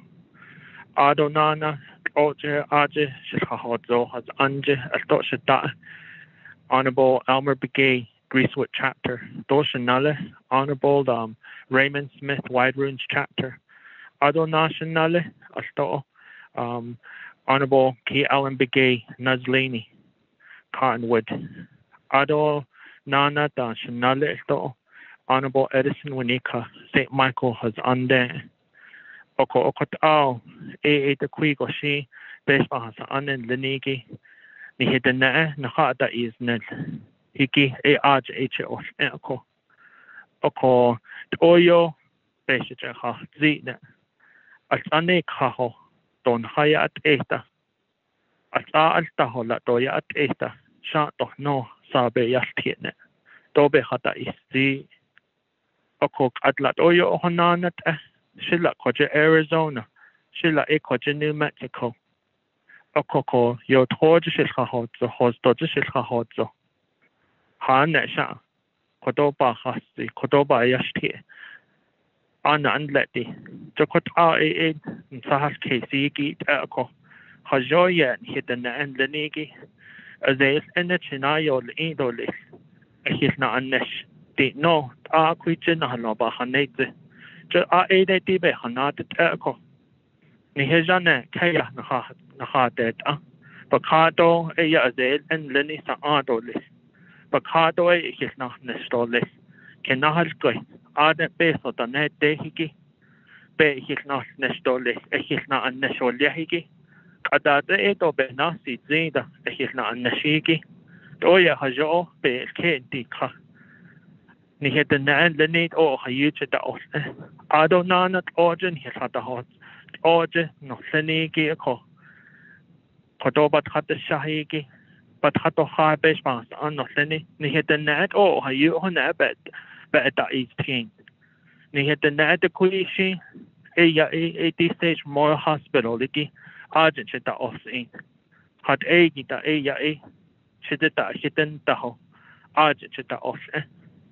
A kwaikilla to ban saha kesta. O ha na to lagas.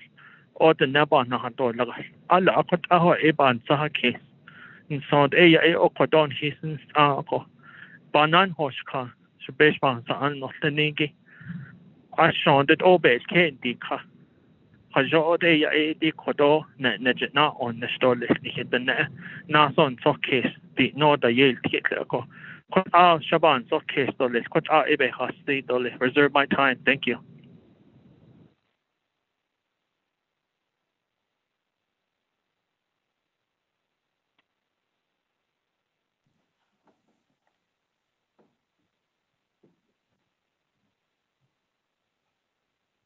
Okay, with that, Honorable James, 1 minute and 45 seconds, reserve time. Moving on down. Madam Chair, Charles Newton, floor is yours. Thank you, Shatella Speaker Damon, and my colleagues, thank you. My concern is that we are presenting this 638 contract on like that. We're literally at the 11th, 12th hour. Most people have an idea of when their contracts are going to end. So I'm a little bit worried that you're tying our hands and saying that this is for the Navajo people, which is true, but you didn't give us enough time to look at the contracts, to ask questions when we've had several special council meetings since the pandemic. And I don't understand how this was forgotten and now suddenly brought up in the process. So I am a little bit concerned as to how such a mistake could be made. As my Chile Honorable Otto so always states, who was asleep at the wheel? So with that, I reserve the rest of my time. Thank you. Madam Chair, 4 minutes. Go back to the sponsor, Honorable Helona.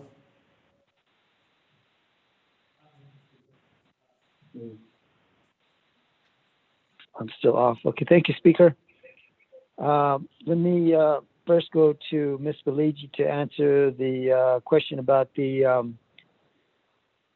income tax, and I'll handle the rest with the part about the 11th hour. Again, we were started to work on this in February and March of last year, and then the pandemic hit and everything got stopped.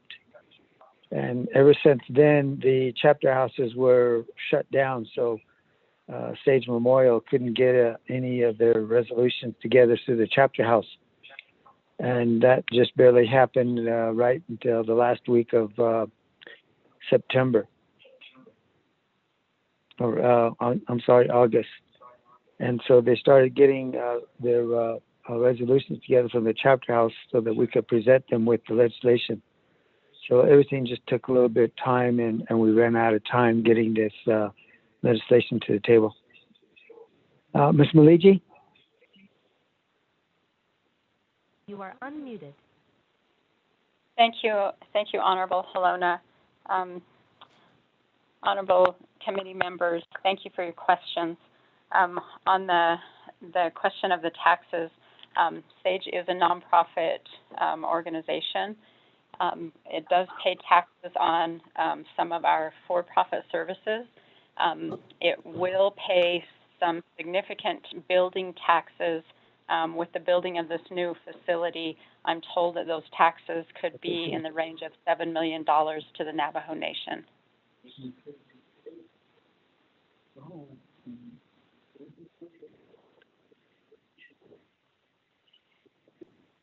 That concludes your answer, Helona?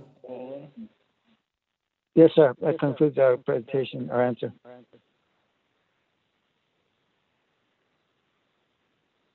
Okay. Let me move on down to Honorable Brown.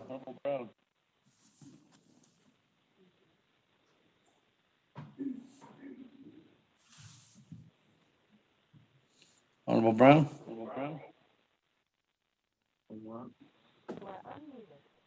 Okay, I finally unmuted myself. I was talking away. Yeah, Speaker. Thank you, Delegate Helena, for your legislation, and I understand that this is at the 11th hour. However, you stated that if this is not passed by today, the hospital will close today. My understanding is Sage Memorial still has about 120, let's see, how much was it?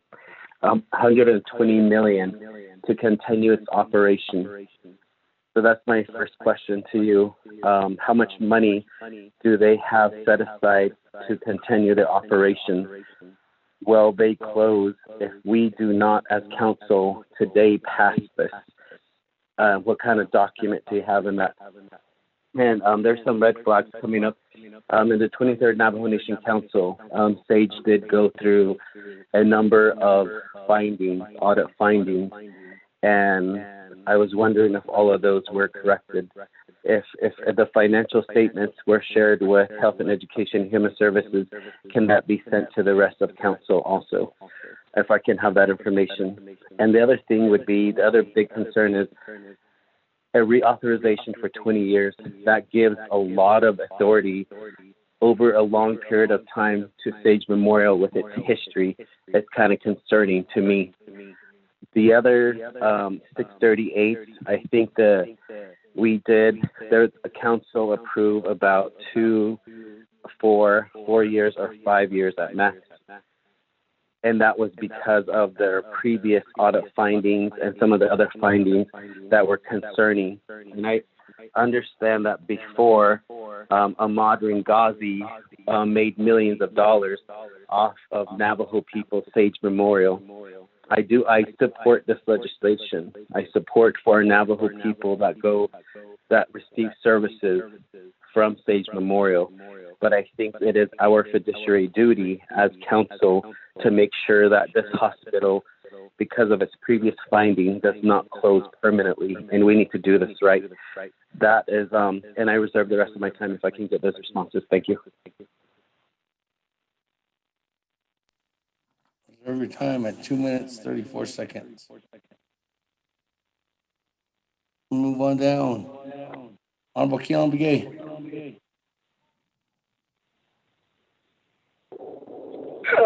Speaker, Yate,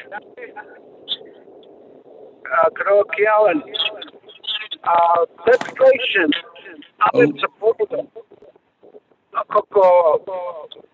I guess one reason is that on my birth certificate it does say that I was born at Sage Memorial, but I'm not going to tell you what year. But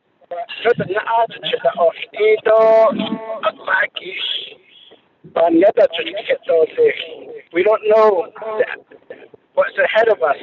That our community might not need. Our community may need this particular facility. But it's the process. Washington. Now, before Washington, the clinic. And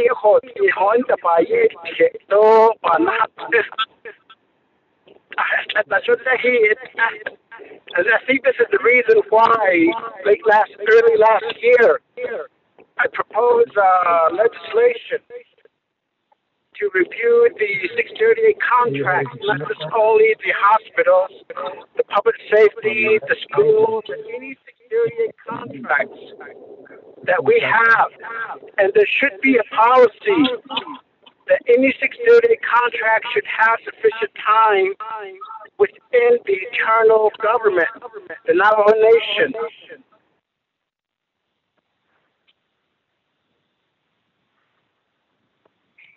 Uh-oh, we lost him.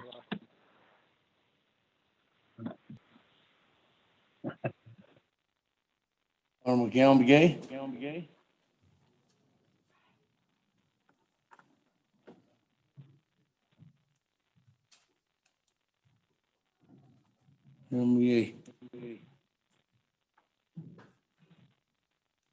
Jay, Honorable Keelan Begay, still there?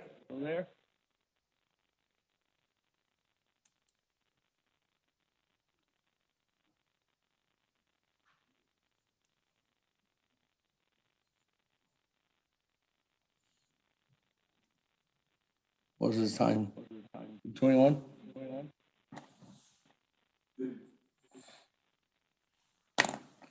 Hey.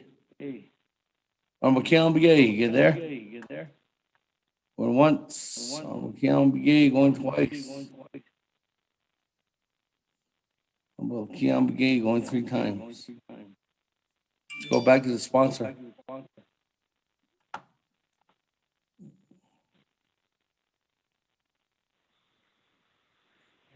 Thank you, Speaker.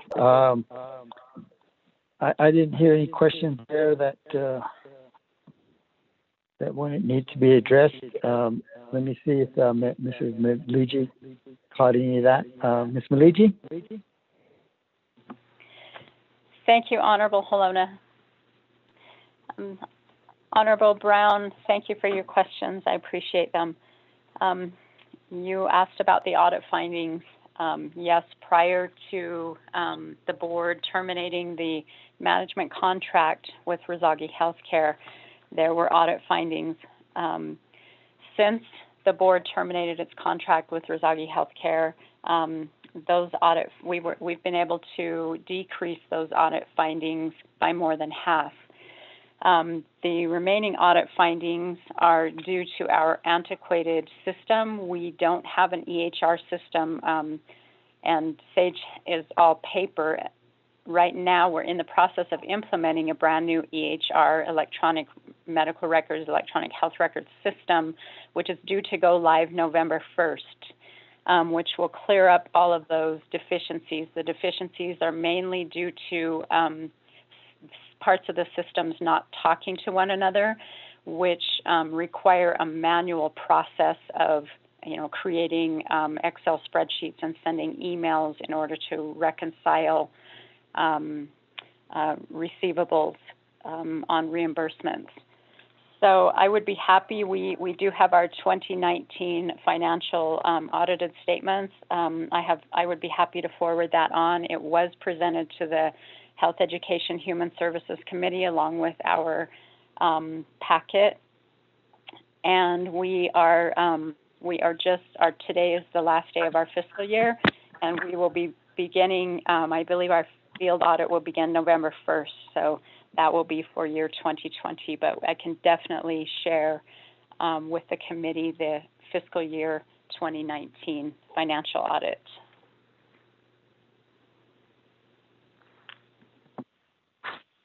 Thank you, Ms. Maligi. Chair? Honorable Halona, she's sending that to you right now.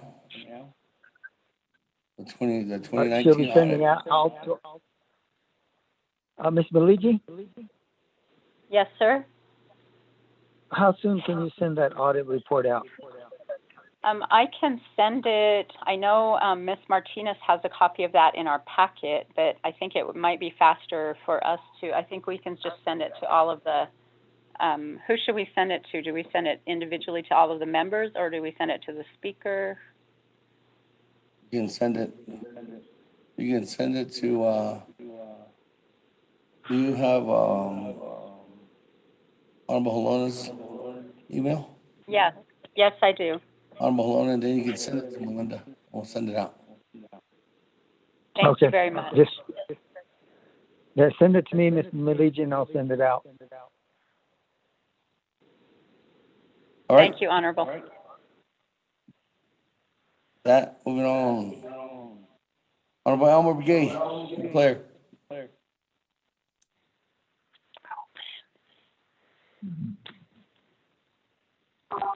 Speaker, can you hear me? Speaker, can you hear me? Yes. Hello? Okay. Good afternoon, Speaker. Around the people that are listening to this, around the members of the Navajo Nation Council, this legislation that is here before us again, I know that my dai Lieutenant in the officer, Delegate James. Greasewood chapter is supported the Yila for this endeavor. Alcohol, epic alcohol,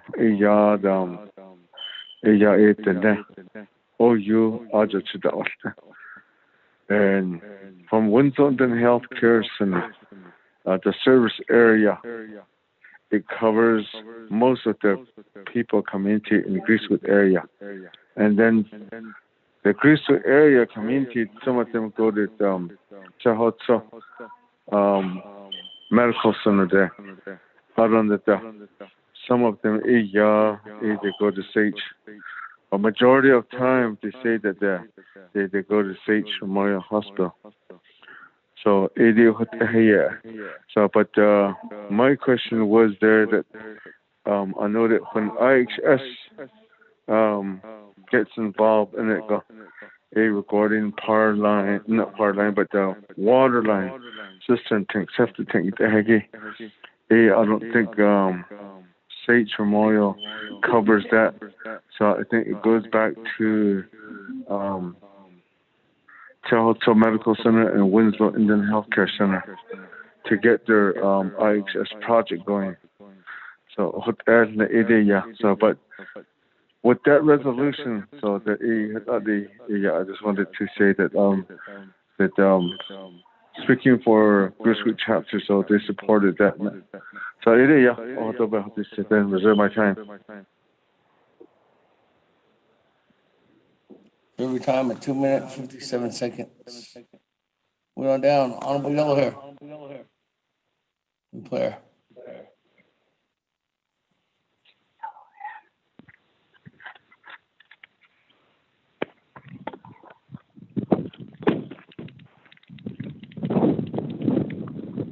Honorable Jimmy Yellow Hair.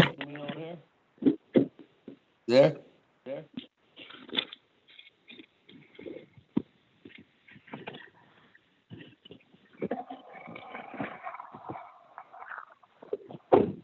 Honorable Jimmy Yellow Hair, can you hear us?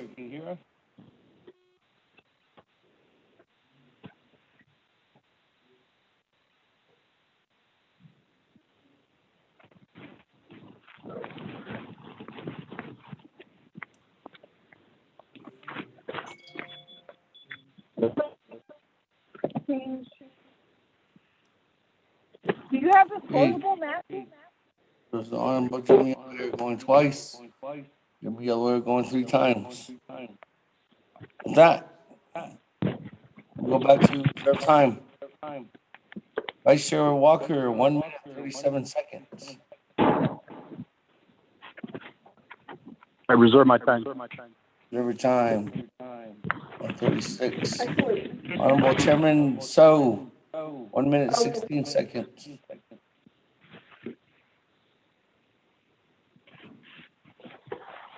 Thank you, Speaker. Those should say, James, so the legislation ito, but ang nita, kazo ba ako nitin do lehiki iya, hahos iya. This particular legislation, when is the president going to sign it into law? Part of the other legislation, NABI acts on it. It'll be after September 30th. So in this regard, so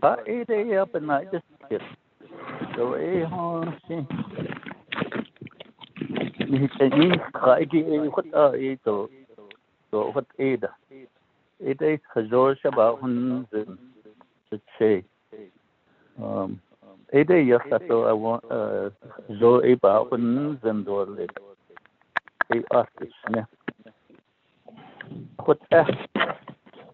Mr. Speaker, I don't need a response. I'll waive the ballot for my time. Hey, thank you, Chairman So. Honorable Otto So, 157.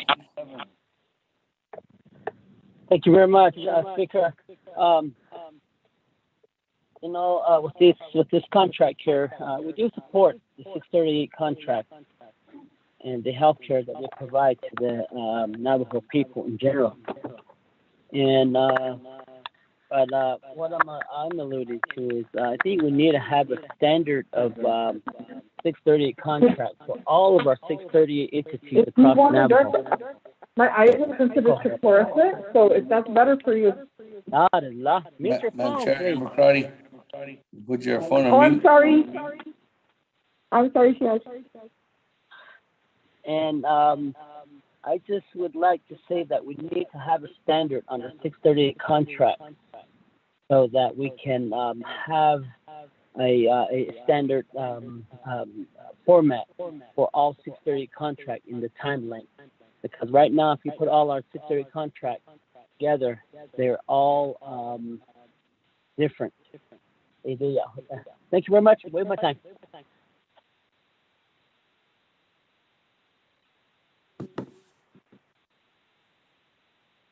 One oh three. Every time. Move on down, Honorable James. 1 minute, 45 seconds. Question of privilege, Speaker. Question of privilege, Madam Chair, Charles Newton. Speaker, my question is really to Office of Legislative Counsel or possibly even DOJ. Is it possible to just extend this contract for 6 months, which will give council the opportunity to review it before we sign a 5-year contract? Thank you.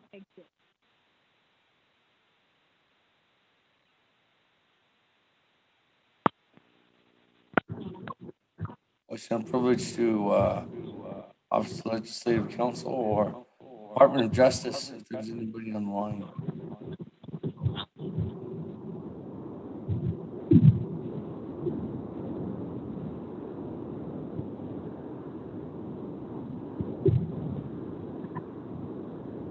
Nobody from DOJ will go to Office of Legislative Counsel.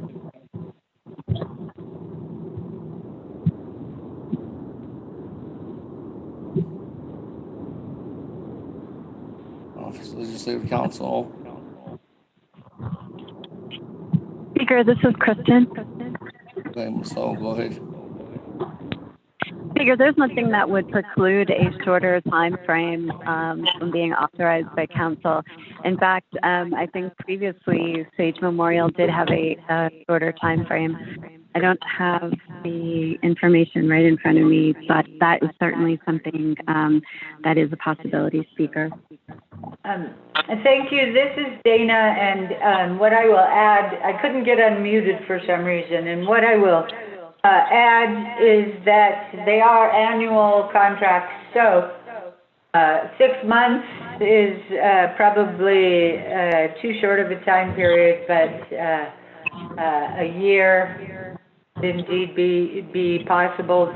There may be some repercussions that Sage Memorial could talk about more about what would happen with a shorter time period. Thank you.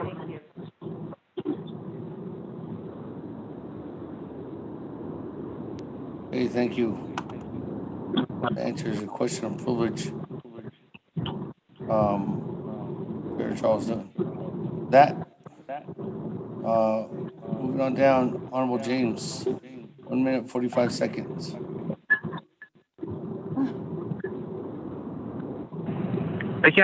Speaker, this is Delegate James. With the urgency and then the need of this to be taken to President Nez after communication has been done with President Nez that he's awaiting for the legislation midnight.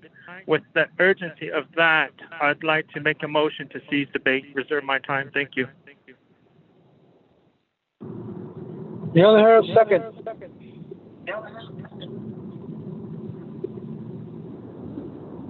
Point of privilege, Speaker.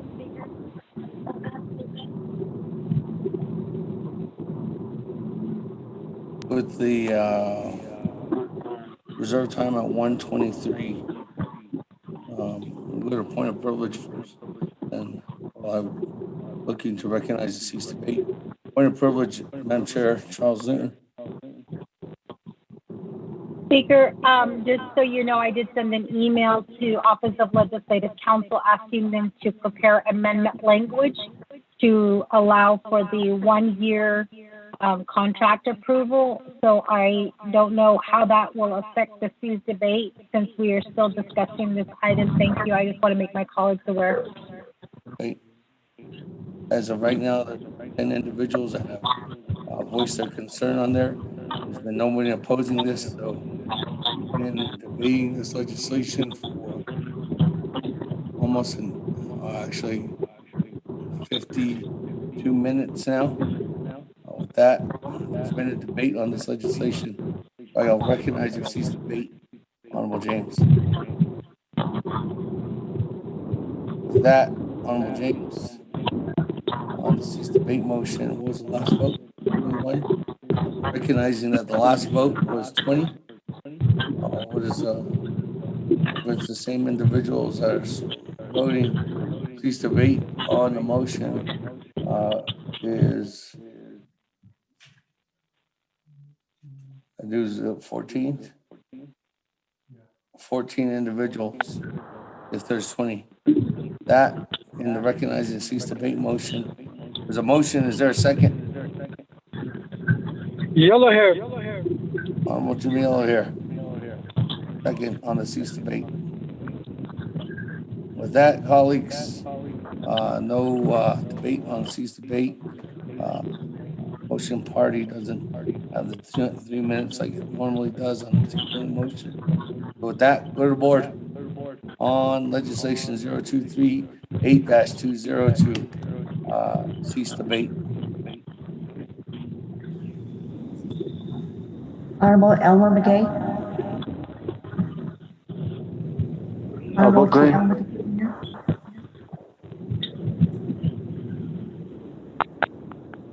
Honorable Paul Elmer McGay McGay. votes green. Honorable Elmer McGay votes green. Honorable Paul McGay. Paul McGay votes green. Callan votes green. You did not. Honorable Paul McGay votes green. Honorable Keon McGay Jr. votes green. Honorable Nathaniel Brown. Delegate Brown votes red. Honorable Nathaniel Brown votes red. Honorable Eugenia Charles Newton. Charles Newton votes red. Honorable Eugenia Charles Newton votes red. Honorable Amber Knazbach Crotty.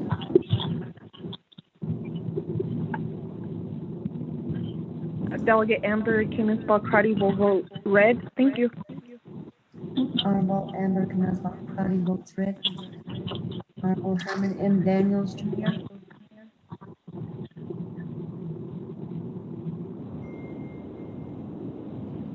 Honorable Mark Freeland. Green. Honorable Mark Freeland votes green. Honorable Pernell Holder. Green. Honorable Pernell Holona votes green. Honorable Jamie. Vote green. Honorable Jamie Hingham votes green. Honorable Vince James. Delegate James votes green. Thank you. Honorable Vince James votes green. Honorable Rick Nez. Garrett Perez votes green. Honorable Rick Nez votes green. Honorable Carl Slater.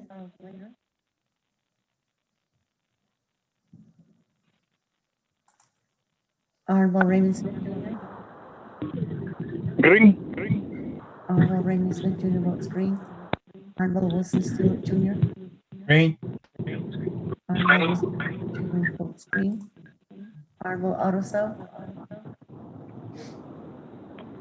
I vote red. Honorable Otto votes red. Honorable Charlene So. I vote green. Honorable Charlene So votes green. Honorable Daniel So.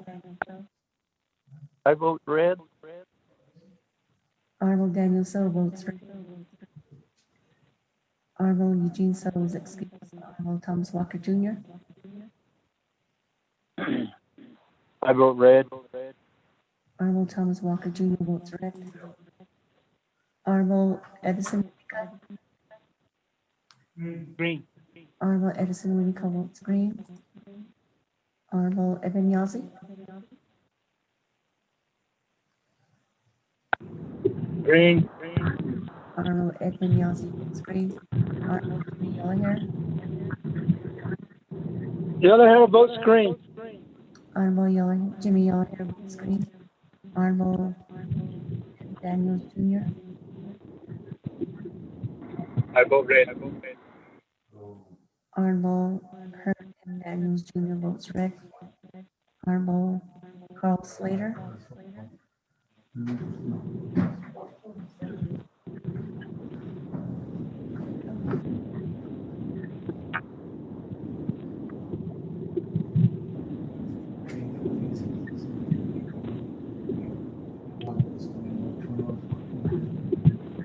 Yeah.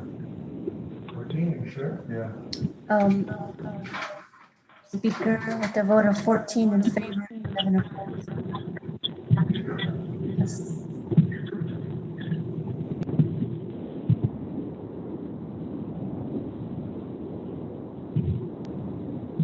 The motion with a vote of 14 in favor, 7 opposed. 2 individuals not voting. Motion carries. 2/3 Question of privilege, Speaker. is 14. 14 votes. Question of privilege, Madam Chair, Charles Zune. Speaker, I was just going through my email to see if we have a copy of that contract. I'm getting information that this contract is actually for 20 years. Council just voted, or actually is going to vote on a contract that we've never read, that we don't know what the time limit or what the terms are. And so can I get a copy of that 638 contract? I know that there is gonna, we're going straight to vote, but I think it's important that we have a copy of that contract. So when our constituents ask, why we voted the way that we did, we can at least say that we got the contract 2 minutes before voting and we approved it. Thank you, Speaker.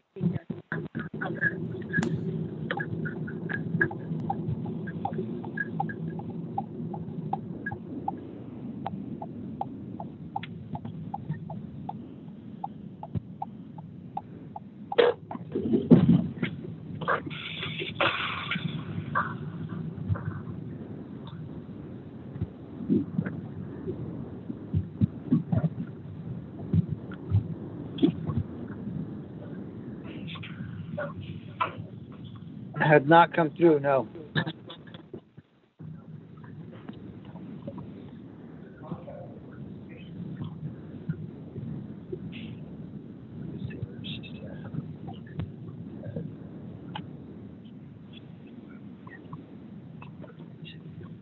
Chair, the main contract won't come from IHS until after they get the designation.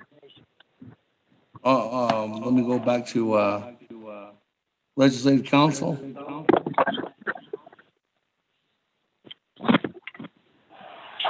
Is that the general rule?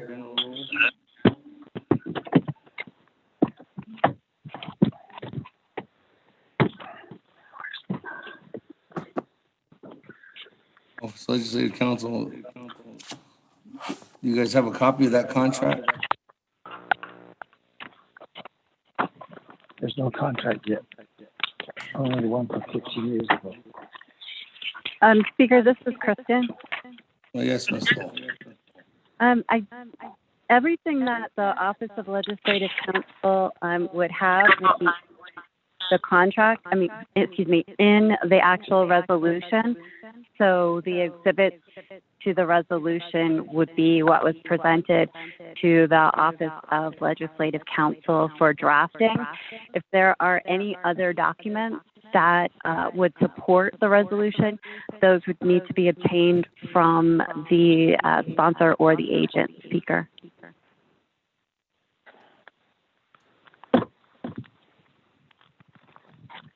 Okay, Honorable Helena. Sure. Does your agent have a copy of that contract to send over?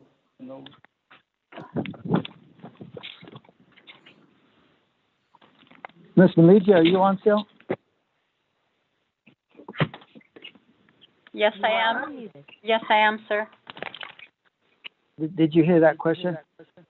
I did. Yeah, I think this just needs some clarification, if I may. SAGE is not seeking a contract from the Navajo Nation Council. The contracts, the 638 contracts, are agreements between IHS and the 638 organizations. And each of these contracts are three-year contracts. What the 638, the PL 93 638 organizations, all of the other 638 hospitals, including SAGE, are requesting is for the tribal organization designation so that SAGE can contract with IHS, those three-year period contracts. So this is requesting for SAGE's tribal organization designation. The contract is not with the Navajo Nation. The contract is with IHS. All of the other 638 organizations' tribal designations are for 15 to 20 years. That's all of them. The reason that SAGE is also asking for that time frame is because we need that in order to move forward with our construction of our new building. We can't enter into construction unless they're assured that we'll be able to have the opportunity to contract with IHS. And also, our buildings are 100 years old. So we're nearing the point where every year our Joint Commission survey really hinges on whether or not our buildings are safe for the patients to be seen in. So that is one of the main reasons why we're building this new hospital. All of our quality of care is, in the 90th percentile, and we rate with the rest of the United States. So we're in the 90th percentile as far as our quality of care.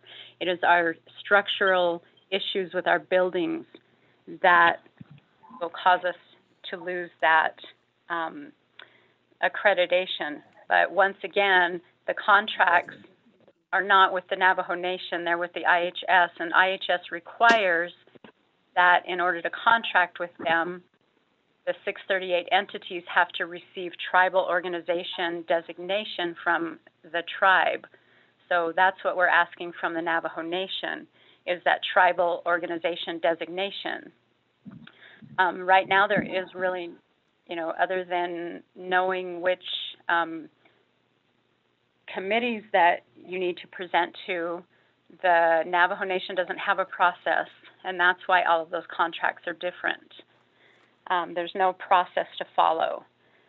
So that is what we're asking for, and that is the reason that this may seem alarming for the Navajo Nation Council, but SAGE is not asking for its contract. Those Navajo organization designations, we have to report to the HESI committee every year, and those can be revoked at any time. So I hope that clears up makes some clarification and answers some of your questions regarding the contracts. Okay. Thank you. Question of privilege, this is Brown. Question of privilege. Oh, Brown. Speaker and 24th Navajo Nation Council. The questions I asked I didn't get a response. For the first one was the comment was made, if this wasn't approved tomorrow, SAGE will close. My understanding is that is not true. And the other thing is the reason why that this was supposed to go through budget and finances because of the finances. There has been misuse, particularly to Ringazi, about $10.3 million. That's supposed to go to our people, our Navajo people supposed to receive care. I'm wondering how many people that take their services to Sage were turned away if they were outsourced to Phoenix, Albuquerque, Denver, especially now during COVID. A lot of our people have to pay out of pocket. So these are going to non-Navajos, these funding that were set aside. So they actually, our people end up suffering at the end. And 20 years is a long stretch. The other thing was, the reason why I reserved my time was I text Dr. Jill Jim, and with the 638, they have authority also over the 638 contract. So her recommendation was 5 years. And the other question that I was going to pose, and I'm texting these individuals, was that we needed to hear from IHS also, Speaker. So I feel Point of order. Point of order. Honorable Vince James, what's your point of order? My point of order is we voted on cease debate, and I think we're misusing the question of privilege. We're starting to make recommendations and recommendations from individuals as well. Can we vote? Thank you. Okay, with that, Honorable Brown, you had one question of privilege that I heard you state prior, and that's, is the hospital going to close if we don't pass this legislation today? So, Honorable Halona, what's your answer to that? Thank you, Chair. Ms. Maligi, would you answer that for us, please? Thank you, Honorable Halona. Thank you for your question, Honorable Brown. So Sage Memorial Hospital will not close, but what will happen is IHS at midnight will send notification out to all of the patients in our service area, informing them that they won't be able to be seen at Sage. Okay. This happened in the past. That cease debate on legislation 023-20. Go to board. Question and privilege, Speaker. Question of privilege, Madam Chair. Zun. Speaker, this is pertaining to the document that I requested. I'm just worried, that we're basically entering a contract that we've never read for a term of 20 years. I would really like to see the document because construction was never mentioned, and now suddenly construction is mentioned. So I'm wondering what else is in that contract that we weren't told about. So if I could please, before I vote, I think it's my responsibility and my right to ask for this document before we go and we vote, to have it shared with me so that I can read it and have a full understanding and provide a proper vote on this document. Thank you, Speaker. And if it requires us to take a small break to get that information, I think it's our fiduciary responsibility to do that. Thank you. Hey, Madam Chair, Charles Newton, whatever was presented is in the legislation and it's attached to it. So everything is attached to 0238-20 as indicated by Office of Legislative Counsel. So, Speaker, question of privilege? Yes, Madam Chair, question of privilege. So just to be clear, because you're going to be setting precedent here, as delegates, we cannot ask for documents that are not attached to our legislation. Thank you. I'm going back on mute. Yeah, you can ask for those documents during the debate, but we're in a cease debate on legislation 0238-20. We've done debating this legislation by a vote of your colleagues, not by the speaker, but a vote of your colleagues. Majority 14-7 stated that they want to cease debate on this legislation. So it's council that has decided to cease debate on this legislation, Madam Chair. So with that, go to board on legislation 0238-20.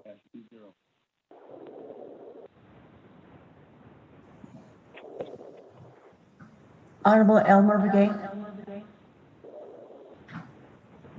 I vote green. Honorable Elmer Brigade votes green. Honorable Elmer Brigade Jr. Delegate Brigade Jr. votes green. Honorable Elmer Begay Jr. votes green. Honorable Paul Begay.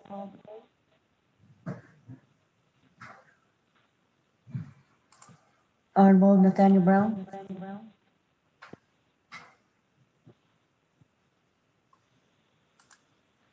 Honorable Eugenia Charles Newton. I vote red because I cannot sign a contract that I've never read. Thank you. Sorry, Delegate Brown votes red. Brown. Okay. Honorable Eugenia Charles votes red. Honorable Nathaniel Brown votes red. Honorable Amber Canals-Bocati.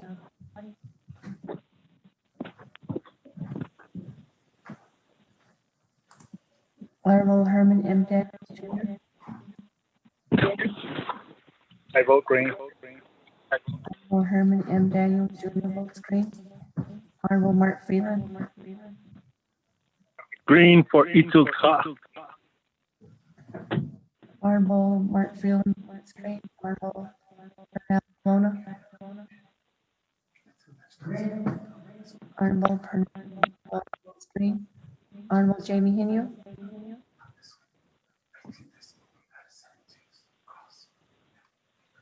Honorable Mitch James. Delegate James votes green for Hornet Country. Honorable Mitch James votes green. Honorable Rick Ness. Delegate Rick Nez votes green. Honorable Rick Ness votes green. Honorable Carl Slater.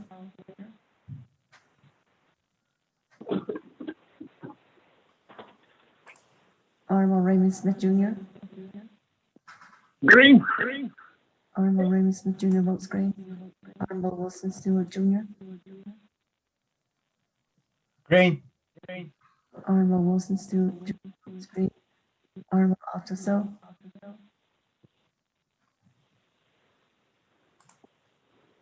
Honorable Charlene So.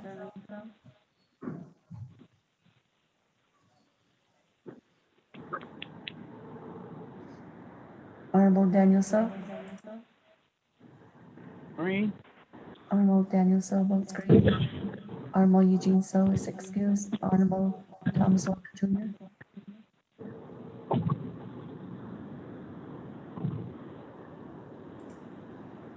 Honorable Edison Winika. Honorable Edison Winika votes green. Honorable Edmund Yazzie. Who's that? Trying to buy at least before 5, I had to do some work first. Honorable Jimmy Yellowhair.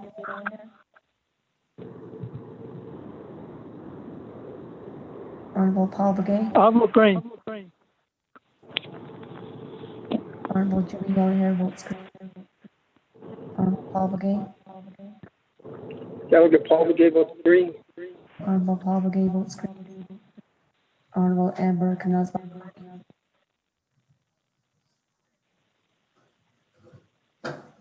Honorable Jamie Hinu. Honorable Carl Slater. Honorable Otto So. Honorable Charlene So. I vote green. Honorable Charlene So votes green. Honorable Thomas Walker Jr. I vote green. Honorable Thomas Walker Jr. votes green. Honorable Edmund Yazzie.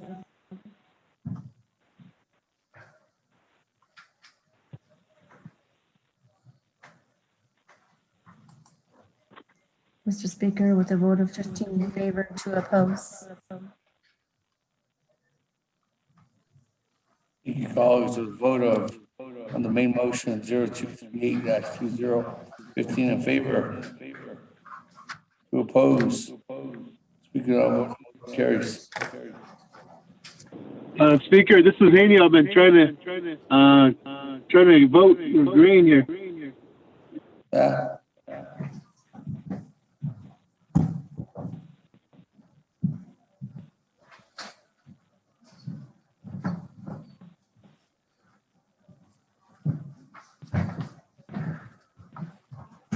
He was trying to change his vote. 16.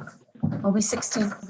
With that, Honorable Chairman Henio, vote changes to 16 in favor, 2 opposed. Speaker not voting, motion carries. That, colleagues, moving on down. I don't have any more discussion items. Moving on to item number 7, closed session. any announcements? I think there was an announcement by Chairman Henio. Is Henio any announcement? Go ahead. Tulega Speaker Damon.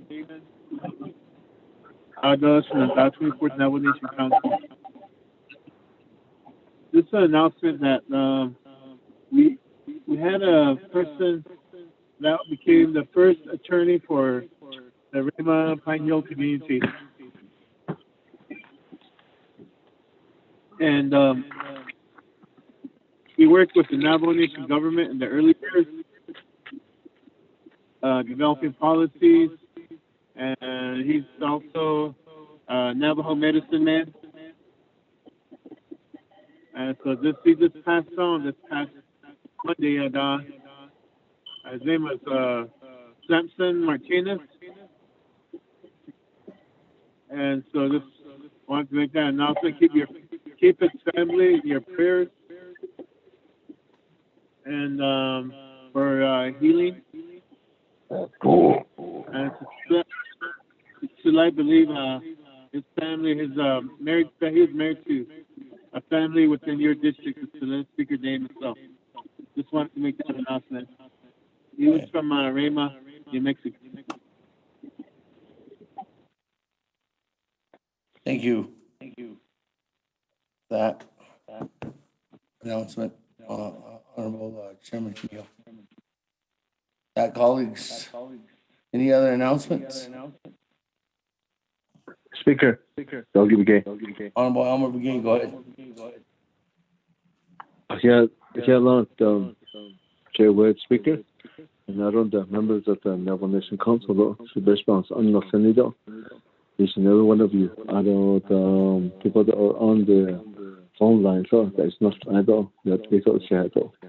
I don't the I because the cloud that is digital. I don't know understand that my share went limited other stuff limited people that participate on that. Yeah, that's the article. Yeah, and none of the legal. I just wanted to thank them, and then also the street of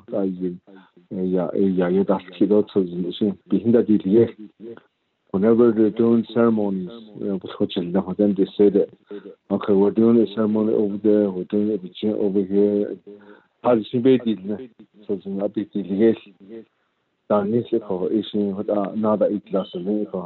you for that.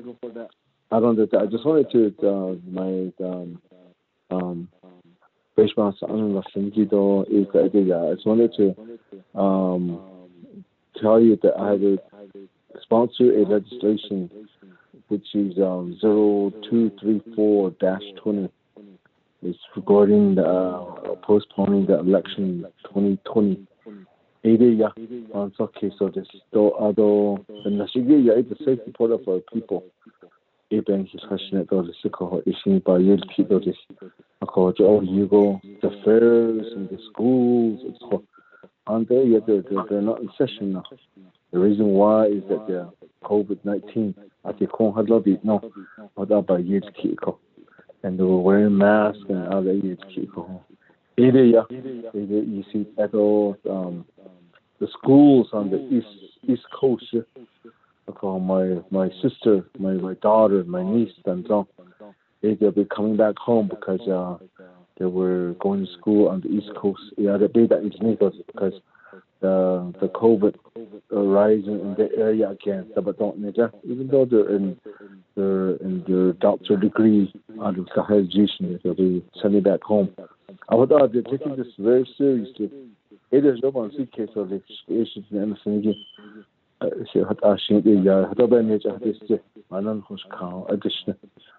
thank you for that, Speaker. Thank Speaker, you. this is Delegate Daniel. All right, Elmer Begay. Honorable Daniels on announcements. Yes, thank you, Mr. Speaker. Kudo, aron da kudo 24th Navajo Nation Council kudo. Besma, ano saniki. Kudo da shanso zanako. Hiya kip snedo les kudo. Ost ego khaken zanako kha zanako. Kudo da shagi da ko. Aron na kudo da siya kudo da sanan ano saniki. Aron na kudo da. This morning kudo da benda aro kha da da. Ni chi has pande ade ko ni londe ho ko should shake without that delegate out of so chairman so kudo I see ye go in the what go kudo aro nana to chen to ni da ho ko I see kudo seven do I see papa again sen ko aro nana kudo ana ho ande jo kudo the nepa for the in la kudo alia kudo dam da kudo dam speaker kudo jo kudo nei kudo pan tai kudo the nepa tai kudo for the adadia go that this morning kudo the penda arona kudo so kudo habit the ski kudo na gada yan da ilagi kudo mesiazi kudo da sherlin yazi kudo shnale kudo kudo I see kudo a thought kano they na go arona se ana da ilai so kudo arenda kudo da shama so kudo mesa arviso siako edo kudo da hashin so e ben sunni ya to kudo ko edo to the shne ko arona kudo so the nei bansi kudo da hat nenigi da the shnigi da the nepa kudo so the nalia hashin so be nasana hon edo le be nasana de ni khat wale arona tin hit na nehi da kudo hashin so kudo so the nei papa kata isi ko kudo di sa de do ne sa no kudo so the that is benda ko arona na kudo yo kudo papa yat ke kudo na gaita ye ona la khali ke ila ne se kudo ona la be ne lo ila ne se kudo ko kudo da just for the record kudo na gaita sinan ta no senigi to na kudo shike no senigi da no shklagi kudo da wis ago ko na gaita da speaker hajin so to khalatin kudo ye ila kudo e kudo attract be so be na pa ni ko jo ta benda ta instead of giving peso out of so it ok ta tin ya la ta tin za i ja ko ki ye se le ko to it on his thousand dollars ko to da sunan ta sa ni ki ko to hasin ko ni ka o what ti benda ko to so it o ko da hasin ko to I see ba ke do hono ba ke ta ni se na ko I bahasi or should she could that delegate out of so could I see what on high lagi I can't need them as I see in the way got that Hasida nation or I don't catch and need but I do the Haslik art or let it go that it could have all the whole for Bahasi or let me speak of it all. It on code now for the shadow letter. Thank you.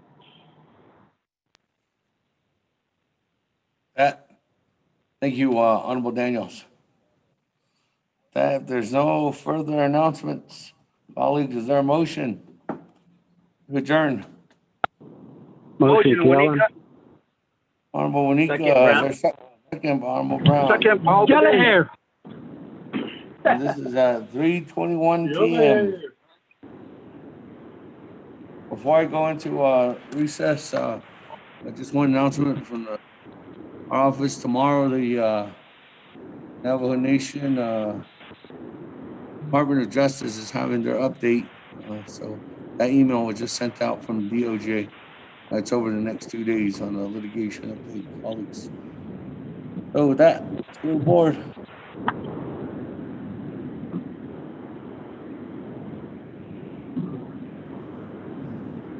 Honorable Elmer Begay.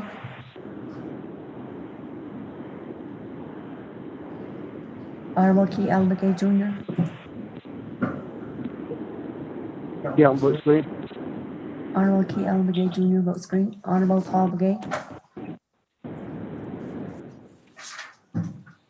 Honorable Nathaniel Brown. Delegate Brown, vote screen. Go ahead. Honorable Nathaniel Brown, vote screen. Honorable Eugenia Charles Newton. Charles Newton votes green. Honorable Eugenia Charles Newton votes green. Honorable Paul Begay votes green. Honorable Amber Canalsbach Crotty.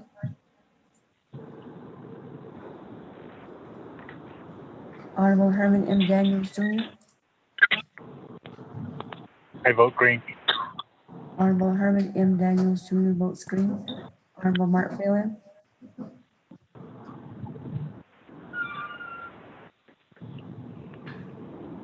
Honorable Paul Purnell Halona. Phelan votes green.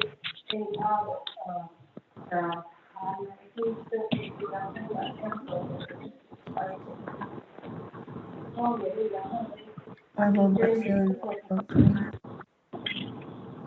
Honorable Jamie Hinu. Inyo votes green. Honorable Jamie Hinu votes green. Honorable Rich James. Delegate James votes green. Thank you. Honorable Rich James votes green. Honorable Rick Ness. Delegate Rick Ness votes green. Y'all be safe.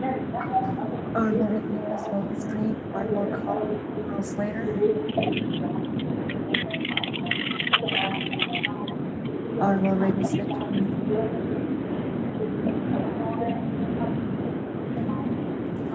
Honorable Green.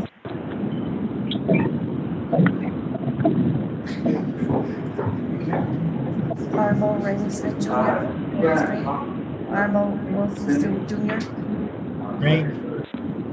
Honorable Wilson Stewart Jr. votes green. Honorable Otto So. Green. Honorable Otto So votes green. Honorable Shirley So. I vote green. Honorable Shirley So votes green. Honorable Daniel So. Daniel So votes green. Honorable Daniel So votes green. Honorable So is excused. Honorable Thomas Walker Jr. Thomas Walker votes green. Honorable Thomas Walker Jr. votes green. Honorable Edison Winica. Green. Honorable Edison Winica votes green. Honorable Edwin Yazzie. Green. Honorable Edwin Yazzie votes green. Honorable Jimmy Yellowhair. Delegate Yellowhair votes green. Honorable Jimmy Yellowhair votes green. Honorable Elmer Begay. Honorable Amber Canalsbach Crotty. Honorable Purnell Halona. Honorable Carl Slater. I vote green, just Delegate McKay, Elmer.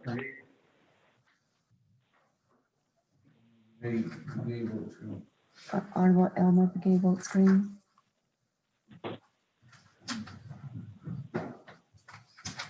Mr. Speaker, with a vote of 19 in favor. Zero opposed. Hey, with that, colleagues, 19 in favor, 0 opposed. Not voting, motion carries. Have a good evening. Safe travels, everyone. Be safe out there. Thanks, Speaker. Have a good rest of the week. We're going. Oh.